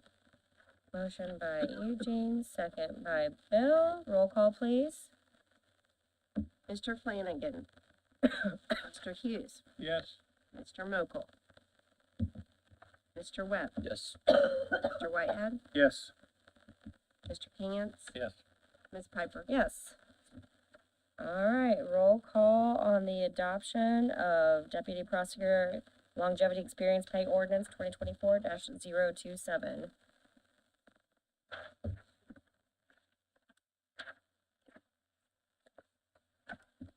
Mr. Flanagan. Mr. Hughes. Yes. Mr. Mokel. Mr. Webb. Yes. Mr. Whitehead. Yes. Mr. Cantz. Yes. Ms. Piper. Thank you. Thank you.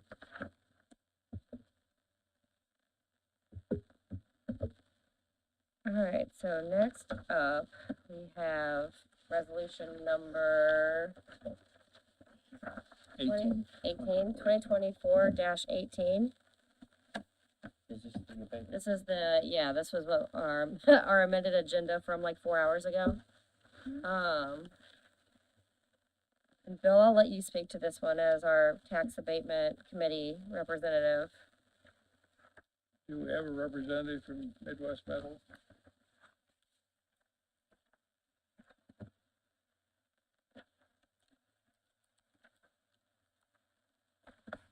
Council wish to proceed? We were asked to have a representative present. 3 hours ago, maybe they did. The process would be, today we're only considering the declaratory resolution. Then there will be a notice published and also mailed to adjoining landowners for our new policy. And then at the December meeting would be the confirming resolution. So this is not the final act. It's basically the introduction. So say that again. So what is this specifically? It's called the declaratory resolution. Midwest, these locations of Midwest Metal Products are already designated as economic revitalization areas, so we're not doing that. This is only the granting of a tax abatement. No, Bill, that's actually not true. It's not true? No, this is declaring them economic revitalization areas. From my research, Midwest Metal Products has had several ERAs declared, but I don't think they have multiple plants. Right. And I don't think any of these properties have been previously declared. So this would be declaring them an economic revitalization area. But this is just for the equipment. I stand corrected. Correct, but the real estate itself still has to be declared an ERA before you can adopt an abatement. That's just the statutory framework. And the equipment they're purchasing are going to two different locations, which is why there are two parcels involved. That is the dumbest wording of I get it, that's the way it's gotta, if you're doing equipment somewhere, how can we declare it an ERA when it's a functioning factory? I get it, that's You're the way. revitalizing that area in the functioning factory, right? I hate that. I like the idea that we have manufacturers that when they're buying new equipment, they're applying for these, because I think these are good, effective ways to use, the abatements. I really wish that because I wouldn't have any objection to this at all, but something Bill said that kind of stuck out at me. They were asked to be here and they're not here. I think that's something that we shouldn't just gloss over. Matt also said they may have been here 4 hours ago, but The other side of that coin is that they informed the tax abatement committee that they did hope to order this equipment this calendar year, because there is a significant lead time, which would require us to take up the resolution today. This resolution is only preliminary. If you pass this resolution, public notice has to be printed in the newspaper. You actually have to hold a public hearing before your next meeting in December. So if they were gonna pick a meeting to be at, that would be the one to be at, because that's when the actual abatement itself will be considered. This is preliminary prior to the actual abatement. So it's really irrelevant if they're here or not. I'm sorry? It's really irrelevant if they're not at this particular meeting, other than the fact they were specifically asked. I mean, if I were gonna pick one of the two of them to be at, it would be the December meeting, but the relevancy, I guess, is up to the council. I feel like with the way today's gone, I'm willing to. Well, let me go ahead and, I'll go ahead and summarize. The tax abatement committee met a week ago today. Chad Smith, who was the CFO of Midwest Metal, was there and answered all of our questions. You received a copy of the application today. I apologize, I didn't get it out earlier. They are purchasing 3 pieces of equipment, metalworking equipment totaling $2.25 million. This replaces essentially 25-year-old equipment. And it goes for use in their industrial division. They have a large customer that they are developing, and this will help them be competitive in providing product for that customer. I think you're acquainted with Midwest Metal Products, in business here in Delaware County for, I think just almost 100 years now. They have, about 140 full-time employees, 129 full-time employees. They would actually like to increase that, but they can't find full-time people. They have to fill in with part-time people. But they think that over time, as they are able to increase the business with this new customer, they will be able to perhaps hire as many as 4 new employees, as well as retaining 5 employees by reason of this abatement. You have their wage information in the application. The committee asked a lot of good questions, and we also reviewed the tax abatement guidelines that the council adopted back in June. Looking at those, the investment does qualify for tax abatement under Indiana state law. As far as giving local contractors and suppliers the opportunity, in this case, the equipment is not manufactured anywhere in the state of Indiana for that matter. We've already discussed the jobs retained or created, and you have the wage information. There won't be any change in the existing land uses, and they do comply with all local zoning ordinances. No adverse environmental impacts. This is all very clean equipment. No additional public infrastructure or public support. And their business is unique in Delaware County, so there's no unfair competitive advantage over existing local businesses. They have been very cooperative, in not only in this request, but in prior requests. And number 10 of our tax abatement guidelines is particularly appropriate. We said tax abatement is particularly appropriate for established, locally owned businesses with a record of job creation and retention who want to invest in new real estate improvements or new equipment. And that pretty much defines Midwest Metal Products. So the Tax Abatement Committee unanimously recommended approval of the designation of this as an economic revitalization area and approve the tax abatement. It will be a 5-year tax abatement, phased out, so that after the first year is 100%. So at beginning the second year, the county will receive additional tax revenue through the property, personal property taxes. So it goes 20% each year Yes. and step down? Okay. Did we have a motion approved? I was just about to ask for one. Yeah. I will move to adopt resolution 2024-018. Second. Any further discussion? I just want to be Second was Bill, second by Matt. forthcoming. My wife works for Midwest Metals, so I'm going to be abstaining from this, just to let everybody know. We need 4 votes. All right, roll call, please. Mr. Flanagan. Mr. Hughes. Yes? Mr. Mokel. Mr. Webb. Yes. Mr. Whitehead. Abstain? Mr. Cantz. Yes. Ms. Piper. Yes.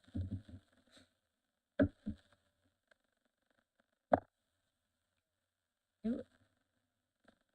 do have someone here from, Yes. so I'm gonna ask if it's okay with the council if we just skip down to new business real quick for the Foundry Row Apartments update, so we've been Apologize in advance for us. holding this young lady hostage for a while, if that's okay with the rest of you.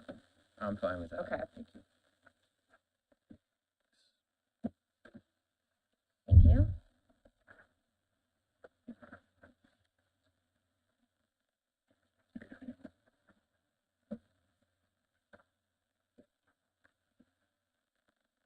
Thank you.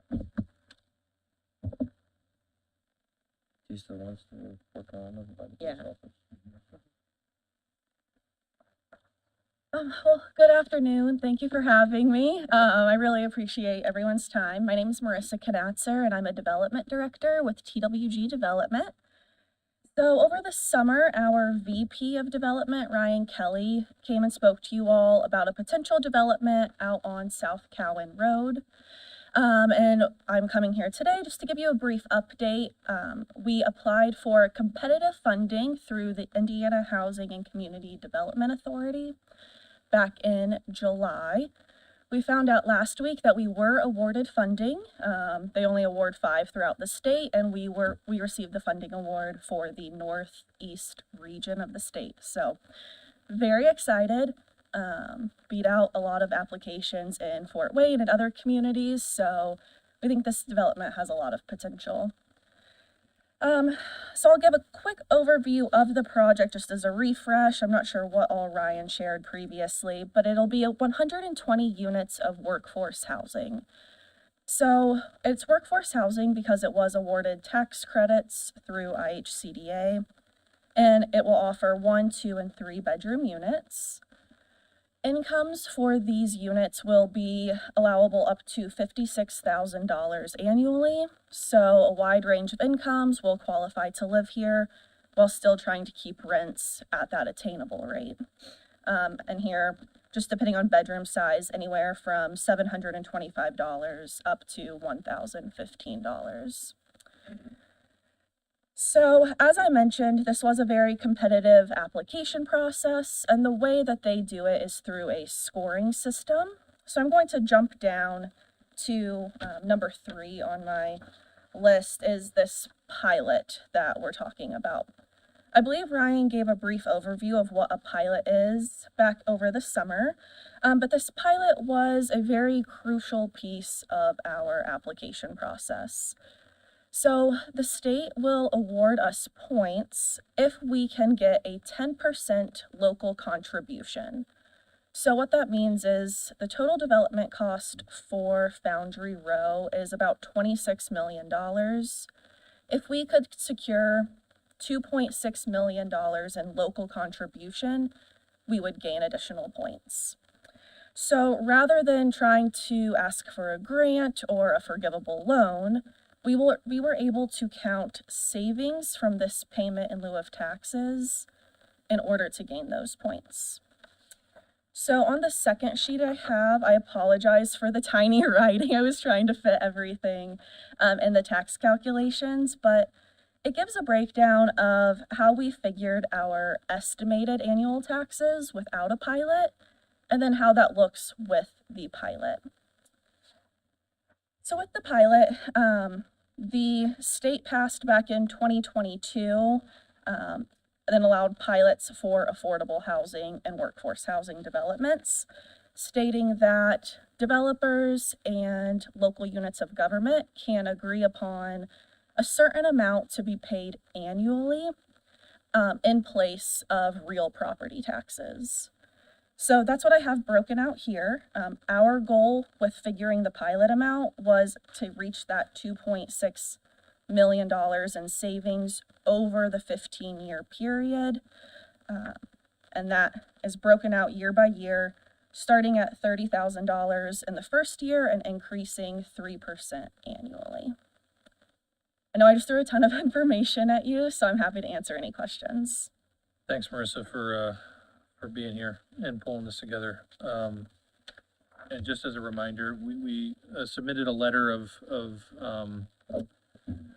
recommendation, I guess I'll call it, to the Indiana Housing Community Development Authority back in June, which indicated that the taxes that she outlined here,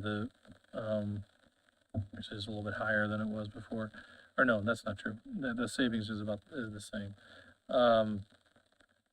This is the exact same situation that you guys have now done with 12th and Burlington and at Kilgore Place, which is going in construction currently, right there on Kilgore, just east of Tillotson. And this is another along now those lines from a workforce housing perspective. So this is, I think, an enormous asset to what we know from an economic development standpoint is a shortage of housing, workforce housing, and the like. And we've not had, prior to these 2 facilities and now this one, not sure there's been a a new apartment complex built in our county in several years. So to me, this is a huge win. The next step then will be that agreement, the pilot agreement that we, the county council, will have to establish and approve. I believe Ryan indicated he'd like to get that done as, we'll probably try to get it drafted maybe for December and then have it approved after the first of the year. Because, remind me the construction idea or the thoughts of closing and all that. Yeah, absolutely. So now that we have officially received the award of funding, designs are fully in progress and estimated to be completed by February. So as long as those designs are complete by February, we would like to close in March or April of 2025 and start construction right after. So with the pilot, it would be going through the ordinance process. So if we were able to get on the agenda for December or January for the first reading of that, it would work really well with our timeline. You work with local contractors and trades. Yes, so we have an in-house construction team that will act as the general contractor, and then they sub everything out to the specialty subcontractors. Bid basis, is that? Correct, yep. All right. Have anything else for Marissa while she's here? No? Well, thank you so much for the update. Yeah, thank you. Appreciate it. All right, hopping back up to appointments and committee reports. I don't believe we have any committee reports, but I just want to make sure I take a moment to remind everyone that we are kind of like in our open enrollment of such for our 2025 board appointment opportunities. Those opportunities include Matt and I have been going back and forth along with like HR and the commissioners, and now we've got some information from the city too, trying to get our boards lists all intact. So we have some additional information now than we did last month, but the boards include Alcohol Beverage Board. We have our county council attorney, the Daleville Economic Board, so you need to live in Daleville. It's never met, so I'm not really sure what that kind of commitment would look like. Housing Authority Board, we do have clarification on that. We are seeking one Republican, and then we need one resident. So you must live in the Delaware County Housing Authority to apply for the resident role. The Property Tax Assessment Board, we have an opening for a Democrat on that board. Redevelopment Commission, we have 2 appointments available for that. Tax Abatement Committee, there's 3 appointments. Yorktown Redevelopment, again, that's, you must live in Yorktown. I don't show any expirations for that one. I'm sorry? The expirations are for the, Well, no, I 2025. wouldn't necessarily get too caught up on that particular. so there is one for This- Yorktown. Yeah. Okay. This is the, excuse me, it's not called redevelopment, it's the Economic Board. Which one? It's the same thing as Daleville, but it's the Yorktown version, the Economic Board. Okay. And we received information last week that we also are looking for a Democrat to serve on the Board of Health.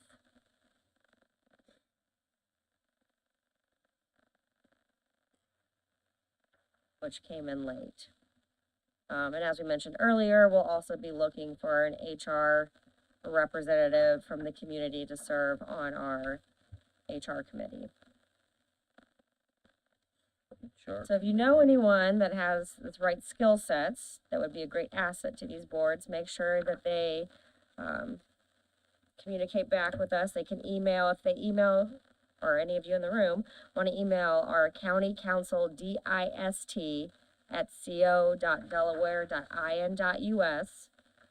That email will get distributed to all of the council members. So again, that's county council dist@co.delaware.in.us by December 1st. And please provide the following information. We need your name, your address, phone number, email address, which board or boards you would like to serve on, your political party affiliation, and then any resume or paragraph of your qualifications that would make you a good fit for this board would be appreciated. So, that's what we got here. I have a request as well, of the council, if we could, please, now that we've, there's been some efforts to create a list, with all the pertinent information, I would like to, for us as a council to go just a little bit further. Yeah. If we could publish this list on our, I've got a graphic Facebook. ready to go. I'm just waiting. I need to figure out, because I'm trying to put like when they meet on there, because obviously you need to be available to attend the meetings. Right. And so there's one board left that I'm waiting to figure out. We're already working on that. You're gonna release that? Yeah. Awesome. Matt's seen it. That'd It's be colorful good. and pretty. That way we can share it and share it in community groups, and then Yep. everybody can have the best chance of getting their eyes on it. It's forthcoming. For creating that. Yeah, you're welcome. Yeah, both of the other members of the tax abatement committee have expressed an interest in continuing. Okay. I had them send their email to the auditor's office. So if somebody would kind of be looking out for where these emails get to and compiling them, that would be helpful. Marissa, I think, is compiling them, right? Yeah. So if we get them separately, I've gotten a couple separately I've sent to her, so she'll put them all together. So it's name, address, email, political affiliation. Which boards? It's on the agenda there. Yeah, Okay. it's on, everything. Oh, right okay, there it is. Yeah. Thank you. Yes, Tanya. You could, when you post this, you could email your interest to. And Yeah, I have it on there, but I have it with our county council distribution to go to all of us. Okay. Yeah. If anyone sends me any individually, I'll You'll forward it to send everyone. them over, yeah. I don't believe we have any old business, new business. We already handled the Foundry Row Apartments, and the last thing on here for us to talk about is our 2025 meeting schedule, which we all have a copy of. There are some dates on here that are a little different from what our typical fourth Tuesday, being mindful of spring break, because it's not only members of council who have children, but those who are in government also have kids that want to spend some time doing fun things. That date's a little bit different. You'll see that adjusted. Around Juneteenth is adjusted, and then around Thanksgiving, and obviously December is always earlier in the month. So if anyone has any changes they'd like to see, we can discuss those now. Otherwise, I'll entertain a motion to approve the schedule as presented. So moved. Second. Motion from Ryan, second by Matt. Any discussion? Roll call, please. Mr. Flanagan. Mr. Hughes. Yes? Mr. Mokel. Mr. Webb. Yes. Mr. Whitehead. Yes. Mr. Cantz. Ms. Piper. Yes. Elected officials, department heads. Anyone stay around? Yep, here we go. I know. I come up here Hi. a lot. All right, so I need to bring you up to speed on the email that I sent about the salary stuff. Okay, All right, for you numbers people, you should write these numbers down because it'll make sense when I'm done. okay. So there's a problem with the payroll lines for 2025. I pointed it all out to you in general.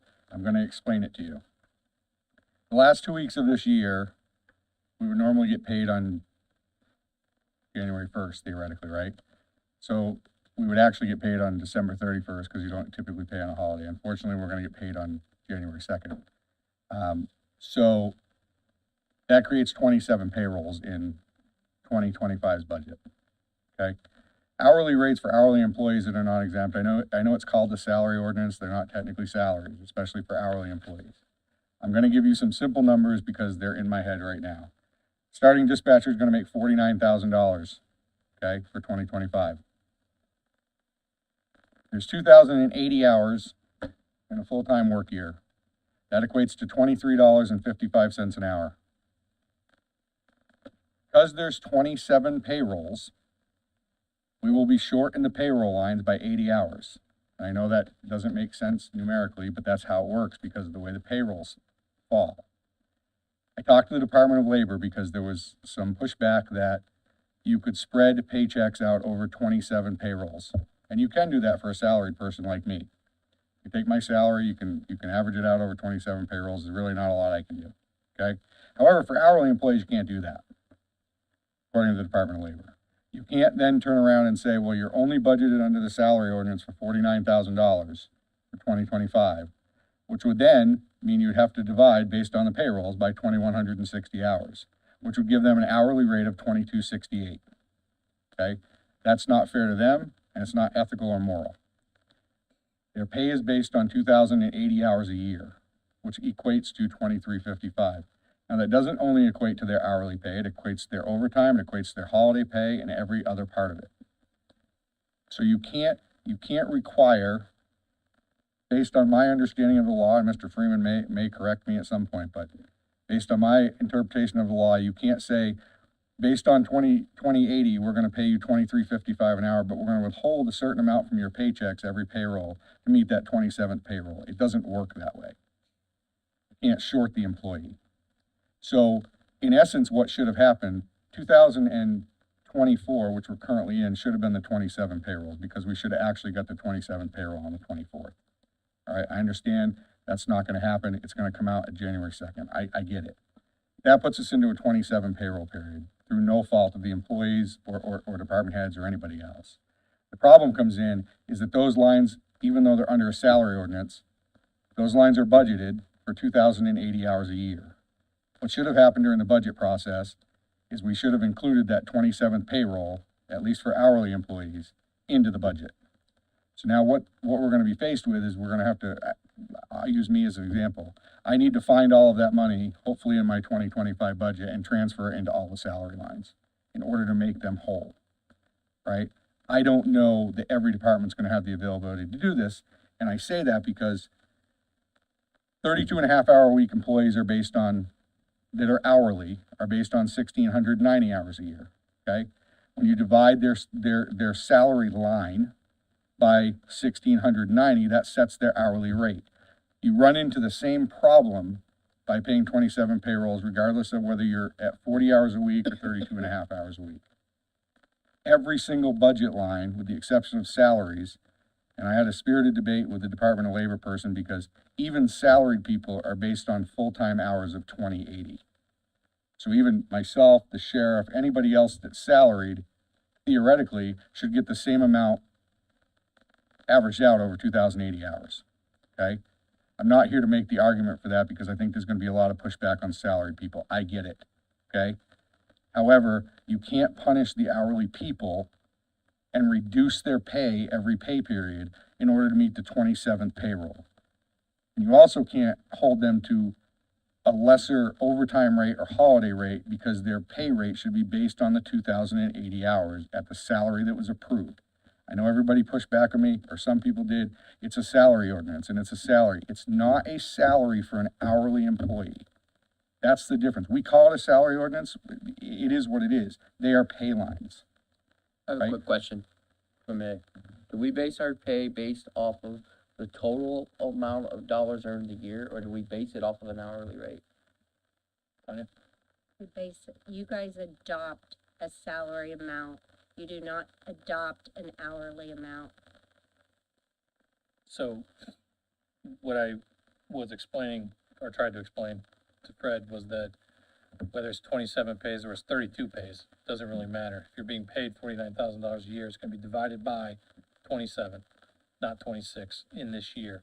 Your hourly rate or your calculated overtime rate remains the 2080, correct? So if you had Chief Deputy Stanley asked me this question about the overtime rate. If somebody's paying in a traditional year, their hourly rate will remain the same. It will be the 2080 divided by whatever they make. That will be their hourly rate. Am I stating that correctly? My understanding is yes, the payroll frequency is changing, not the annual amount nor the hours. Yes. However, you can't cut somebody's hourly rate to fit into the 27 You're payrolls. not cutting their hourly rate. You are. You're Because- not. You are, because in 27 payrolls, You man, don't set an hourly rate, so you're not cutting it. You're dividing the amount of money they make per year by the number of pays. then their hourly rate will drop, which will affect the overtime and everything else. It's not a salary. It's an hourly rate The 49,000 is based on 2,080 hours, which gives you an hourly rate of $23.55. You can then not pay them 27 payrolls at $22.68 an hour, which is what it turns out to be, in order to fit that $49,000 number. I hope Mr. Freeman looks into this. I talked to the Department of Labor and was told that I was absolutely correct. You cannot penalize the employee because of the pay cycle. Well, whatever it is the council determines, we have to absolutely make it 100% clear what the answer is, because we can't have certain departments offsetting their employees' pay and others not. So whatever we come up with by the end of the year on this, it has to be set in stone. And I don't want to prolong this, yeah, we need to solve the issue, but for that January 2nd pay, It's for the last 2 years of 2024, oh, that's at the 2024 rate. but it should have, yes, but it should have been a 27th pay in 2024. So there were 26 pays in 2000. Correct. It's a leap year, so that every 3 to 5 years, this is what happens. So Jessica, aside from that January 2nd payroll, We then have 26 more payrolls. 6 pays Correct. that would work. Fine. So that's Correct. that's the issue. Correct. Thank you.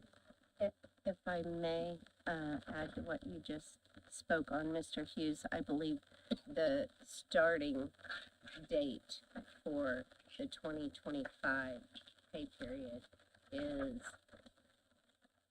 November 12th. Yeah, so you're actually looking at 2025 budget for that last. Correct. Absolutely. And that's what creates the 27th payroll, but you're paying people for the last 2 years out of 2024. So like I said, I don't dispute the fact that it is a salary line. It is approved at 49,000. I don't dispute any of that. The problem that you come into because of the pay cycle is you can't reduce the hourly rate to fit the $49,000. The pay is based on 49,000 at 2,080 hours. That's what sets the hourly rate for an hourly employee. So this isn't the first time this has occurred, Emily. You've been here a long time. What happened previously? My understanding was, I talked to some people, what they did is they fit it into 27 pays. Yeah, and I will say, I don't have hourly rate employees. The only hourly rate employee I have is part-time, and I pay for the hours they work. So I think part-time's different than his hourly rate employees. So I don't think it was ever brought up before. Yeah. Tony just said it was brought up a long time ago. Yeah. Because his department's gonna face the same thing, right? Because it's still going to be, if they're salaried at 50,000, you would divide that 50,000 by 2,080, and that's what their hourly rate is. But you have to account in the budget for that extra payroll just because of the way that it falls. There's always gonna be a 27th payroll every, I think it's, yeah, I don't remember what the years are. But you have to budget for that. And so You probably should weigh in. I'll have to, in order to make that payroll and keep them at the $23.55 an hour, I'm gonna have to find the money and transfer into every single line so that I don't go over budget in We don't have a 2025. gross number, what this would, what. So I think for mine originally it was around 60,000, don't quote me on that. And that doesn't include, Countywide, we don't have a I number. don't know because every department's different, right? My people aren't salaried with the exception of the supervisory staff, they're all hourly. And there's overtime involved and there's holiday pay involved, which you don't have in most of the other departments, other than probably the sheriff's, EMS, like the jail. It probably isn't a countywide impact. The problem is, for us, it is. Well, from our perspective, it is. It's a budget item, so it's. Correct. And I'm not saying, Which department it comes from doesn't matter. it was nobody's fault. The problem is, it's like anything else, and we've heard this today. They've always just done stuff, right? Whether whether it's right or wrong, it's been like an accepted practice. You know, I was pretty crucial and critical of the auditor's office today, okay? Wasn't being critical of Tanya, I wasn't being critical of anybody in particular, okay? They've faced a really bad year. And I will stand here publicly and say, I think Tanya's done a great job. She did a great job during the budget. I think Keita, for all the stuff that's put on her, does a great job. They all do. I'm not trying to turn this into hate. What I'm saying is I'm trying to find the problems and fix them before they become problems. And this is gonna be a problem with budget lines because of the way that it is. Okay. All right, we'll take it back and try to get an answer. Yeah. The auditor's office has weighed in with to me, so, I'm reiterating I was told, so if there's something different, then maybe. Well, like I said, I went with your, Honestly, that's all I've ever known is, and I haven't been in the auditor's a long time, but for all the years I've been here, hey, we got 27 pays this year, you're gonna get a little bit less on each check, okay. You know what I mean? Like, as an employee who receives, and for salary people, that's amount. okay. But like I said, I called the Department of Labor after your conversation with me, Matt, because I understand, Fred, that's fine. We've it's an been issue. here a long time. We'll take it into account and we'll get an answer. Do you have any other elected officials or department heads? Sheriff? I wanna have you confirm what I think I heard. You said that our overtime rates are still as if there were 26 pays. Okay, that was one question. 4 hours and 45 minutes ago, I remember what I was gonna ask you. I knew what I was gonna ask you, but it had to do with roll-in longevity and how that's done. So I'm gonna have Nancy ask the question. Just so I can take and give the budget, because I have to provide to the auditor all the salaries that we have all set out. That roll-in money, you said you were gonna address in January, is that correct? We have 5 employees that get roll-in longevity, meaning we've been here so long, since dirt was, I call it roll-in, you guys call it built-in. prorated, yeah, it's already Prorated, taken yeah. care of, right? I don't know. Yeah, that's in the budget. No, I had to remove it from my salaries when I gave you salaries, because you gave the flat amount for each And position. I'm sorry, excuse me, being asked to speak, but, it's in the budget book. The line was created in budget, during budget. Right, ours is empty. For the prorated, Right, but it's empty, it has no money on it.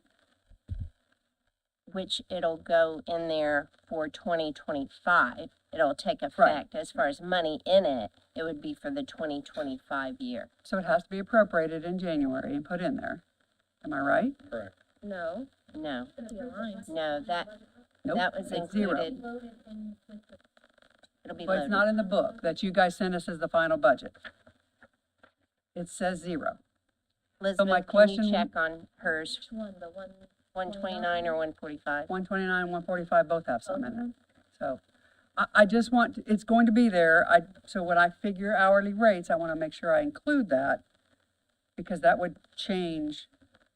I know she added it, maybe you didn't get the right copy, I don't know, she'll check into it, but I know she added it because we compared notes, we even compared notes with Jessica's, and we all had it in there. So, as far as included, you know what I mean, with what was adopted. So that's just on a different line, and I saw that line, and it had zero on it. Okay, But then I have to take those funds and apply them to the people's rates that they apply to, which is 5 people out of the jail and the sheriff. yeah, like you gave us your grand total, and to us, like on our records, we have that grand total on that line, and then you distribute it as needed.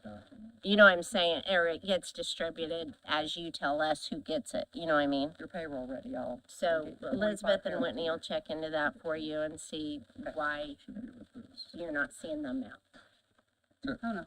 Thank you. Any others? Okay, any public comment? Jamie's coming. Oh, Jamie's coming. Jamie Bain, Health Department Administrator. Been trying to do my job back here on my phone. I don't know if you guys have heard this from other departments or not, but we have an issue where we have 5 staff members moving from non-exempt to exempt in 2025. And I've been trying to find guidance on how to go about paying them out. I know one option given was for them to carry over their comp time that they've previously accrued into next year to use. Another option we've discussed was paying them out. So, it was This is suggested specific like, to people who have earned overtime, but won't be earning overtime after January 1. correct. And so I asked Jamie to bring this here because, I have my opinion on it, but, I don't think there's really we don't have a policy that would, and how many people? 5? I have 5. I only have one that I know would prefer the payout. Versus what, converting it to comp time? It's comp time. We don't earn overtime. You don't, oh, in your department, you don't have overtime. Keeping it straight is, anybody have any thoughts on that? Glad you waited till 5 hours in, it's good. I would have did it at the beginning if I was invited to. Yes, I think there's other offices in the same position. Yeah, right. are we looking at one? Yes, you are. So I was just looking this comp time stuff up, and by FLSA standards, they can carry over 240 hours as your max comp time you can have until we are required by law to pay it out. So just because you're going from not getting comp time, from getting comp time, not getting it, my understanding is they can still have the comp time they've earned, they're just not allowed to get any more, correct? Is that what you're saying? That's correct. So, I mean, they still have that, that's still due to It's them. their bank and it just Right. follows Now, them. Delaware County Handbook says you can carry over year to year 80 hours. That's not our policy. I think that's the Delaware County policy is 80 hours per year.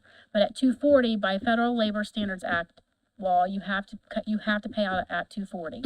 So how many hours? Well, here's the issue. I want to pay them out. I want to start from Okay. scratch. I say you can carry There's a it lot of over. factors to take into consideration. Their 2024 rate's going to be cheaper than their 2025 rate. The reason they have comp time build up is the fact that their jobs require a lot of work out of them. It's hard to take time off. So for me to tell them, pull the comp time over into next year and use it then, there's a reason it didn't get used this year. There's a reason it wasn't used the previous year. If we can pay them out to give them a fresh start and make it more fair that you're an exempt employee now, work smarter or donate your time basically, just moving forward, do that. It's, the one employee, it's gonna be 75 hours of payout. The other 4 would add up together to less than 75 if they chose payout. We have money available in our 2024 budget. I just don't know the methodology of paying them. And I assume also I would need council's blessing to even do it. A transfer, right? If he does not currently have an overtime line in his budget, then, I guess the best suggestion would be to create an overtime line and transfer, or appropriate, whichever he's needing. I didn't hear what you were doing, transferring or It would be appropriating. transfer. Transferring then We can do into in that. December. Correct. But he doesn't have a line. You don't have a line currently? There's no overtime line. Well, once it's approved at a council meeting, any lines that need created, she goes in and she creates the line and then does the transfer as needed. That's just the normal procedure for that. And, I would just like to, also ask in this, scenario that, Emily spoke of the 240 hours as far as FLSA, and then they can still carry, like, say you have to pay them out for that. What if they have some left over, and can they still carry that even though they've been changed to, excluded rather than exempt? Can they still carry that and get paid out again then, the following year? I mean, how's that gonna be handled if it's more than 240 hours? This commissioner stuff, like, is this Say that- handbook say that stuff? again. Like, What would be the difference in the scenario you just described? I'm saying, I didn't hear his hours, but say an employee has more than 240. Right. She stated, backed by the FLSA, you have to pay it out at 240. If the exempt employee has earned more than 240, would you pay them out in full, no matter what that is, so that they don't carry any and are changing, classifications? That's the Would question that at be the hand. best? I don't know. It doesn't specify that in it. It just says, once they hit 240, you have to pay them out. Now, is it over that 240 you pay, or is it the whole Right. 240, or, because you can carry over 80 and you get to 240, so I don't know. I cannot get past. But in my position, if I'm switched to excluded, then, or non-exempt, or, you know, whatever the classification changes to, then what do you do if you don't pay out more than 240 and that employee has more than Still 240? sitting on the 240. You're still sitting on it. So can you legally pay it out after you've changed their classification? Can they I legally guess carry it? theoretically, if you're owed that, yes, of course, yeah. I would assume, but I guess maybe I shouldn't assume. So I was told by my state person that once you earn comp time, that's your comp time. No matter if you change classifications, whatever, you've worked that time, that's your comp time. So I've always said, doesn't matter if you go to a different, I mean, obviously, if you leave, you're owed that time. So it doesn't matter if you've changed job descriptions or whatever, you're still in the county. I just can't, I've not found in my research of that 240, if it's, you know, you have to pay past the 240, or you have to pay off of that 240. Now, you remember in CASA, we paid somebody out because they had so many, because they were in the same position as he has his employees. They couldn't get, there's no way they're gonna take the time, and we had it in our budget to pay it out. So we did do it because of that reason. We are dealing with two different things. I don't know who asked about It is. commissioners, but it is two different things. Whatever I mean, we are the ones that would pay out the money. Are we the ones that also decide, That's a policy. does it paid out or not paid out? And I will tell you, the courts have a strict policy put in place because we have a lot of, we changed our comp time policy and we have it where they have to take it within 90 days. Or, Yeah, you know, which there's, absolutely needs to happen here too. right. So that's the problem. There's no policies in Delaware County really directing or guiding this comp time. So everybody's building it and not taking it. Like a So conversation with a commissioner. that's, to yeah, that's a figure commissioner out what policy. is or should be. And I think a lot of the delay came from the delay in the approval of the classifications, you know. Thought it was gonna be done way True, earlier, true, and but- it just kept getting Yeah, kinda, but this can's been kicked down the road well before that. So that's I guess I'm speaking on it's the- coming to a head now. I guess I'm speaking on the July 1st date, yeah. Oh, yeah, well, yeah. But still, Versus all the speculating, why don't we have Ben look into any of these questions to make sure we have the correct answers? Okay. And then it sounds like, to Jamie's point, he just needs to line up the transfer and get all the paperwork submitted, and that would take care of it. What I don't know is, do the employees get to determine if they want paid out or not, or do you get to determine that? I've asked their opinion so far. I've heard back from 3 of the 5 that they were kind of fine either way, in which case their numbers are low enough. The jobs they do, they will be able to use theirs. The one individual that wants paid out, I would like to see him paid out because the job he does, he's going to be working well over the regular hours on a routine basis. It's going to be harder for him to take time off. I appreciate the fact that you've asked them and got their opinion, but I still, do they get to, I mean, if you wanna pay all 5 of them out, but 2 of them say, I don't want that,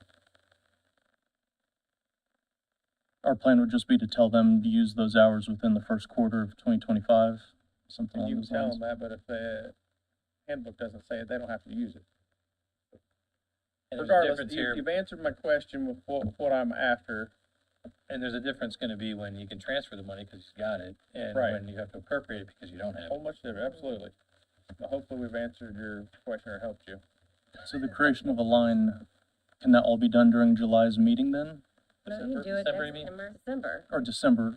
Next What am I month. talking Month are about? you in? You can In pay them out December's next month if meeting. you got the July. money. Because there's only one meeting and it's advertised as transfers only. It has to be a transfer. So you'd create the line then as well, though? Yeah, Okay. Just get with them and by the deadline. if it's approved, they'll create it. Okay, Yeah. gotcha. And I had a second topic. Okay, We had a position that was in limbo throughout the job description salary study. So we have a position that was created and approved that does not have an adopted job description for it. We're hoping to have that person moved into that position for January. Any guidance that could be offered on how we go about getting this job And you've description? asked HR to create a job description, correct? I've asked HR for guidance and I've not heard back. So based on what we've passed here, we will have a committee that would review any new ones starting in January. You need this done today, right? Preferably. So I had suggested to Jamie that, I think I suggested this to you, that he gets with HR to create the job description as you normally would if it's a new position. That new position is funded in January, correct? Mhm. so that he's ready to go, knowing that we're not gonna have that committee in place prior. That sound fair? Mhm. Good. So I would get with Pam and whoever to make sure that gets done and add that to, because those job descriptions need to add the job title, or need to match the job title that was approved, that we've just approved. Okay. So if there's no description, make sure it gets done. So that, from HR, it goes to the committee for review and approval. Not until after January. If you need it now, go Go do it. get it now. Yeah, because we won't meet until after January. Gotcha. Okay, thank you, council. Yep, thank you. Any comments from the public? What public we had all left us, I think. Did we have anyone sign up? No. Okay. Comments from the council. I think we've shared all kinds of comments today, but I do want to make sure everyone just knows how personally thankful I am for all of us in the spirit of Thanksgiving. There had been a lot of emotions lately and a lot of feelings and whatever, but at the end of the day, we're a great team. We do work well. We have some opportunities for a little bit of better communication that we're going to work through, but I'm thankful for everyone here, and I hope you all have a very happy Thanksgiving. Does anyone else have anything? Do you have a date scheduled for that special meeting in January? January 2nd Okay, is so- usually what it is. If the room's available, sometimes the commissioners meet before us, so I just need a clarification on the time. Okay, If and this room's then available. appropriations are due the 17th of December Yes. for that special meeting. Yes, December. An email? Yes, please. Okay. Thank you.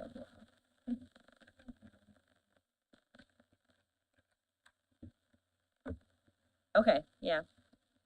All right, do I have a motion to adjourn? So moved. I'll give it to Bill. Second, Second. Matt, roll call, please. Mr. Flanagan. Mr. Hughes. Yes.